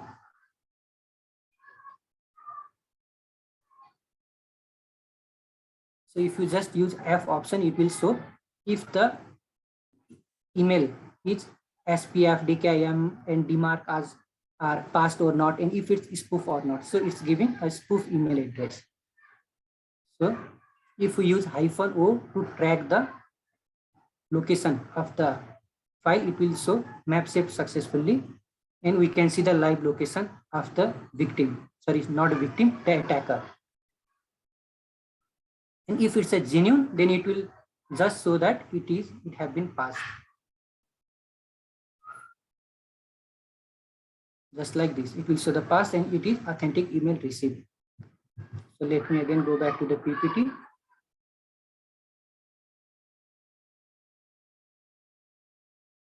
So there were other existing products also, which are, the first one is Google, second one is Google, the first one was Microsoft email header analyzer. They are also good, but they are giving a lot of different types of descriptive information from the email headers. So if you want verbose result, the user can use our system, and our system will loop back the IP also. So it's a main advantage from the existing products. We have also comparison with IP address lookup.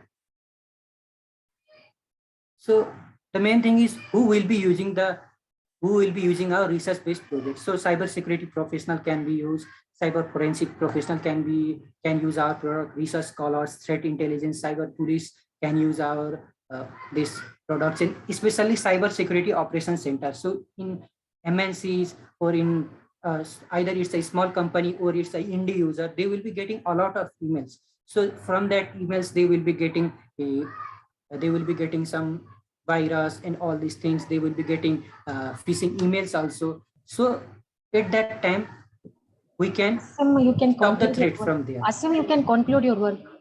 Yes, ma'am. It's about to done. Okay. So in the future enhancement, we will be using AI and ML, and we will be also adding URL analyzer to detect the phishing.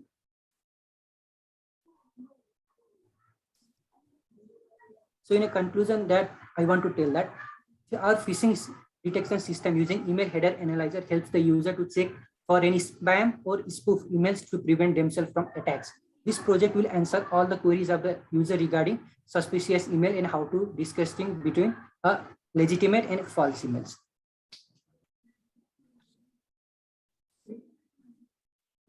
Our references is this. We have used this first latest one is our big references, And the seventh one also is main differences. Asim. Thank you for the session. I'm open for any question. Asim, yes. I can see that like on GitHub, there are multiple implementations in Python related to giving the email header. Then why you again tried writing the same thing? Because we have added that IP loopback, IP reverse loopback feature, which is not existing in many email header files. Have you really checked it? Yes, sir. And again, we will be adding few more features, just like URL email header analyzer, and the features like automatically detecting from the email when we get that. Because there were few projects even I evaluated earlier where they use the similar kind of tactics, and most of them are available on GitHub directly. You have direct. Yes, sir. I have also seen that, but they are using AI and ML. We are not using AI and ML. We are just checking from the email header file. But like so right we will be using. You are only extracting that header currently, correct? Yes, and sir. Yes, sir. Even that. From that header. Yeah, extracting header applications are actually available there only. Yes, sir. But from that, verbose result is not there, sir. And IP loopback feature and tracking from the map location. So we have make it different from other existing solutions, sir. So ultimately, right now it is only a tool. There is nothing called, for example, because you haven't touched any research component right now. It is only implementation of tool in Python. Yes, sir. But for that, we have gone with the research, sir. How these all things will be working. Suppose here are different types of email headers options: DMARC, domain key identifier mail, and SPF records. So what does it mean? Why it is being used? We have gone through it. Then only we have used this email header, sir. Yeah, thank you, Asim. Sir, I have no questions. We can proceed over to India. Okay, thank you. Thank you, ma'am. The session 3 of day 2 comes to an end. I would like to call upon Ajay sir to continue. Okay. First of all, I would like to thank all the participants who are consistently with us, not only in the Zoom, but also in the 2 parallel sessions which are running onto it, and also in the YouTube channel. So thank you, very what we called interesting and very listening audience over here. I would like to first of all thanks Professor Nitin Prakash Rao Patil sir. Prakash Nitin Rao Patil sir, Assistant Professor, Academic Level 12, Computer Science, and he is in the our Savitribai Phule Pune University. He is also working as a Director IT Services in SPPU, also looking for the placement coordinator. So we are very blessed, sir, to have you in this forum for handling the program session chair. With all your expertise, I hope all the participants, not only the authors who are presenting, but also all the different students joined here across almost 85. I am just seeing here 86 now, but we are also having the live session on the YouTube. So, sir, it's a great pleasure. And here I would like to quote one more important thing. I would like to thank our ma'am Sonali ma'am here to just make us come, what we call to invite us, and we got an fortunate opportunity to be with you. I would like to thanks again for accepting a very short notice to join us. Thank you, sir. We are very privileged and honored on behalf of entire ICRD-STEM team, Uttunga team, and the Jain University are very privileged to have you on this. Thank you very much, sir. Thank you, sir. Ajay, sir. Thank you, sir. Yeah.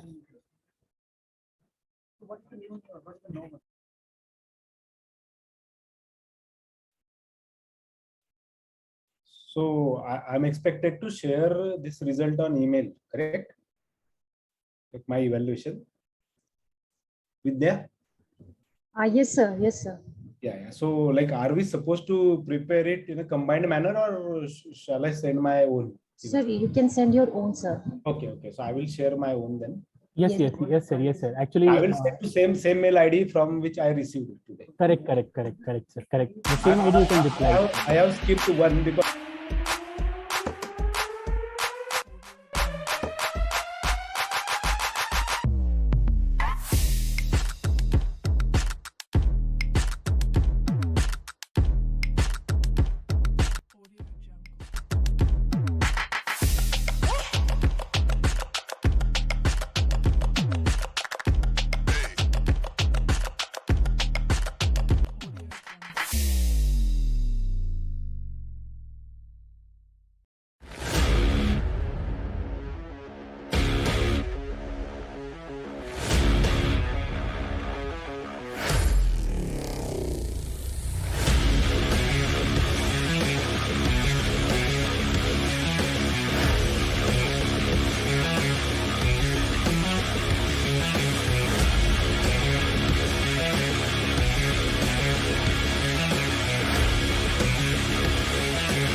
request all the participants to kindly wait.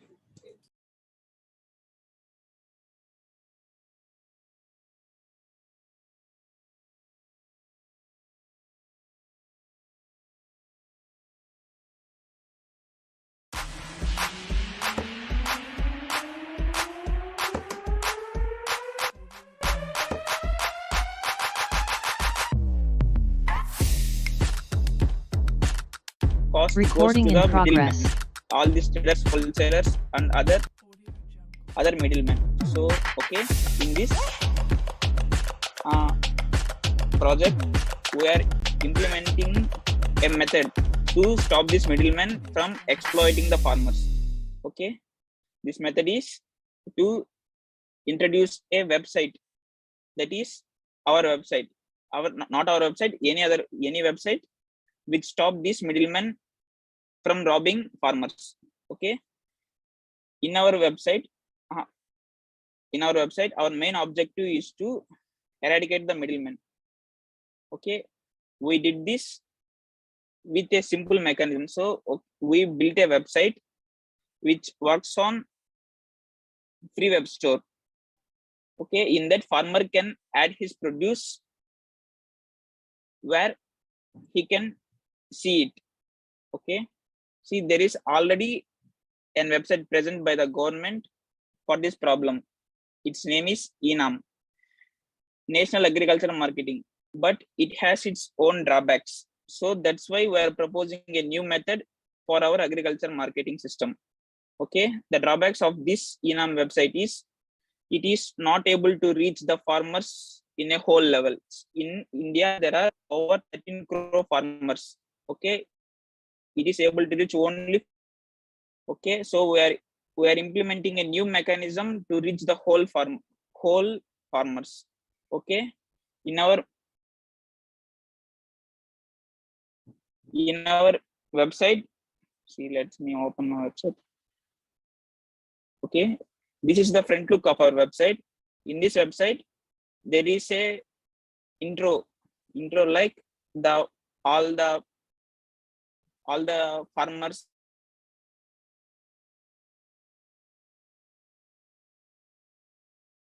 go to the store page and he can buy the product.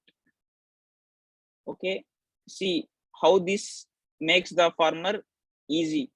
Means the farmer can easily upload his produce into this website and the products directly will be reached to the consumer. Okay, that's how our project works. Okay, let me conclude my session. See, with our project, we are mainly aiming to remove the middleman in the agriculture marketing. That is, we are trying to connect the end-to-end consumers, okay, like producers with consumers. This is our aim of the whole project. Okay, thank you.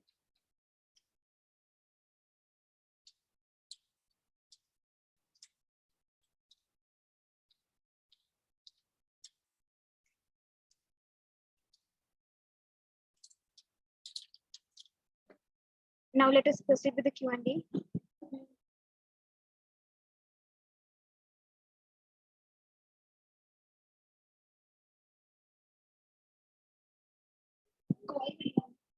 Ranjan sir, are you having any questions? No, I don't have any questions regarding this session. Jayashri ma'am? Could you please give a demo which you have a home page link in your results? Okay. Is that possible? Wait. Yeah.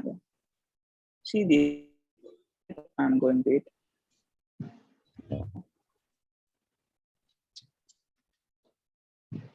See, this is the main homepage of my website. Okay. See, we mainly decided this project for a particular farmers. Okay, like in a village, the farmer needed only mangoes for his produce. So this is a simple concept of our idea. We are thinking of a big guy to increase this idea to all the products. Okay, see, this is our main page of our project. Okay. Okay, these are the varieties that that farmer can buy from our website. Okay, after that, if the farmer likes this, he can go to our store page and he can add them to cart, like every flavor of the mango he can choose. He can add all the money and he can complete the payment with PayPal checkout. This is our website. Okay, farmer can put a load here, right? Yeah, farmer can put his load here. Okay, which technology you have used here? Yeah, we used HTML, CSS, JavaScript, and other language like PHP to build this website. Okay, server? Which Server? Web server? Yes, Osman. Which web server? We are using, what do you say? SQL. That is database. Which is web server you are using? SQL is a Server. language. Yeah. Yeah, my tech team, my friend dealt with the technical details. I don't know much. I only dealt with the front end part, HTML, Fine. CSS, and JavaScript. Fine, Jitendra. Thank you. Okay.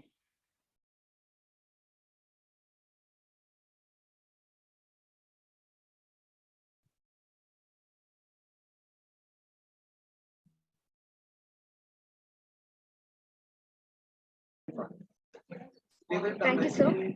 Now, I would like to call upon paper ID 3553, Ali Muhammad Suleiman.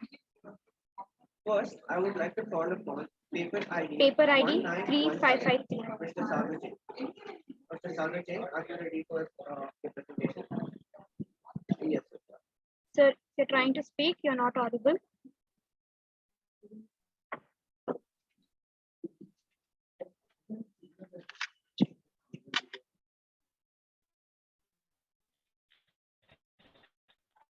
Hello.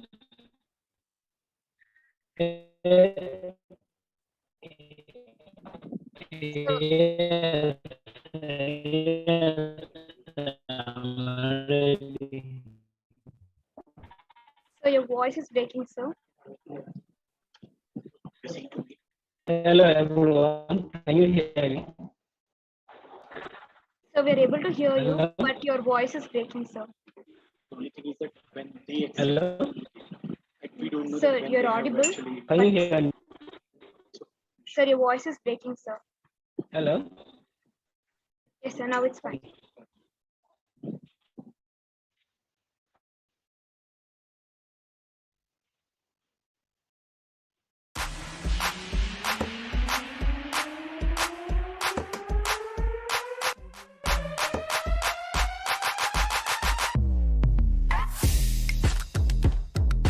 Recording in donor and the progress. patient, both of them. So what are objectives? Our objective is to avoid the spending time and searching for the right donor, the person who the patient are searching. The effortless donation is there. So our website will help them and educate them so that it make easier for them from any place in the world to make the connections with the patient. So what is the proposed system? So the proposed system would be like it remove the data redundancy. It is like a highly level of security is there. A strong password mechanism is there. It is user friendly, and the project is also flexible and so much easier for the user. So role player. There are two role player: organ donor and the acceptor. Organ donor are the person who donates the organ, and the acceptor are the person who accepts the organ from the donor. So what about the organ donation? Organ donation is the entire practice of the returning of a human organ or from a living or a deceased person to the person who needs it. Types of donor. So donation can be like living donation or a deceased donation. Living donation is the return of the organ from a healthy person to a person who needs it. And a deceased is the person can make in their nearby death time or after their death. So who can donate? The organ health should be well. and according to our website, so the person should be above 18. Not under 18 is not allowed for our website. So what are the hard requirements of the requirement for registering? So system would be like Intel i3. Minimum requirement is 8 GB hard drive and a 14 inch of color monitor and optical mouse. The operating system is fine. Windows 7, 8, 10. Not dated with the 11.1. The coding language should be we have used is HTML, CSS, and JavaScript. And the tools we used is the Visual Studio 2019. So how we implemented this project? We created the website using the HTML, CSS, PHP, and JavaScript. PHP is used so that we can collect the data from them and store in our hand safely. So who can access it? She can access it the website from with the use of mobile or the desktop, from wherever they want. Just they need the proper connection. We have enabled a chat box there for 24/7 communication. So functional option for the donor, anyone who is voluntary to donate an organ can go to the Become a Plaza page, which I'm going to show next. So click on the Become a Plaza and then they can register. So if you want to be a plaza, you need to fill the form that is given on our website and need to make the points, and we are going to verify that face to face. So we have made it clear that there's one event section is there, which is providing the information related to like finding the information of the events, like as well the awareness. We are gonna make the campaign. They are we can make for our website is mainly for the kidney patient, kidney organ donation. So the kidney patient can talk to each other, the donor and the patient can talk to each other. What are their transplant surgery, and see with their own eyes and hear their own experience. What are their events? So there's drop down menu as well. So what is organ donation, which provides the information in the drop down menu. What is organ donation, which provide the information of all the complete information of about the organ donation. Next is more about the kidney transplant. It will directly tell the patient and the donor how we are going to do the kidney transplant and how we are connect the people. And a Become a Plaza page is to fill the information page that is given by the donor. Okay. So there's a contact section as well, which is provided with the 4 section columns. The person need to fill the form, and it will be with the connection of PHP language. It will store in our database, and it will be in our hand. The transparency won't be there, so it will make the security. So what are the advantages of a project? So it is web-enabled project, and this project is so simple and interactive that that will give a user-friendly way to for the donor and the patient, both of them, so that they can the donor can register themselves so easily. And also there's a check of at every stage a new creation of data entry and updating of a user cannot enter invalid data, like I'll show you in the next way. So what is project enhancement? We can also provide administrator to like backup, decompression, and linked server. Based on the further security issues, security can be improved using the encryption and the descriptor techniques. And there's a chat box 24/7 available there for any purpose they need. So before the conclusion, I would like to show my website first. I hope my screen is visible. So this is our website. If I click on the contact us page here, and if I fill this page, just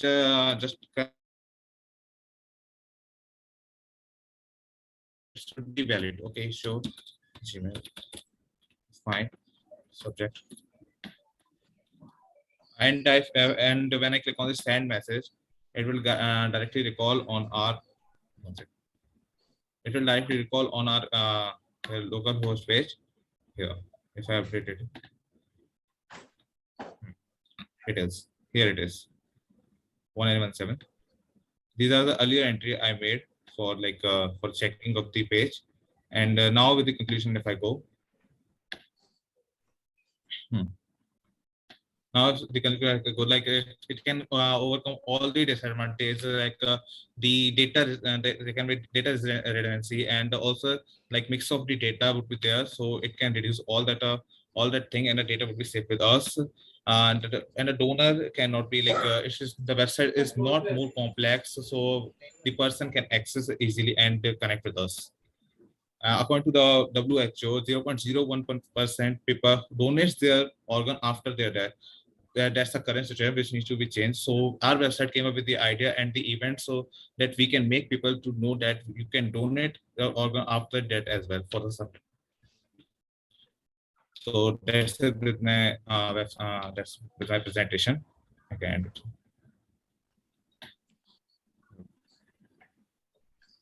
Have you associated with any hospital that this app, how you are promoting your app? I'm sorry, ma'am. How you are promoting your app? Your we haven't done any associated with any of hospital. We are just creating the website, and we are just working as the NGO person. We are going to collect the data, and we are going to face to face meet the donors and to make sure that they are correct or not. So for now, it's not connected with any of the hospitals for now. Like we are making our website more clear that we could go to any of the hospital and they can get tested with us. Okay, you must educate the people also, know how to use this. The donor, the acceptor has to check your website. Yes, and that's the thing. For that section, we made the sections for them. Like I showed that event section. Second thing, there's known about the website as well, known about the organ donation, known about the kidney donation. Mainly, we are focusing for now. We are focusing on the kidney donation only, kidney organ only. In the further way, when we are expanding our website, then we are going to focus on other organs. Okay. Sagar, are you able to hear me? Yes, sir. Yes, sir. Yes, sir. You tell me the website you have developed. No, there are many websites being developed. What is the unique feature of your website? What is uniqueness you have done? So the thing is, in the other website, there's there might be some data misuse of data. We don't gonna take the data to. We are not gonna show the data to a donor or the patient. Firstly, we are gonna check with the donor that if it is correct or not. That makes the security first. So it would be different from that. Okay, but if a deceased person comes, will it accept, or it will first check it whether the kidney can be accepted or not? How it will be taken care? Sir, yes, sir. Sir, for that we are gonna check with the donor who is donating the kidney or any organ, the kidney we take. If it is donating the kidney, we are gonna check it, check with the hospital. As we are gonna connect with the hospitals and all. Every check session would be done. Every step would be taken, so that is security for the patient would be made. As Madam was saying, if you can implement this, it will be very good outside. You can think of doing that actually. So we are thinking of it, sir. We are going to connect with the there's a nearby Apollo hospital. I'm going to connect with them. If they are ready to do it, then we are going to do it, sir. Okay, thank you. Thank you, Sagar. Sagar, yes, one question. Yes, Sagar, what is the architecture you have followed? 2-tier, 3-tier, or multi-tier? Sir, this this is static website, I can say. Moreover, it is not static as well. Static no, sir, website. not exactly static website, because we are connected to the PHP language with it. We are going to collect the data with I think it's a multi-tabs data. So there's different tabs for event tab is there, home tab is there, contact tab is there. I'm not talking about the navigation. I'm talking about the architecture. I'm not talking about the tabs, the navigation. I'm talking about the architecture. So I'm not getting a point, so sorry. Architecture, you're meaning okay, yeah. There's a multi we are going to divide the teams for that at every stage, and No, I don't understand. Okay, thank you. Proceed. Thank you, Sagar Jain. Let Thank us you so move on much. to the next paper. But before that, let me make it clear that I will ring a bell after 7 minutes. You will have a 1 minute buffer time to conclude your presentation, and you will have 2 minute time slot to for the question and answers. I humbly request all the faculty, session chair and co-session chair to limit the questions for 2 minutes. Now let us have the next paper, paper number 2157, Mr. Sharan R. Are you ready with your presentation? Yes, I am. You can start with the presentation. Yeah.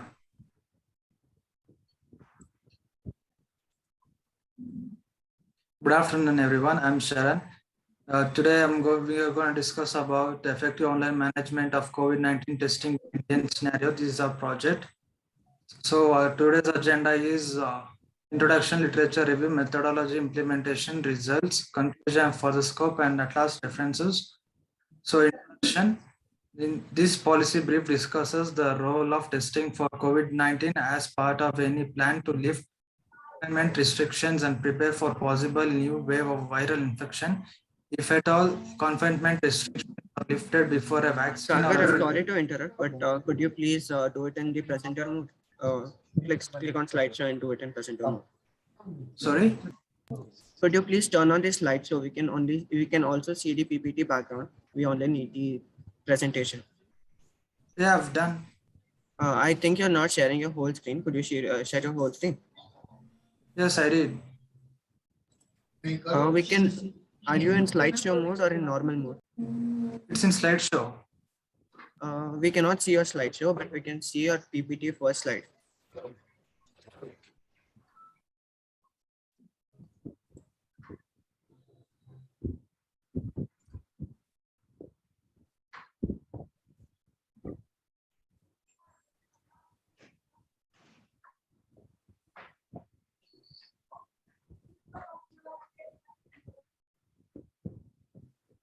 Now? Click on slideshow. Yes, I did. We can't see your slide. Okay, now we can. You can continue. Yeah. So introduction. Crucially, quick suppression of infections requires testing more people to identify the infected, tracking them to make sure they do not spread the disease further. Next, we have literature review. On December 31st, 2019, the China Health Authority alerted the World Health Organization, WHO, to several cases of phenomenon of unknown etiology of one city in Hubei province in central China. The cases have been reported since December 8, 2019, and many participants worked at or lived around the local seafood wholesale market, although other early cases had no exposure to this market. And next we have methodology and implementation in this. The search strategy will be performed using resources to enhance methodological transparency and improve the reproducibility of findings following the PRISMA-P guidelines. In addition, using population intervention comprehension outcomes PICO approach, we elaborate the research question of this review to ensure a systematic search of literature. Now my friend Tanu will take over. Thank you. Sharan, are you done with your presentation? No, Tanu is continuing, my other presenter.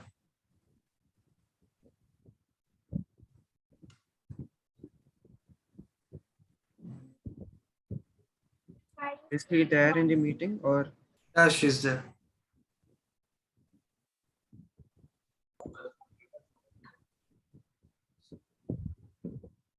All right.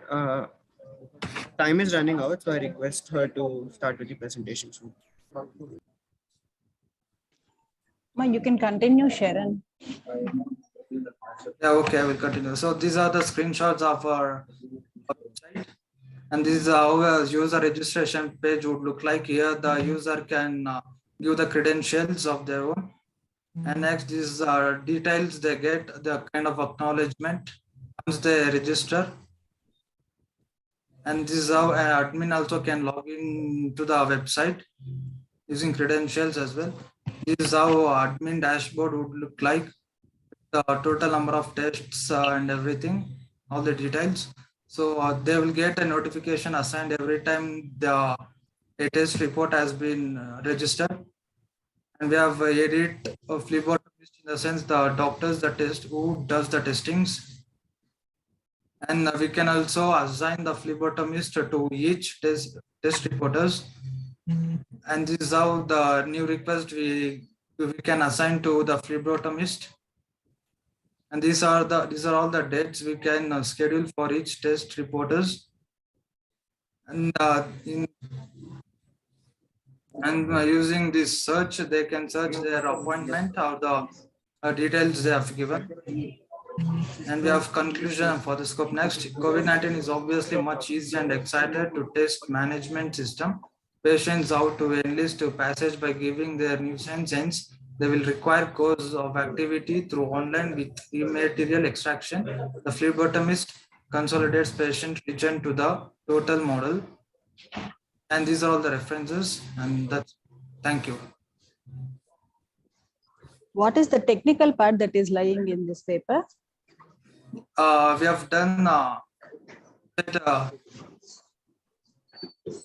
which takes the details of a reporter and gives it to the phlebotomist who tests that, and also admin can log in through this website. App or web app or mobile app? No, it's a website. It's a website. Okay, Sharon, are you able Yeah. to hear me? Yes, yes. Yeah, Sharon, one thing, however, particular this one, what you have developed, it will know whether he is registered or not. How it will check it? Yeah, we'll get acknowledgement message saying that the confirmation message. The user. Okay, if someone has not, if someone has not come on the specified time slot, will it take care of giving a different time slot also for the concerned person? Yeah, we can do that by editing. Yeah, like this. No, have you taken care or will you do it? No, it's manual work. Have you taken care of that? Yeah. And you can think of implementing, many are doing it. Yeah. What is the unique thing you have developed here in this COVID-19, which is not there done by anyone actually? Yeah, we have done it by the uniqueness in this is we can make the test available to all the people, which is a big task happening nowadays. Okay, sir. Thank you. Thank you, sir.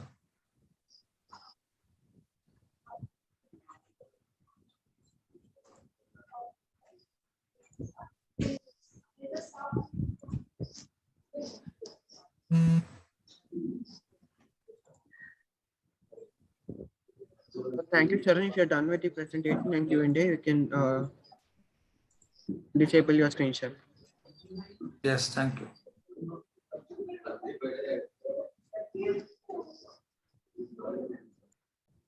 Next up, we have paper number 0321, Mohammed Javed.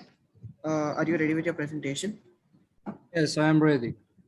Okay, you can start presenting. Thank you.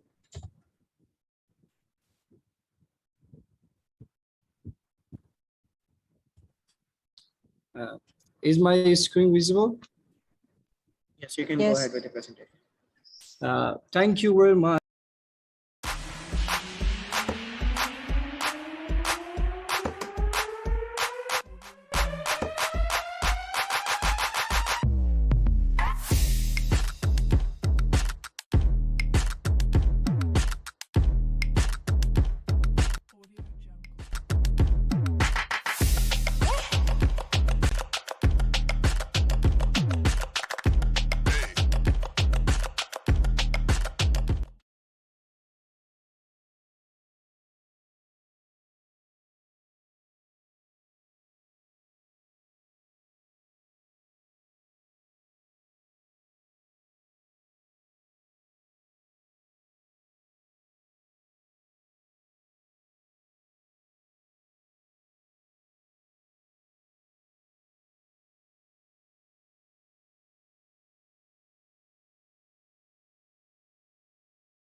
ICT and information society.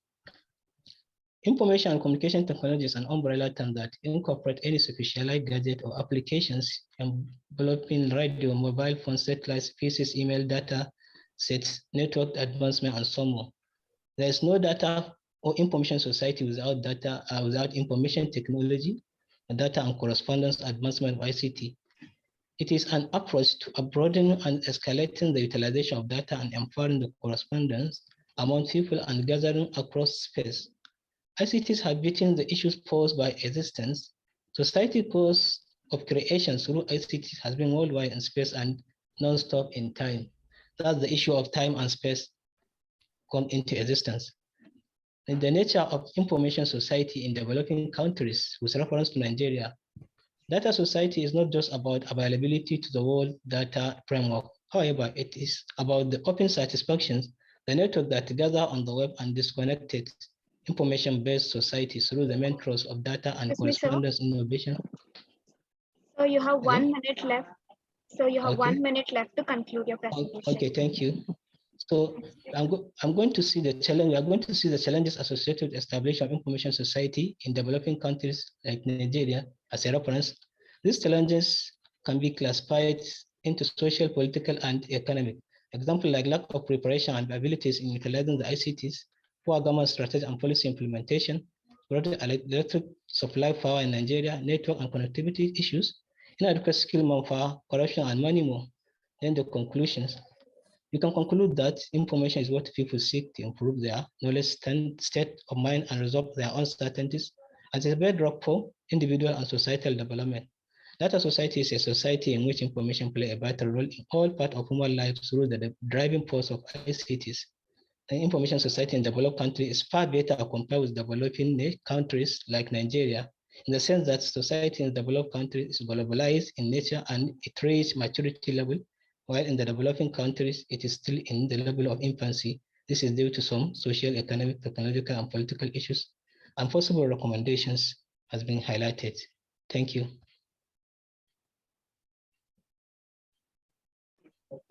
Thank you, sir. Rajan, sir, do you have any questions? What you actually want to do with your model? Hello? Yeah, what you actually want to do? You want to create any? You want to create any? What actually you want to do? Means that you understand.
Yeah.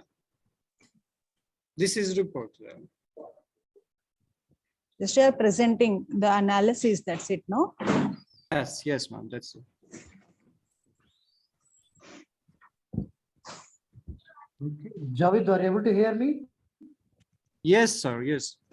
Javed? Yeah, you have shown the success rate. No, have you thought of implementing a methodology for that? How to improve that success rate?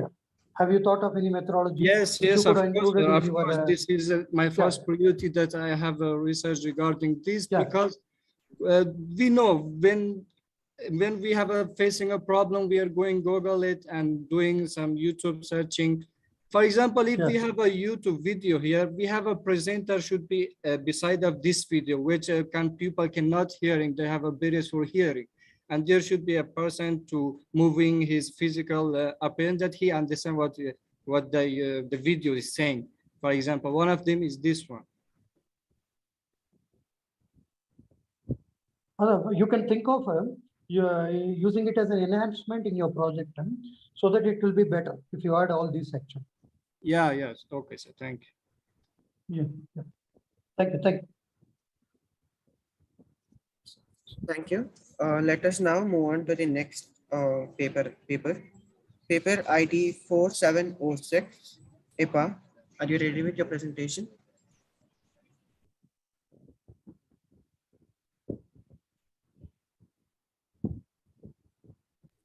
IPA, we can't hear you. Can you speak? Yeah, we can hear you. Am I You can audible? start with your presentation. Yeah, okay.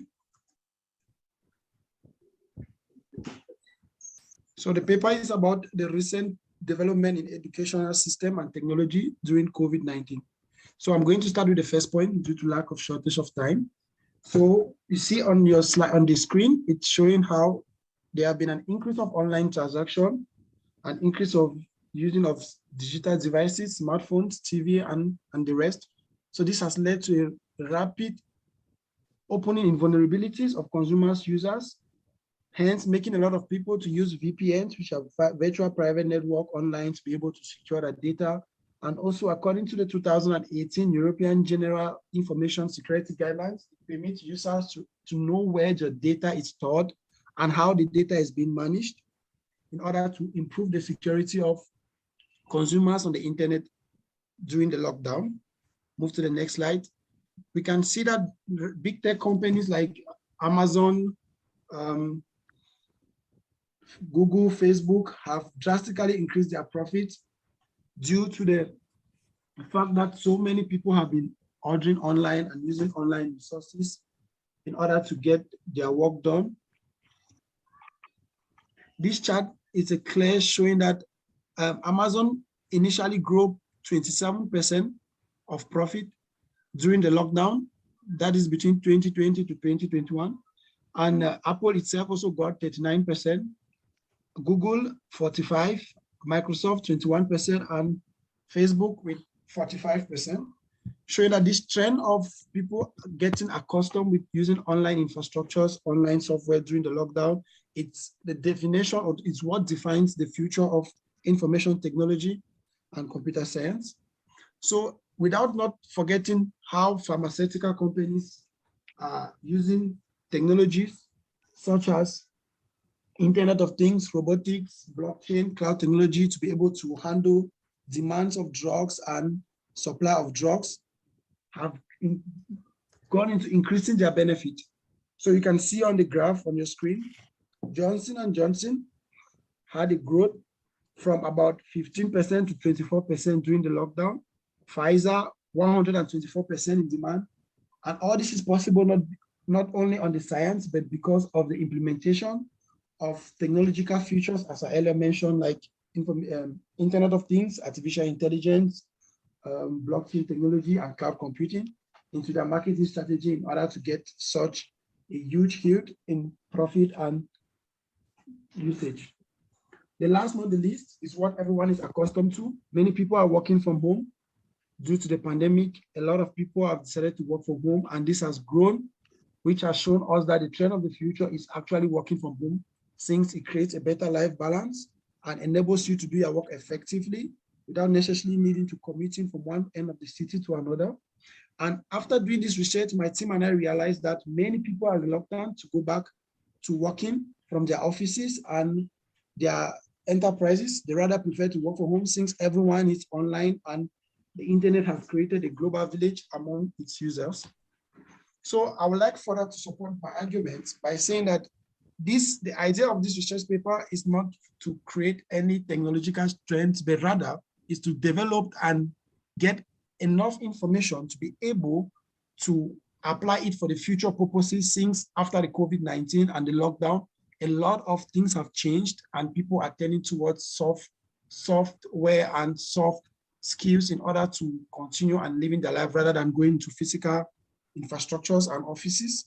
So I will end up by saying that this trend, it's inevitable. It's like when the internet began in the early 2000s, this trend is inevitable. This is how it's going to be. Many people will prefer doing online shopping, online studying, and also working from home. Thank you. I'm now open to any questions.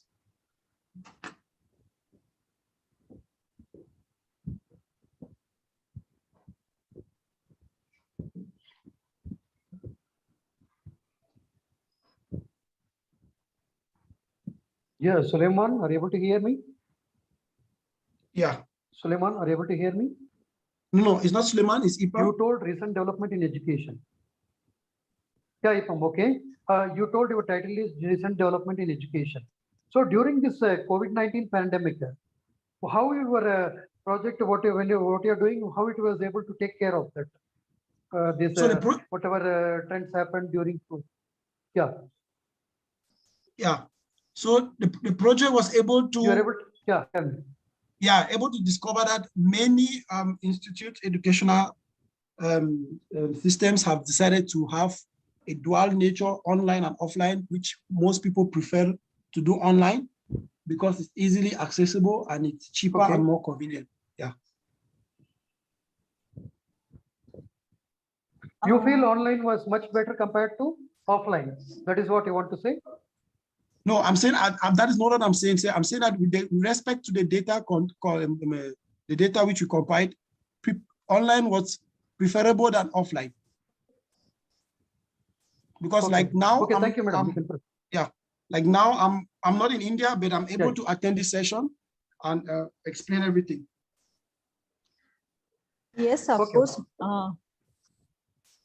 Of course, we are using the technologies, but title you can just rewrite, it will be better. Okay, usage of digital, usage of online platforms, like that. Because of that pandemic only made us to organize such type of events successfully via online. We are here and we are organizing that we can accept. Recent, but the title will not justify that what you presented according to me. Yeah, thank you. I will do that immediately. Just recent development in education and not the usage of online platforms for education. Okay, ma'am. Thank you. Okay, thank you. Thank you. Let us move on to the next paper. Paper ID 6621, Bhargav Gupta. Are you ready with your presentation? Yes, I am ready. You can start sharing your screen. Yeah, just a second. With Bhargav, even I'll be joining Summit. Yeah, I have another author or presenter with me, that is Samit. He will be presenting he'll be sharing his screen. Yeah, sure, that's not a problem. Yeah, sure. Thank you.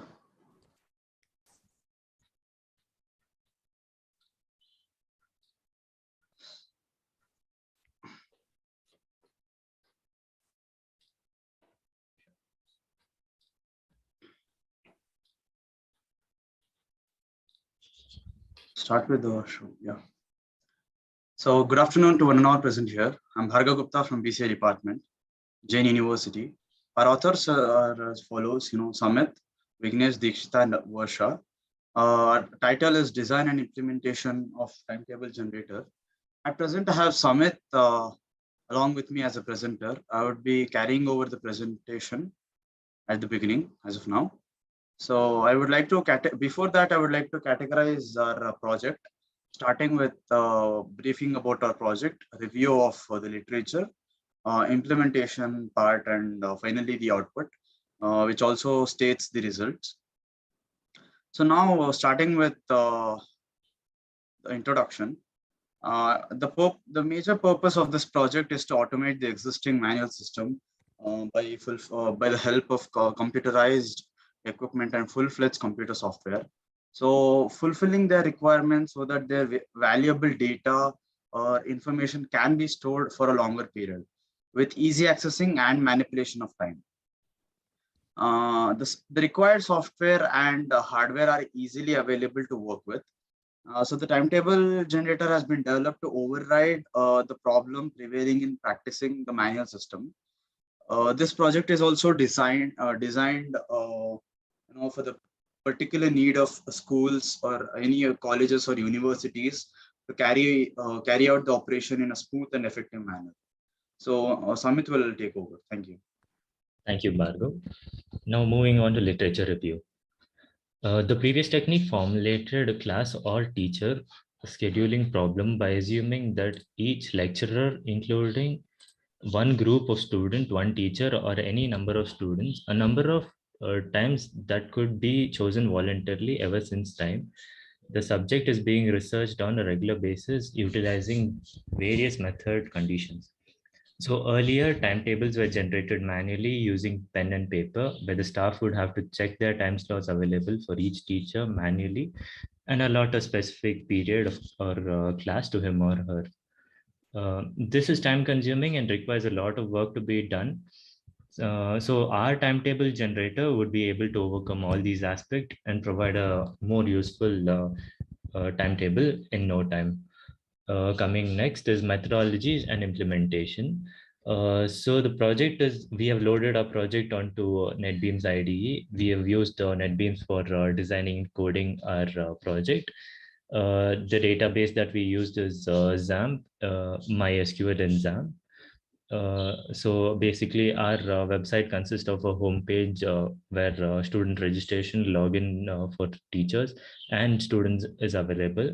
The HOD and admin will also be able to log in from here. The students will either be able to log in using their specified login credentials, or they can also register. The faculty will have their own specified login credentials. Coming to the database part, the SQL table attributes are course, branch, faculty login, sign up, subject allotment, and subjects. Next, Bhargav will be continuing. Thank you, Samit. There are two screenshots displayed on the screen. The one shows the registration part of the students, where the student can register using their personal information like name, address, phone number, course, semester, email ID, and password. After the registration part is done, they can log in via their login credentials provided by the faculty or the management, which the backend team will take care of.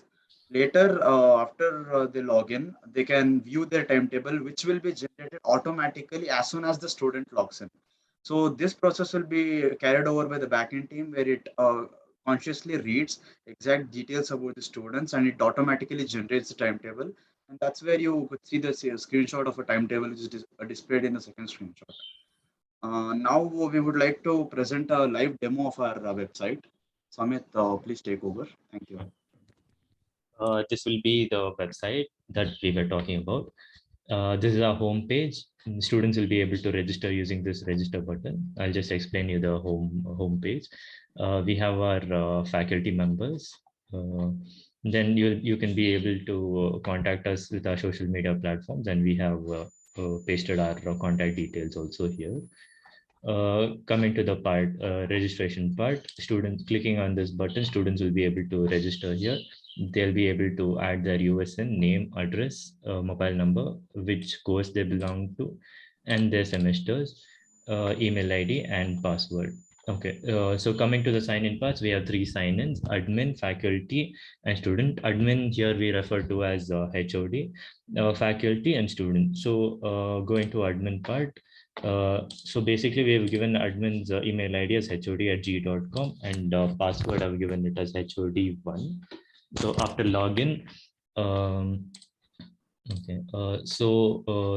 we have a registered faculty where the HOD will be able to register faculty. So basically the faculty doesn't have a register option. So the HOD will be registered in the faculty member. So it's similar to students, faculty code. name, address, mobile number, which branch, semester they'll be dealing with, and email ID, password. Similarly, we have register course where you'll be able to register the courses, and the register subject where you can put the subject name and the code. If you come to allot class, whichever new subject you've added, that subject will pop up here, and you will be able to allot the class for the specified faculty. Going to generate timetable, whichever branch or semester you click on, after you generate the timetable, the timetable will be generated. To view the timetable, you need to log in as a faculty or as a student.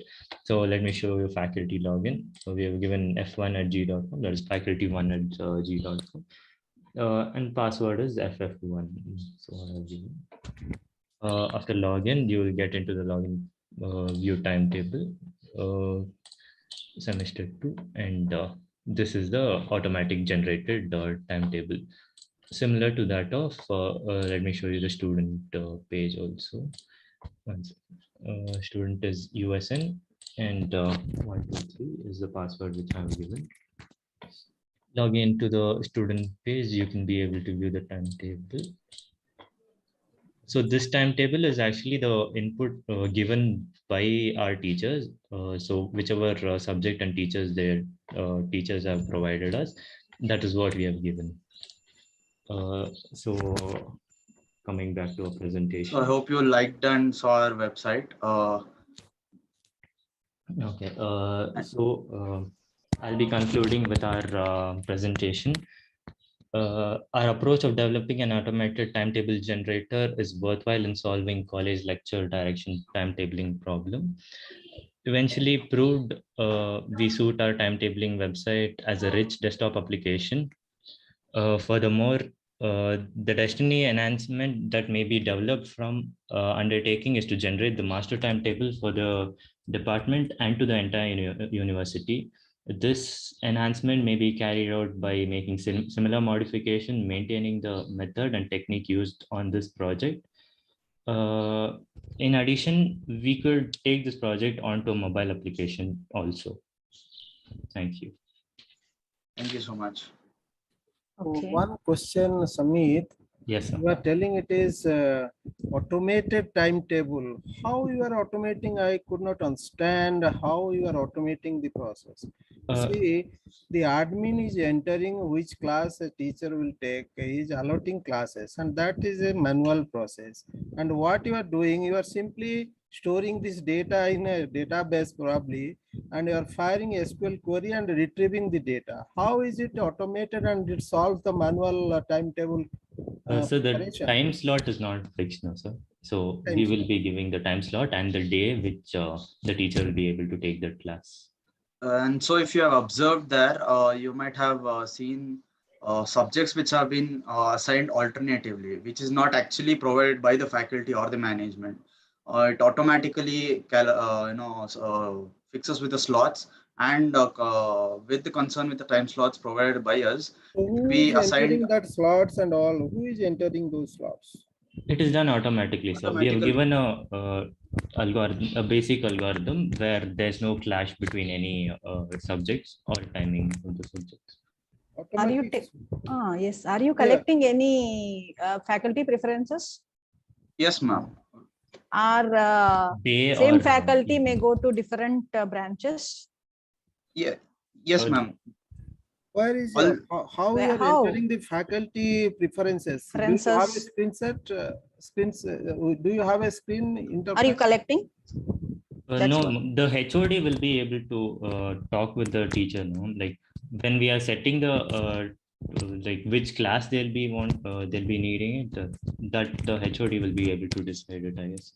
Yeah, and the whole information will be provided by the faculty to us, and we will be providing prior details to the backend team so that they can assign it accordingly. And to be honest, there will be no clashes anywhere, as there will be a whole control by the HOD. And as there are 3 portals, we are pretty much sure that there will be no any clashes. And yes. You can collect the options and you can check the individual timetables of the faculty. Have you checked any testing? Have you performed any testing of individual faculty timetables? No, but we have actually given just two inputs where we have tested two inputs, two faculties, timetable or any time slots which is provided. As of that two inputs, we haven't found any clashes or any problem with that. So in the future enhancement or the future implementation part, there will be a vast information or the data, and we are sure that we'll look into it with a brief information. Thank you, Sumit and Bhargav. Let us move on to the next paper. Thank you. Paper, thank you. Paper number 7079.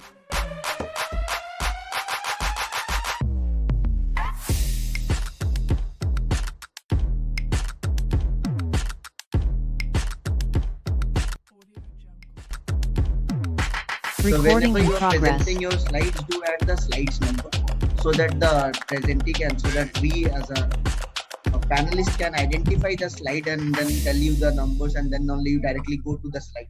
So since I'm not able to identify the slide numbers, so that's why I'm telling you, just go to the first slide, then go to your second slide.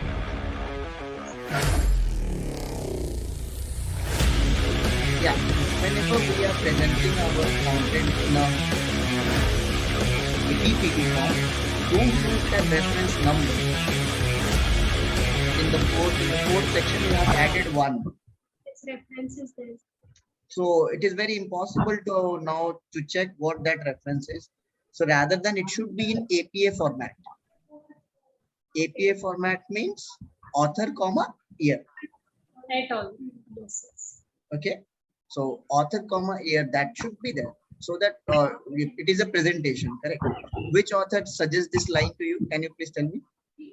Who is the author who suggests this line? Do you know the author's name? Which author suggests the fourth line? Which author? Yes, even we don't remember. We have to go to Then all. it means you are not remembering, correct? Yes. So go to your next slide, please. Now, this is which picture? Is it a figure 1, figure 2, figure 3? The title is missing. Is it a picture or it's a content? It is a, yes, it is a picture, and we have taken it from this website. So It's okay. The source was mentioned. That is well enough. But from the which picture? Go to your another slide, please. No, next slide. There you put a figure 1. Then that picture is no picture then? Yes, sir. That's again a mistake, sir. Sorry. So we have created all these figures and we forgot. So whenever you are doing your presentation, because I hope that you are going to be submit your PhD soon, and I expecting that from you too. So these are my suggestions to you. Whenever you are presenting your material, that should be in a successive orders. The figure 1, then figure 2, then figure 3. Every figure must have the name and the caption. And the source, since it is been created by you, that's why you did not mention the source. Previously you have mentioned the source. That is well and good. Okay, so do correct those things in your slide. Okay, then next. And don't, yeah, in this case, whenever you are explaining this concept, don't use the journal names IJIREM, that short forms. It is very impossible to understand which journal it is. Okay, don't use that short form. Then suddenly you have used that in the fourth one, that IEEE 2017. What is IEEE 2017? Which journal it is? So that kind of synchronizing was missing from your slide. Okay, every point is well drafted. The work is very good. The remark you have mentioned, the features you have identified. These are the few silly points which you need to maintain to be the best presenter in the near future. Okay, clear to all? Yes. Yes. Clear to both of you? Okay, yes. Then go to your next slide. Yeah, that's fine. Go to your next slide. That's also fine. See, there you put a figure number 2. Then the first figure is went off. Okay, now your order is coming on. Go to your next slide. That's well, that's good. Go to your next. No, since you have mentioned the logistic regression, through which you draw this curve, which software have you used to draw this curve? Did you use any software to create this curve, or it's just a random picture you have taken from the internet? No, sir, it's a random picture. We were going through. Then why the source was not been mentioned? Sir, it is taken from some of the generalized papers. So Yeah, it's okay. But I ask you, that's why I'm asking you. When the source was not been mentioned, it means it was designed by you only. Okay, it was created by you only. Understood? If it's not created by you, then do mention the source. Otherwise, it come under the plagiarism. Yes, yes. Got my point? Okay, Yes, yes. Go to the next slide. Again, don't use those 2, 4, 5. That should be in order. 2 के बाद 3 आना चाहिए था, then 4. Yes. Means that should be in order if you are putting in an order. Okay, go to your next. Yeah, that's all. These are my suggestions to you. Okay, and since it is a review article only, you are not yet been working on any of the model. So that's why based on your review article, I have these many suggestions to you. Please next time implement those and be the best. Okay. Thank you so much, sir. Yeah, thank you. It's my pleasure to talk with you. Thank you, sir. Yeah, Jayashree ma'am, you can continue. Yeah, yes, sir. Vinita ma'am, can you hear me? Vinita ma'am, can you hear me? Hello. Can you hear me? Am I audible? Ma'am, you're audible now. I think we are facing some issues.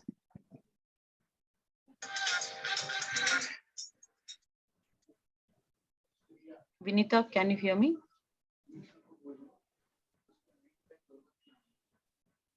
Ma'am, I think they lost their internet.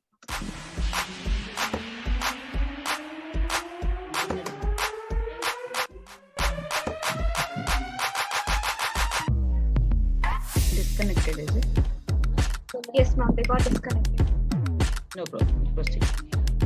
Okay. Next, paper ID 9097. Bharat Krishnan. Yes, ma'am. Yes. You can start your presentation.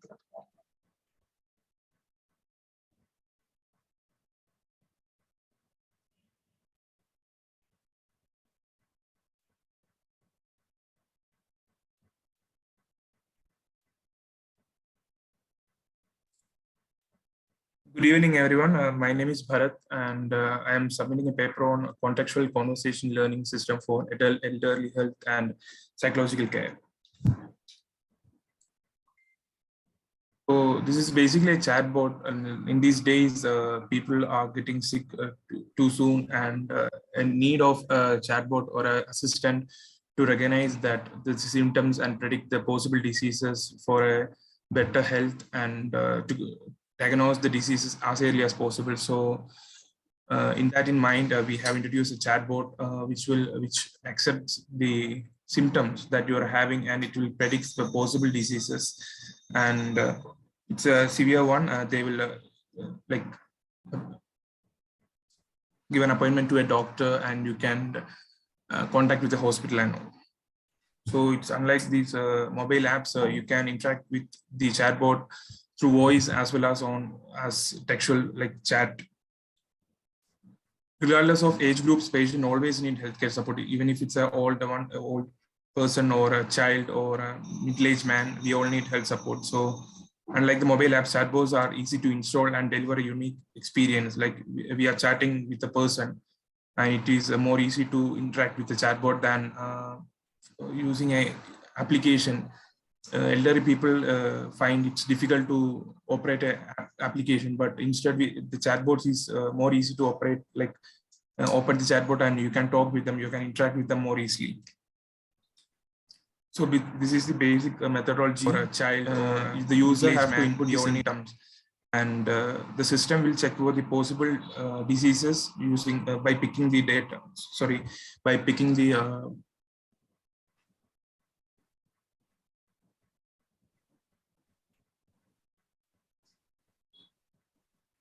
Am I audible, ma'am? Hello?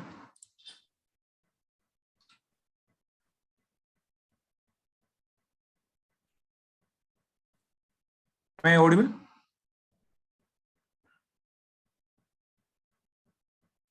Hello?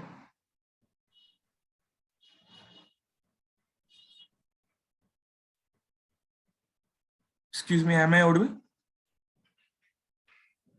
Hello?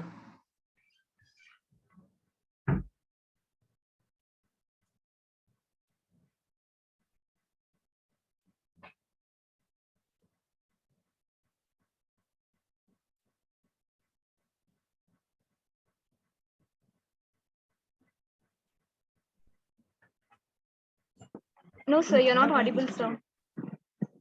Now? Yes, sir, now you're audible. Yeah, okay. Thank you. So this is the basic methodology. The user have to input the symptoms, and the system will check for the possible diseases by picking the keywords with the data in the database, and it will output the possible diseases through a voice or a textual, whichever the user prefers. And if it's like a severe one, you can fix an appointment with the doctor, or you can contact a hospital for future. So the libraries used, the chatbot is made with Python, and the important libraries we have used was Python Audio. So Python Audio binds the audio port, the cross platforms, and input out library, so you can have a conversation with the user. And the teach-to-speech conversation library in Python is also we have used to identify the speech that the user have interacted with the chatbot, and also the speech recognition and Wikipedia. And for other assistants, we have also included Google Assistants, like you can access Google or YouTube from this chatbot for any clarifications or some suggestions. So these are some screenshots from the chatbot. The first one is an error message, like if the chatbot doesn't recognize the input that you have given. And the second one is giving the proper input and by recognizing the symptoms. So the proposed system helps to identify the early symptoms of deadly disease like cancer, which need an early diagnosis. So that's the main focus for this project. And the voice assistant also help the elderly people for a proper interaction, and better than Google or something. It is more dedicated for them. For the future, we can update the app by creating a larger database and more user-friendly. So the content can improve the accuracy of model and more keys like synonyms, more keywords, and better like house dip doctors and all. So the references. Thank you.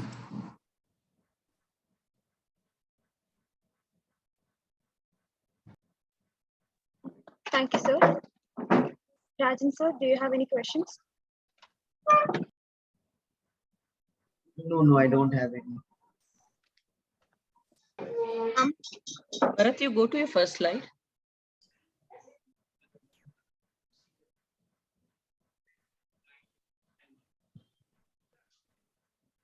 Literature review.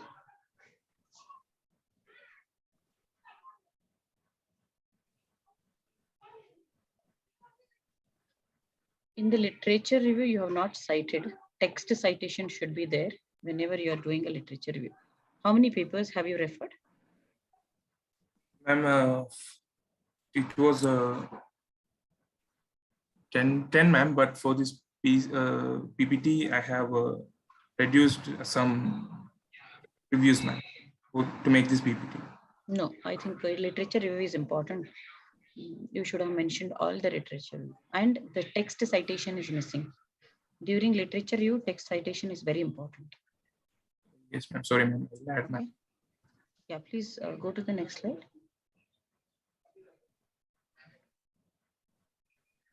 What is this? Is this taken from the internet? No, ma'am. I created it, ma'am. Okay, this is your flow diagram, right? Yes, ma'am. Okay, which is a package you're using for audio? Sorry, ma'am. You said something, you have mentioned some Pi audio something. Yes, ma'am. Libraries? Pi audio. We have used Pi audio.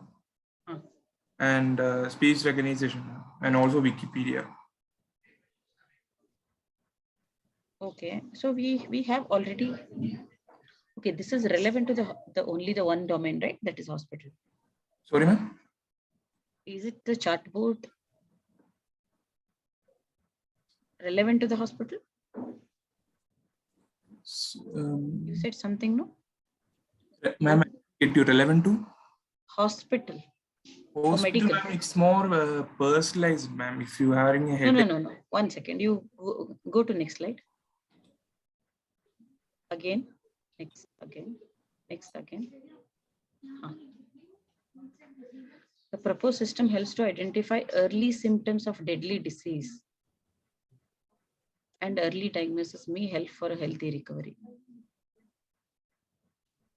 What is the existing features? Existing feature is the symptoms. It can pick up the symptoms, ma'am, and predict. It's not 100%, but it's nearly predict the possible. I have to tell my symptoms, so it will predict them. Yes, ma'am. Possible diseases, ma'am. Okay, how Why many you are having this? Okay, how many diseases you are covering? How many symptoms you are covering? Ma'am, now we don't have that vast database, ma'am. We have to create a much larger database for the future. Okay, you implemented, is it? Which database are you using? Database, now we are creating it on Python itself, ma'am, but SQL we are working. Pardon? Python, ma'am. We are like some symptoms we are already putting on Python itself, and we are connecting with the SQL. Ma'am.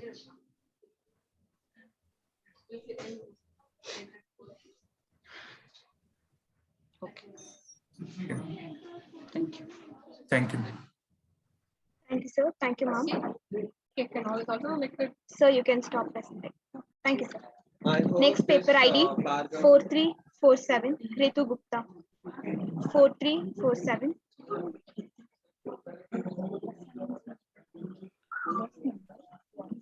Paper ID 4347.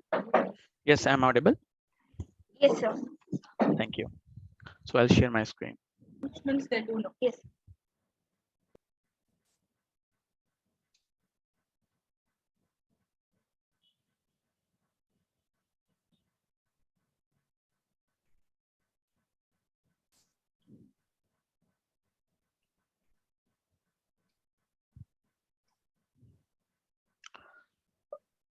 Respected honorary professorship, Dr. Ranjan Kumar, Professor Jayashri M. Pudari, my mentor, Dr. Lalit Kumar, and Dr. Sumita, and my mentors, teachers, and my dear friends. Good afternoon. It's been an honor to be here and have an opportunity to present my paper. You can expect the thing is to stay the same. I am Rituraj Gupta from BCA Specializations, Cloud Technology and Information Security from Jain University, Bangalore, India.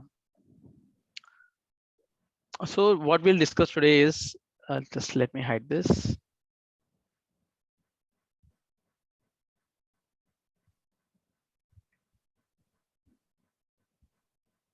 Okay, so what we'll discuss today is we'll have an introduction. We'll have an introduction, basic idea on SIM, and we'll have a literature review and problem statement, what I found after my research, and problem that solution to that problem. And I have implemented this also, so minimum software requirement and implementation and testing analysis. So my scope is in the SIM technology for the digital forensic, and my topic name is my topic name is automated data acquisition in SIM incident handling process and digital forensics.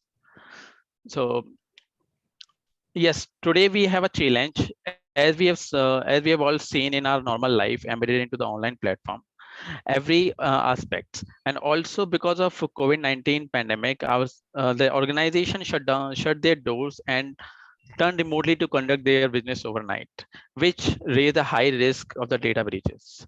Many organizations has implemented the best security policies like SIM technology, one of them the evergreen one. So it is a technology which aggregates a log data from the different sources, and like network infrastructure, routers, firewalls, and end users and endpoints. So whenever whenever the incident occurs in the SIM and raise a flag, it is resolved by the SOC analyst using a using an incident management process and with their in respective SLAs. But most of the time the SLAs are not met. So once the incident is raised the team investigate the incident, which may include the data acquisition process, data extraction, analysis, reporting, etc. And this all can be done by the forensics tool in a corporate environment, but which all tools are OS dependent. This paper mostly particularly talks about the crucial phase, that is data acquisition, and it's already known the data acquisition is a time consuming, and capturing the right information in the right time is a challenging task. So after my literature review, after my research and my homework I have done, so I collaborated with one of the SOC manager in the SCL. I found some problems which are described in the problem statement that are the that all the incidents when it comes when it is desired to have the acquisition process, so they incurs the base image, that is full base image of the OS, and taking out the base image of a system, it is really a time consuming process, and it is really been it is really typical to take out the real time data in a right time, so we can stop the attacks in the reconnaissance phase. And traditionally, yes, we are using the single OS limited tools, so we need to work on those things so we can maintain the SLAs, and this can be done by reducing the acquisition time and capturing only essential data in the real time. And basically we need an OS independent tool. So after my proposed solution, we have some of the software requirement, that is SIM and Linux machine and map open source, that is, and SSH, SCF compression, and MD5 hash functions, and basic programming knowledge to write the code. So after this figuring out all the things, I came to the conclusion that we should have a high level architecture of this. So in this, we have a SIM here, and if any attackers attacks any machines, that is a victim machine, so logs are transferred to the SIM, and this SIM, our proposed solution will be integrated to the SIM, and SIM will throw the script to the victim machine, and this victim machine this victim machine will transfer the data. But computing will happen in the SIM and the forensic machine, but the transferring from this victim machine to the forensic machine. And why this is done to minimize the acquisition time, and it is capturing only essential data, so that forensic and the SOC analyst who resides on the SIM to analyze the incident, he can resolve the incident within no time. So after this, we have a low architecture of my solution, that once the SIM hits to the victim machine, the captured IP will be on the captured IP, the Nmap will start, and it will detect the OS first of all. Then after detecting the OS, it will take out all the running processes functioning by the root users, and what type of attack is that it might be a OS level attack, it might be a network level attack, it might be a memory level, or it can be all. So we have to take the data out to analyze it. So for taking out, we have also used the MD5 hash values to maintain the integrity while acquisition remotely. And once it is done, the SOC analyst will analyze, and it will resolve the issue or incident. So this is the implementation. So I have done, and this a little bit glance. So once we have taken the IP, so it will. So this is how all thing is done. I made a video on to make it quick. So this is how once Nmap has been started and the Linux detail, so it will detect the OS that it is Linux, and after that all the running process, and after executing this program or my potential integration to the SIM, so this is what we got in the conclusion, that running processes, whatever the category is, it will show that it is a OS level attack, network level attack, or a memory level attack, and active connection files of the OS. This is what we have compressed it to minimize the storage limit, and TGZ is a format of hash values we have in the Linux, so we have transferred that also for maintain the integrity. So after testing and validation, we found that okay, it's coming correct, that whatever the data has been acquired by our solution, it's been correct. So yes, after analysis of all these things, we came to an observation that acquiring an only essential data for the incident analysis is very much important. So once we get the only the essential data, relevant data to the incident, we can minimize the time to segregate from the dump data, and mostly it is performing manually nowadays in organization. And yes, it is cost effective. I have done the cost analysis also. I'll show the chart as well.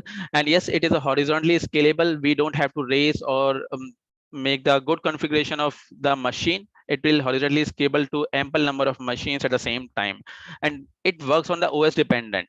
It works in OS independent because it detects automatically. Yeah. So you have 1 minute to conclude your presentation. Yes. I'm coming.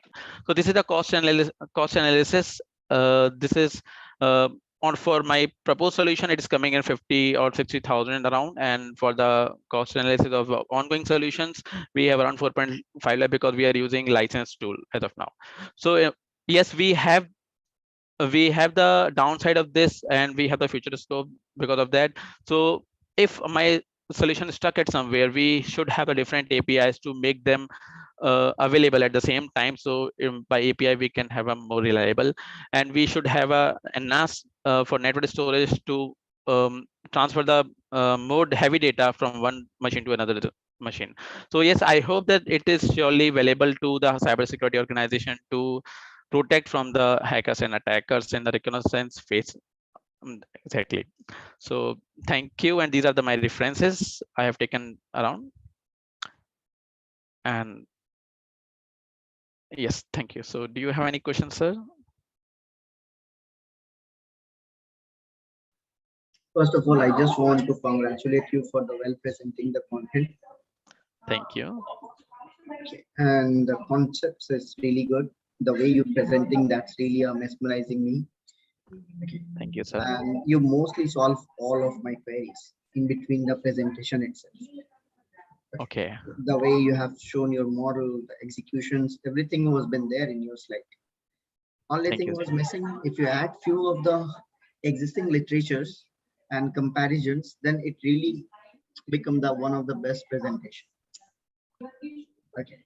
Means whoever did that previously and how your is better than the others, why you are suggesting this model. So these are the 3 questions if you add on your slide, that really become a best thing for your near future research.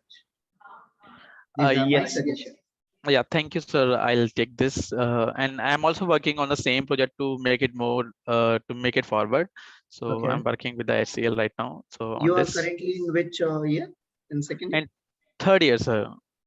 Final year, yes, final year. Yeah, BCA. Yeah. Okay.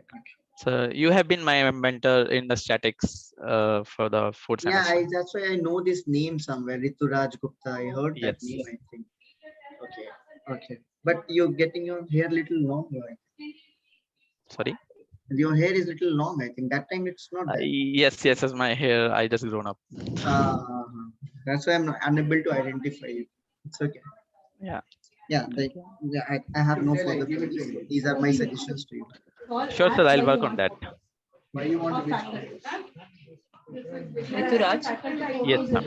Yeah, it was wonderful project. Yeah, but as Ranjan sir suggested, you could have at least worked on literature review. Yeah, that would be better for any research paper, no matter under what project you're working for. Okay. There should be always a literature review, which gives you a lot of ideas so that you can put into your project. That is the idea of a background or a literature review. Sure. So maybe you would have worked, but maybe you wouldn't have mentioned here. You have Yes, not mentioned here. Yes, I have worked, I have read around like 25 papers on that, but whatever I have extracted from those paper, I have summarized in 7 papers only, which are morely important for Yeah, this slide difference. So I yeah. have minimized them. It's right only, but thing is you have referred, but you Yeah. have not given, you have not written the literature. You are saying that you have referred so and so paper, and the author is saying so and so things in the papers, right? Yes, I have done, ma'am. I'll show you. Yeah, only the literature Yeah. review, as Ranjan sir said. Yes. So I mentioned some of things. Not See, all, right? Okay. Yeah, yeah.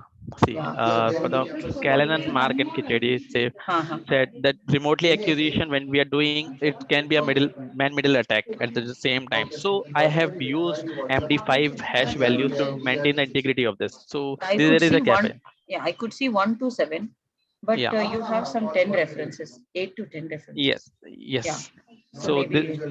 yes, for these 3, yeah, I have to put them. Yeah. Okay. Yes, sure, ma'am. So I'll you take just, the suggestion forward. okay, you just go to the next slide. Next again, picture. Go to picture. I think I have seen one picture. Yeah. So is the flow from architecture from your end? Yes, ma'am. I have already I made it myself. Done. So the implementation, as long as implementation is concerned, you have even given the demo, the video demo, right? Yes, yes. Okay. Could you please tell me the technology which is required from your end and from the user end? Yeah, the technology. So actually, what I have implemented is I have mimicked the same over here as a forensic machine. So we cannot afford like same. So it's very costly because we have to like integrate all the infrastructure devices to the same, and integration is not my profile as of now. No, you could have mentioned the tool what you have used, and Yes, ma'am. I have what is mentioned the it. language you are using to do that? Sure, What are ma'am. the tools helped you to do that? Yes, ma'am. It has already been in software requirement. So Nmap, it's an open source tool for the forensic machine, and SSH is for accessing machine remotely, and SCP is for transferring the data from one machine to another machine. And compression, we have to do this compression to make them like small for the better transmission, and for the integrity, I have made it MD5 hash. For basic programming knowledge, I have used shell scripting in PowerShell for Windows and Okay. Fine, for Linux. Rituraj. I just skipped this software requirement. I was not here for 1 minute on my site. Okay, you have written a bash script code, right? Yeah, yes, ma'am, exactly. Okay. Fine, Rituraj. Good job. Thank you, ma'am. Thank you, ma'am. Thank you, sir. So, thank you. So I can quit it. Can I stop sharing? Yeah, you can. Thank you, sir. Next paper ID 7725, Shubham Kumar. Paper ID 7725.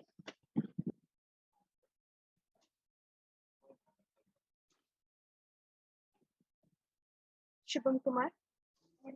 Yes, hello. Good afternoon. Yes, sir. You can present your paper. Yeah.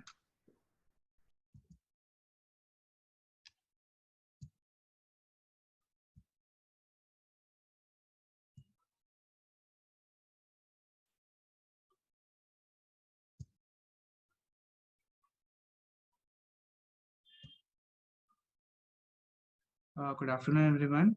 Today, me and my teammate Ryan is going to present our research paper on predicting Bitcoin prices with Twitter sentiment analysis. So we have divided our presentation on our research paper into 7 sections. So let's start with the abstract. Bitcoin, along with other cryptocurrencies, is one of the major recent phenomena. Academics are increasingly acknowledging Twitter's ability to predict a broad set of events, particularly financial markets.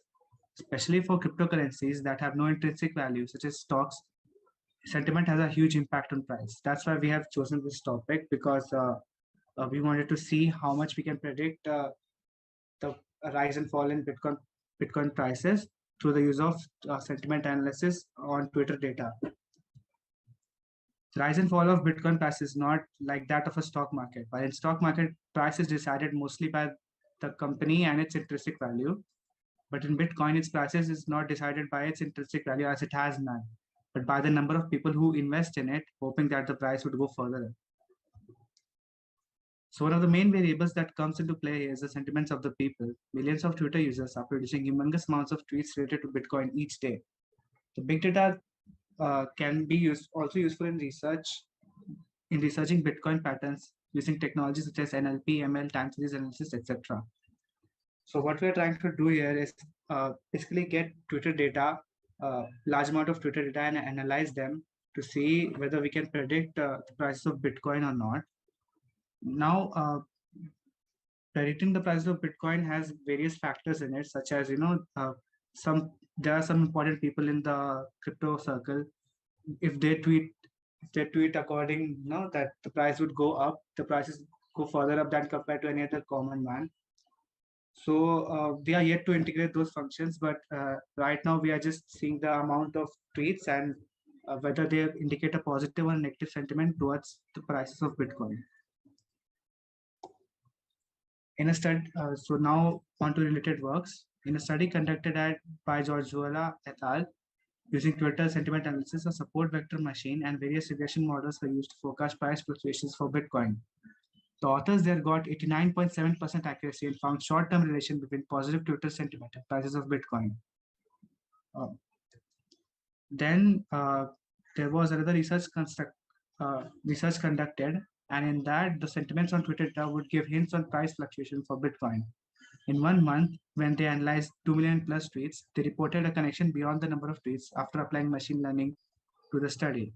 That is, I mentioned previously that it also matters that the importance of people, or if the big organizations tweet about Bitcoin, that also has a different effect, not just the number of tweets.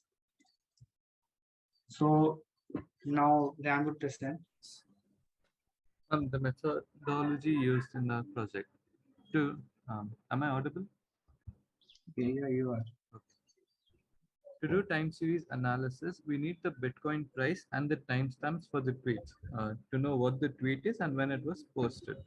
The data set is a combination of expressions, emojis, symbols, URLs, and user mentions. Now, this is basically the tweet that the user has posted. Like they'll use all sorts of language and emojis. Raw tweets extracted from Twitter usually produce noisy data sets. This is due to the random nature of how people use social media. To this, the raw Twitter data must be structured to produce a data set that can be easily explored with various classifiers. Analyze. For the analysis Vader is used, the Vader sentiment analysis method has been clearly applied to social media sentiment and may show more positive results as data is removed from social media sites. The sentiment function in Vader returns the polarity for a connection. Vader's polarity ranges from -1 to 1, where 1 to 0 is negative and 0 is neutral, and 0 to 1 is positive. Through our research, we found short-term relations between positive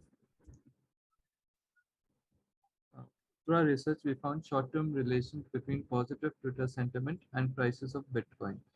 In long term, people remain bullish about the prospects of Bitcoin, and because there are other factors like big investors investing in Bitcoin and its acceptance by various organizations, that also affects its prices. Ma'am, this here, the graph that you see is a graph that we have come up with by analyzing the tweets of related to Bitcoin. In conclusion, through our research, we found short-term relations between positive Twitter sentiment and the prices of Bitcoin. Bitcoin sentiment analysis has a vast potential as it can provide a guideline and can possibly predict the outcome of the market to some extent. If this research can be expanded to incorporate multiple sources and improves in its accuracy, it will be very helpful.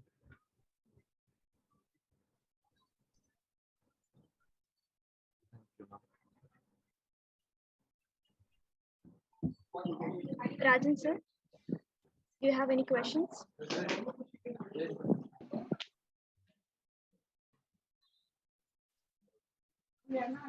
Shubham, go to your first slide.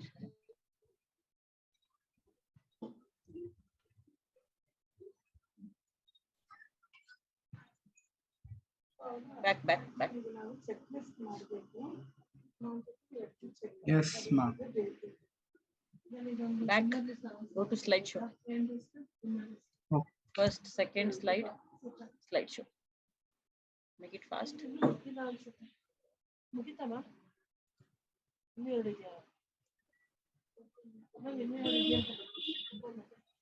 Okay, go to related work.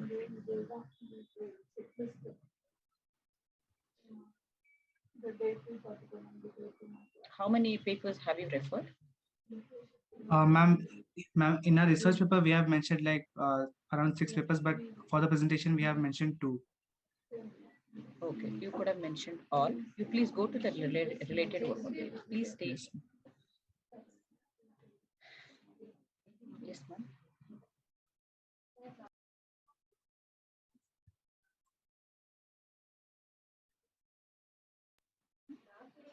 Yes, yeah, you could have mentioned all, Shubham and Rayan.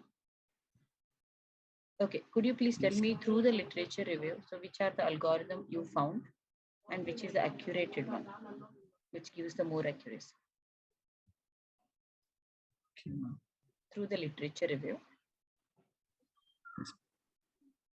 Okay, so in our sentiment, we have used bag of not words. Not in your, I'm asking you through the literature survey. Yes, ma'am. Which are the algorithm the authors already used? Okay. Okay, ma'am. And what is the accuracy rate? Okay, now tell me which one you had used. We had used various sentiment analysis with bag of words algorithm. That's like that. Which the algorithm has been built. Which with algorithm? Bag of words, ma'am. On what basis you have selected that algorithm? Ma'am, first of all, ma'am, we needed to analyze we analyzed the large amount of tweets, so we needed an algorithm which was efficient. That's plus what. which gave a sentiment report. How will you conclude the efficient one? This is the efficient one. How will you conclude? Usually the tweets, if they're a scam, they have this word that they use. Like if you go on Twitter, if you search for BTC tweets, you'll get that most of them they're like competition, they're like contests. They'll be like give away free Bitcoin for you, and others will be like sign up in this using this URL, then you will win Bitcoin and all of that. They will be related to Bitcoin, but then there'll be spam tweets, and they will always have these particular No. I words think in Rayan, you didn't understand my question. See, my question is not connected to something like an analysis which you are getting some words from the Twitter. I'm not asking that. I'm just asking which is the algorithm you're using. Okay. Why you have decided that algorithm? Why have you decided? Bag of words, ma'am. Yeah. And because most of the scam tweets have similar words, and it gave us a good result. But in related works, I mean in the literature you are writing, it is SVM and with the accuracy rate 89.7. We refer to them to see how they have done it in a way. Yeah, that's what even I'm asking you. I asked you the same question. Through the literature review, so which was the algorithm gave the highest accuracy rate? I asked you the same question, which was there already on the slide. Okay, no problem. Now you tell me which algorithm you have used and how much is the accuracy rate? Okay, ma'am. So, ma'am, as told earlier, we have used Vader sentiment analysis, which uses bag of words. Ma'am, it tells us about the positivity and negativity score of the tweet. Go to a Vader slide. Yes, ma'am. So ma'am, for this ma'am, we had to pass, basically we had to pass it 2 times. First one to detect spam, and the second one to detect whether the prices would go up or down. So ma'am, for the first time, we had around 67% accuracy for detecting spam. And ma'am, for detecting whether the prices would go up or down, we had around 43% accuracy. Okay. Go to next slide. Okay, so you have only one plot in your. I mean, we got like, we had like 2-3 more, but this was the final result which we had. Could you please tell me that this is the X versus Y, the labels, what are those? Yes, exactly the meaning like of the X plot is ma'am basically the date. This is ma'am for 1 whole month. And the sentiments, ma'am, that is the sentiment score which we have after analyzing the tweets. I mean, every blue dot. Have you developed any application? Yes, ma'am. Any demo? Is that possible to do demo? Yes, ma'am. We had used historical data for April month of 2020 and developed an application. What is the sample size? Sample size, ma'am, it's around 4,000 tweets per day. Okay. I'll show the for sample one size year. after. No, that's only Ma'am, for. Do you want to see the GUI or the Python code? Your application. Your application. Okay. Start in just a second.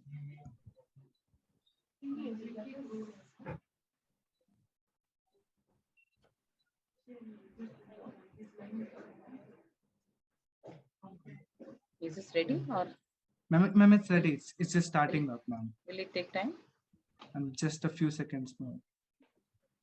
Okay, so you make it ready. We will go to the next presentation. If there is a time permits, then we'll have a look. I understand. So no worries. We will have look back. No, ma'am, it's ready, ma'am. I'll show ma'am. Just a second.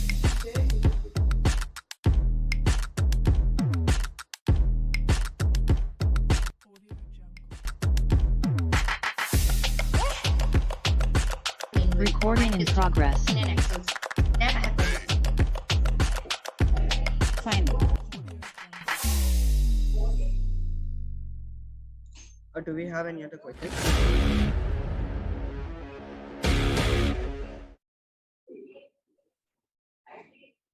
That's it from my side.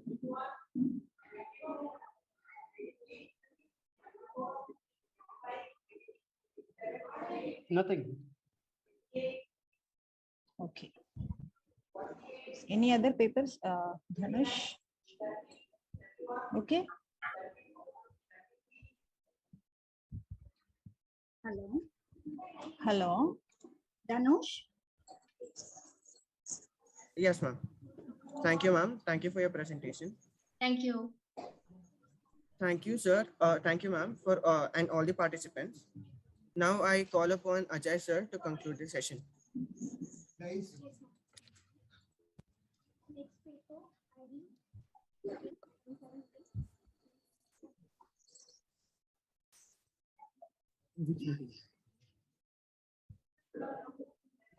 Session 5, sir. Here.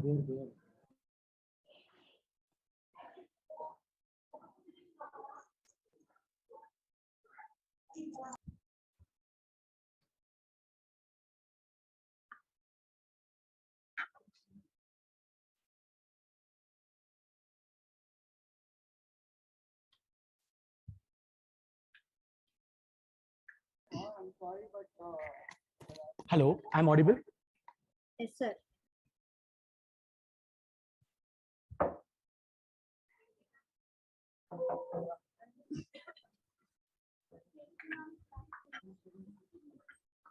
Hello. Yes, sir, you are audible. Okay. I guess I'm audible. Yeah. So I would like to give a special thanks to our today's keynote, that is the session chair, Dr. K. Reddy Madhavi ma'am, Professor, Department of CSE, Sri Vidyaniketan Engineering College, AP, India, for accepting our invitation and blessing our session, blessing our student for it. I would like to extend the special thanks to Dr. K. Sunita ma'am for her to invite and introduce her. Ma'am, as I have earlier said in the first only, that we are really expecting your participation and your support for future endeavor. So thank you very much, ma'am, for this. On behalf of Definitely, sir. ICRD-STEM, I heartily thank you for accepting and coming and gracing the occasion. Thank you. Thank you. I'm also very much honored and blessed to associate with you as one of the team member for your and supporting my. I'll support always in future events also, definitely. Thank you, Madhavi, for your work. Thank you, ma'am. And we're looking forward for your continuous support for this Jain University. Thank you. Thank you, ma'am. Thank you so much for inviting me. Yeah, so I request you to join for a valedictory session also, Madhavi. Oh, okay, ma'am. Okay. Thank you, ma'am. Thank you, faculty and all the other teachers. I request all the participants, faculty and session chairs to remain in the meeting. We will be beginning the valedictory session in about 5 minutes. I request all the participants to kindly wait. Okay.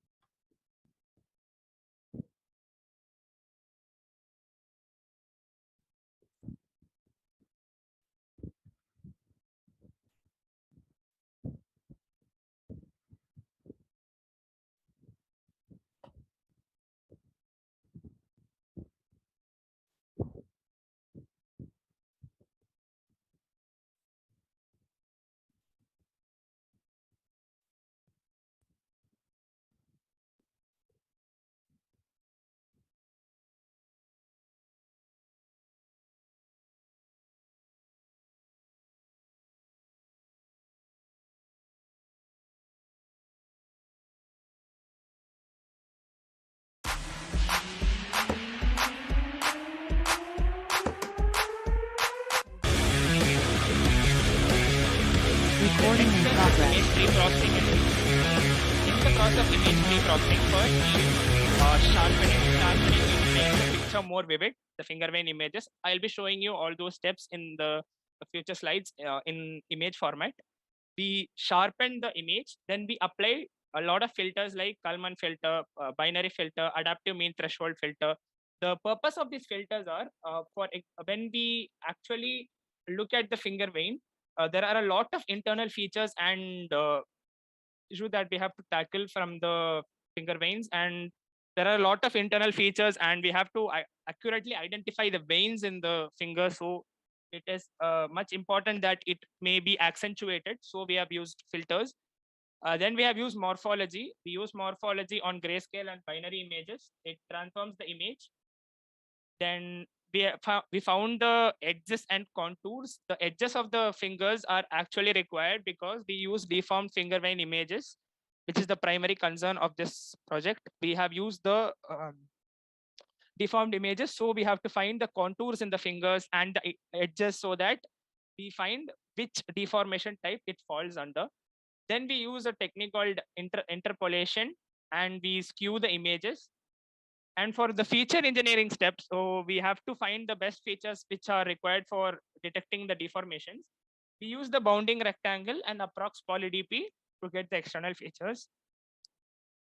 After the pre-processing and feature engineering, we split the finger vein images based on the features extracted. Then for those splitted images, we find the biggest contour and edges. Then we downsize the images. The downsizing is done to get the best possible image combinations to be fed into the neural network. And then we create a new split of those images. And from that split, we augment the images and create the final set. The augmentation is done because we take the finger vein and subject it to different orientations and angles so that the neural network can essentially identify which type of deformation it belongs to. Then we obtain the augmented finger vein dataset. After the augmentation, we load the dataset into the BGG16 neural network and we validate if the a single photograph belongs to the system, and we also predict if it's a genuine fingerprint match or not. So the necessary packages which were necessary for the implementation is TensorFlow, which was essential for training the BG16 convolutional neural network. In that, we use the image data generator function. It generates the batches of tensor images for real-time data augmentation, that is augmentation of the images, that is increasing the number of images. We also use the scikit-learn package, which was useful for the using it with the images. Two main features that we had used from a scikit-learn package was skimage, which reads the image from the file. Then the resize operation, which resizes an image and gives an output of our defined dimensions. So these were the filters that we were talking about. The first image we see here is the image sharpening, which improves the vividness of the image and provides an image like this. Then the other colored images that we find here are the different Excuse filters. me, sir. Sir, you have 1 minute to conclude your presentation. Yeah, sure. Then we use the filters to get the important internal finger veins, etc. These are all the other filters that we use. This is morphology, erosion, dilation, and opening. It adds the filters, removes the filters to get the pixel values. Then we use another set of filters. Then is the feature engineering. We find the edges of the fingers and we find the canny edges and the contours of the fingers to essentially identify the deformations. And for the training and prediction, we take 75% of the data for training and 25% of the data is used for testing. And we are training it for 50 epochs until we get the validation as one. And the augmented images are these in different orientations. From the neural networks metrics, we found that our model gives the highest accuracy of 81.21%. The accuracy, importantly, it focuses on the number of images that we have trained. So it's actually a bit difficult to get higher accuracy. Yeah. So your time is up. Yeah, thank you. Yeah. Do you have any questions based on what I've said right now?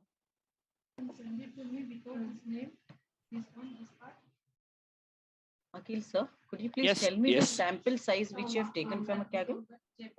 We have for this use case, it's not an industry implementation. So we have used almost 1,000 images and we got almost 200,000 trainable parameters for the neural network. And we have those 1,000 images are split into different types of the fingers, like thumb finger, middle finger, because two finger images may not be the same. So we have distributed it based on the fingers. How much you've taken for a training and testing? We have split it to 75% and 25% of the 1,000 images now. Okay. So you mean that it is not still the actual implementation, right? Yes, ma'am. It is not your still actual implementation, right? We have implemented it on the BG16 system. Okay, if you're implemented, so my suggestion is, I think you will have to extend your number of images. Yes, ma'am. Yes, definitely. Since the sufficient to conclude. Definitely. Okay. Yeah. So could you please go to the second slide? Is there any literature review? I think according to my knowledge, I didn't see any literature. I have not included the literature survey. I had hoped to explain it through the result analysis. We have cited the first 3 papers. We have used their metrics and we found the metrics to be higher than them. Yes, as long as the paper is concerned, I think literature review plays very important role. Yes, so you will have to start with the literature review, then with your findings. Yes, ma'am. Yes. Okay. Yeah, that's all. Thank you. Thank you, ma'am. Thank you, ma'am. Sir, do you have any questions?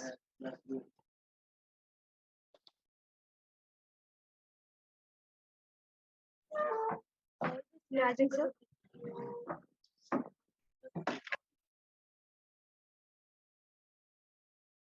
Yeah, hello. Yeah. Hello. Yeah. Yes, sir. Yeah. Hello. Hello. Sir, you're audible, sir. So do you have any questions, sir?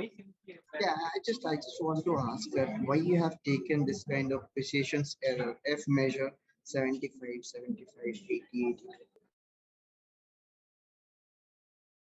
On their work, sir, and we compared it with our F measure. It's calculated from the accuracy, basically. Yeah, that I understood, but 20% of error of accuracy, I don't think it is a.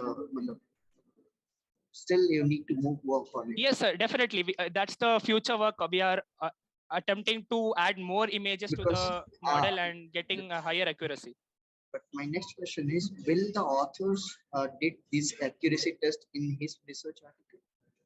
Any of these authors? I beg your pardon, sir?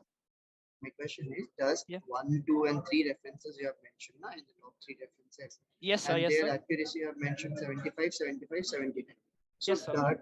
does these authors did that accuracy test in his research article? You are getting those data? Yes, sir. from Yes, those sir. research We articles? took it from the research articles. Yes, sir. Achha, okay. Could you please show me the reference article, please? Yes. 1, 2, and 3. The first 3.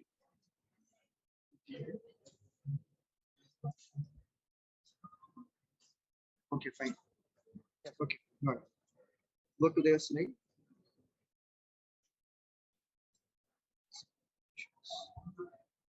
Yeah, where is the loss percentage? This is the we have plotted the graph for the loss percentage. We have not Plotted the values. Yes, sir. Okay. The loss has been decreasing as the model trains and the accuracy increases. Yeah, loss decreases. Obviously, the accuracy Yes, will sir. increase. Okay, fine. Thank you. Thank you, sir. Which article is here? This article ID number is 8779. 877. Rajesh. I am Akhil. I am presenting on behalf of Rajesh, sir. Yeah, thank you. Thank you, sir. I would like to thank Rajan sir and Jayashree ma'am and all the participants for your active participation. Now, I would like to welcome Dr. Ajay Shri Ram Kushwala sir to give the vote of thanks. Hello.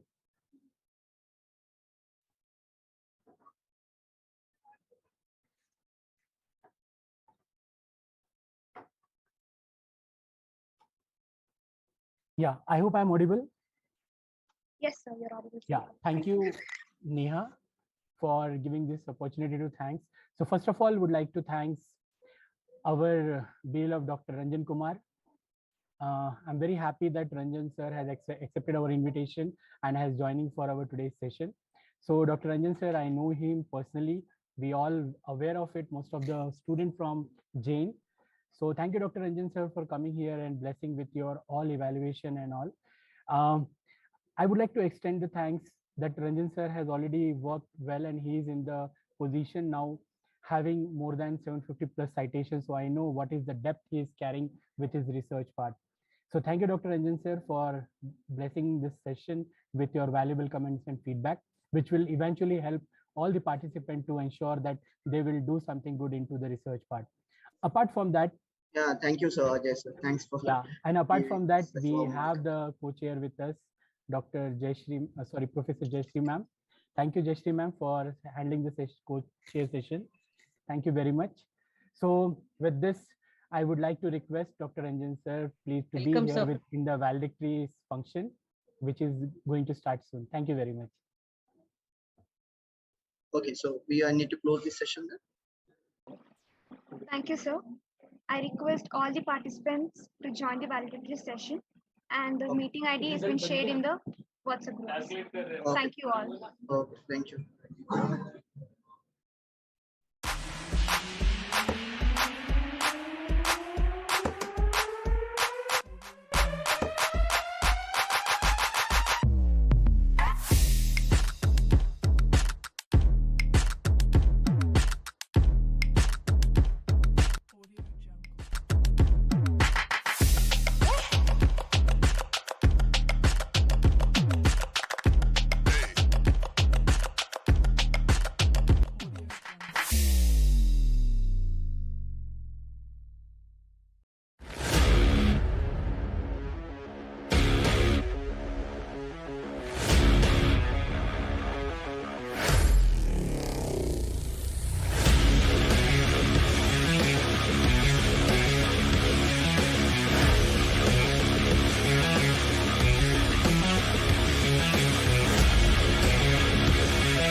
Recording in progress.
ICRD-STEM 2022, the first international student conference on recent development in science, technology, engineering, and management. I would like to call upon Dr. Ananta Uja, Associate Professor, Department of BCA, School of CS and IT, Jain University, to deliver out the Day 1 and Day 2 report. Over to you, sir.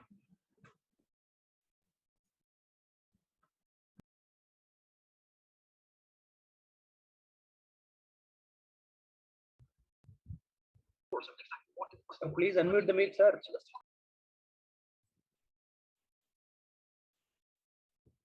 A very good afternoon to all of you. We have reached the end of two-day first international conference on recent developments in science, technology, engineering, and management, organized by Uttunga, the Student Research Forum at School of CS and IT, Jain University, Bengaluru, supported by iNurture Education Solutions Private Limited, the knowledge partner of the university. Uttunga, the Student Research Forum, a 3-year-old society, has done a wonderful job by promoting a platform to students to showcase their talents towards research innovation, thanks to the students of Uttunga and its faculty members. For this conference, we received around 245 paper submissions from 10 different countries, out of which we accepted around 120 papers with a 50% acceptance rate. We provided adequate review comments following double-blind review process to improve the quality and readership of papers. Thanks to Dr. Sunita, Dr. Shrikant, and Dr. Tashkent, to name a few experts who did this critical decision-making task. In day 1 of this conference, we have been fortunate enough to have Professor Luminita Moraru from Galati University, Romania, and Mr. Sarang Kadsait, Security Consulting Manager, Accenture, Canada, as keynote speakers. Professor Moraru discussed a very insightful topic related to image processing and machine learning in healthcare. Mr. Sarang discussed on cyber attacks and cyber security on day 1 of the conference as a keynote speaker. We had 2 technical sessions on day 1 and 22 papers presented by students from different universities. These sessions were chaired by Dr. S.B. Kishore, Head of the Department Computer Science, Sardar Patel College, Chandrapur, Maharashtra, and Dr. Santosh Kumar Hinje, Associate Professor, Lovely Professional University, Punjab. I thank the keynote speakers, session chairs, and paper presenters of the day 1 of the conference. In day 2 of the conference, we have been fortunate enough to have Dr. Nitin S Goje, Professor, Webster University, Tashkent, Uzbekistan, and Dr. Ajit Jadhav, blockchain developer and researcher at University College, Cork, Ireland, as keynote speakers. They discuss very interesting and insightful topics like cloud, GIS, and blockchain. We had 4 technical sessions in parallel mode on day 2, and 44 papers were presented by students from different universities and colleges. These sessions were chaired by Professor Nitin Patil, Pune University, Dr. Manmohan Sharma, Professor, School of Computer Applications, Lovely Professional University, Punjab, Dr. K. Reddy Madhavi, Professor, Department of CSE, Sri Vidyaniketan Engineering College, Andhra Pradesh, and Dr. Ranjan Kumar, Honorary Professor, at VIT, Andhra Pradesh. I thank the keynote speakers, session chairs, and all presenters of the day 2 of the conference. The conference has been meticulously planned, flawlessly executed, and satisfactorily delivered. Thanks to Dr. Ajay, the conference chair, and Professor Bhavna Gowda, the department coordinator, for their emerging leadership. I also extend a very sincere appreciation from the core of the heart to all the students involved in this conference, making it a grand success. Thank you all.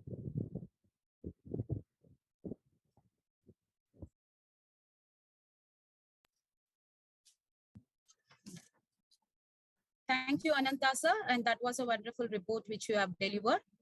The moment has come where now I request Mrs. Bhavana Gowda, the BCA coordinator, School of CS and IT, Jain, Dean to be University, to announce the most awaiting results of ICRD-STEM 2022.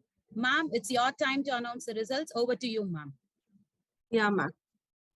Good evening, everyone.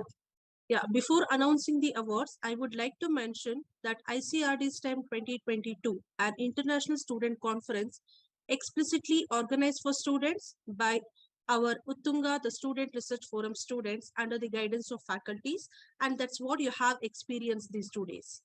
And I'm proud to say that we are more than an organization, like we are like a family, it's a movement, and it's a culture for participants, volunteers, and supporters. Just to mention, the programs like ICRD-STEM 2022 are essential for creating scientists and innovators. And this generation of scientists and innovators and the next are truly the key to saving the world, and we must do all we can to believe in them by preparing and celebrating them. Let's celebrate the outstanding day we have had and our incredible participants. Before we hand out our awards, let's thank the awesome people who made this event happen. Today could not have been possible without our volunteers. I should appreciate all our Uttunga students and volunteers who have given their time, effort, dedication, and so much more to champion the game and make this program a success. Yeah, so here we have selected 6 best papers and 1 paper from each session. So from session 1, paper ID, the best paper award goes to paper ID 4766, name Mithal Darji and Vinita Shah, for the title Gender-Based Classification of Hindi Songs Using Audio Features. Congratulations, team. And from session 2, the best paper award goes to paper ID 2234, and for the title Kinematics Analysis and Control of Prosthetic Robotic Arm Using Machine Learning Algorithm, presented by Soumya Srivastava and Sukanta Nayak. Congratulations. And the best paper award goes to from session 3, paper ID 7596, for the title Deep Learning Models for COVID-19 Lesion Identification and Finding its Severity Level Using CT Lung Images, presented by Sai Krishna K and Dr. Sasikala R. Then from session 4, the best paper award goes to paper ID 1734 for the title Study to Compare Green Clouds and Mobile Clouds, presented by Fida Farhan, Swati S. Then from session 5, the best paper award goes to the paper ID 7247, the title Product Categorization in Fashion and Lifestyle Commerce Using Machine Learning, presented by Munmi Datta, Nilotpal Hazarika, and Amrita. And from session 6, the best paper award goes to paper ID 4347 for the title Automated Data Acquisition in SIEM for Incident Handling Process and Digital Forensics, presented by Ritu Gupta. And hearty congratulations to all the participants and winners of ICRD-STEM 2022. And the winners will receive the cash prize and certificates within a couple of days. And thank you all for being a great audience today, bringing your gracious professionalism to the event and supporting the next generation of innovators and Uttunga leaders. And thank you to everyone for making this an excellent competition and celebration. Thank you all. Thank you, ma'am, for that announcement of the results. Last but not the least, it's high time now I call upon Dr. Ajay, the Associate Professor, Department of BCA, Jain deemed to be University, and the convener of ICRD-STEM 2022 to deliver the valedictory speech. Over to you, sir. Thank you, Dr. Menka, ma'am. A very good morning, good evening to all. On the behalf of School of CS and IT and Uttunga, the Student Research Forum, it's my great privilege and honor to deliver the valedictory session for ICRD-STEM 2022. Firstly, I would like to extend my gratitude to our Honorable Dr. Chainraj Roychand, Chancellor and Founder Chairman, Jain Group of Institutions, Honorable Mr. Ravindra Bhandari, Vice President, Jain Group of Institutions, Colonel Honorary Dr. N. Sundarajan, Pro-Chancellor, Jain deemed to be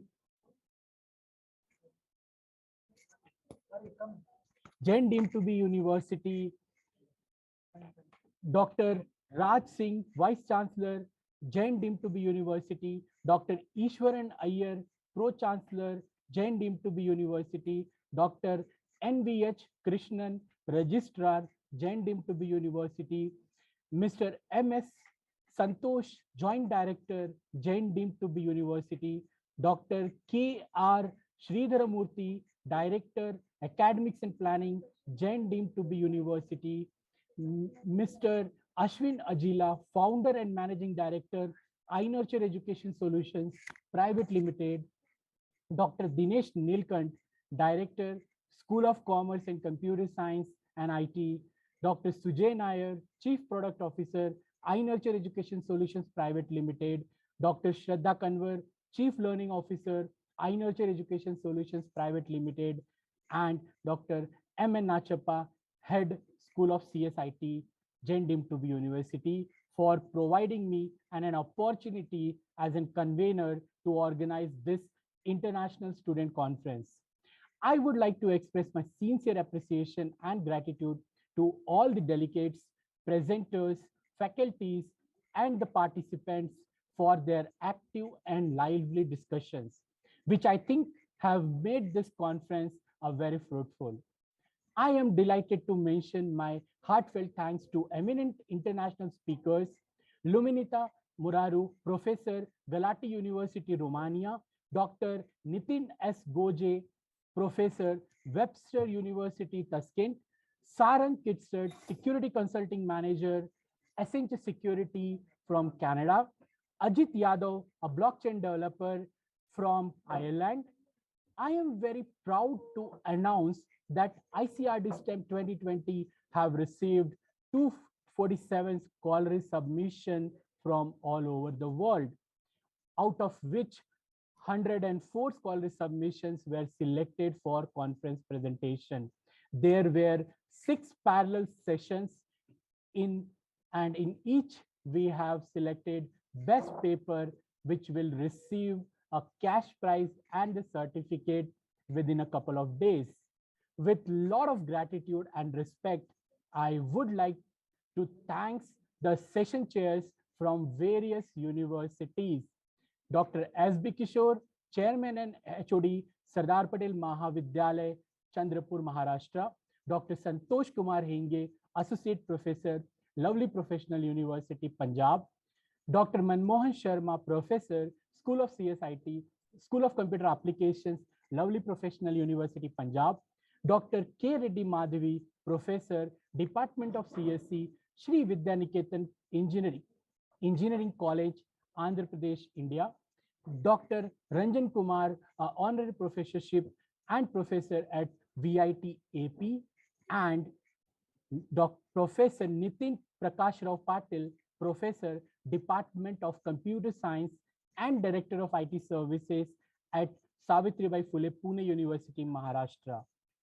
I would like to express my humble thanks to Ms. Bhavna Gowda, Dr. Sunita, Dr. Lalit Kumar, Dr. Tashkent, Dr. Shrikant, Mrs. Sonali, Ms. Shimel, Dr. Mahesh, Dr. Anant Oja, Mrs. Jayashree M. Kurari, Mr. Akhil Menon, Dr. Menka, and other faculty members for their endless efforts in making this conference a grand success. At last but not the least, my very special thanks goes to Kirti Prabhu, Sonia Singh, Saurabh, Neha P, Sai Danush, Jasbir, Utsav, Aman, Shreyansh, Sayujwal, Vindhya, Arpita, Deepika, Supreme, and the entire Uttunga team involved in making this student conference for their constant support and making this conference a memorable one. Once again, I thank you all.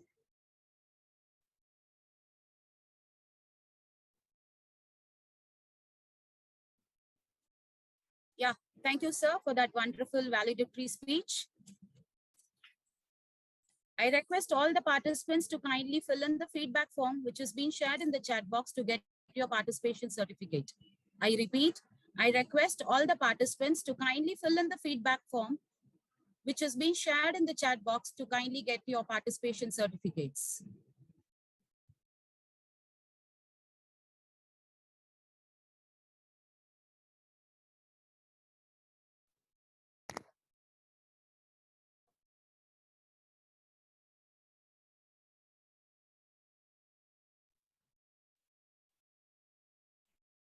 Dear participants, once you fill the feedback form link, and you can kindly leave the meeting. And thank you so much for your participation.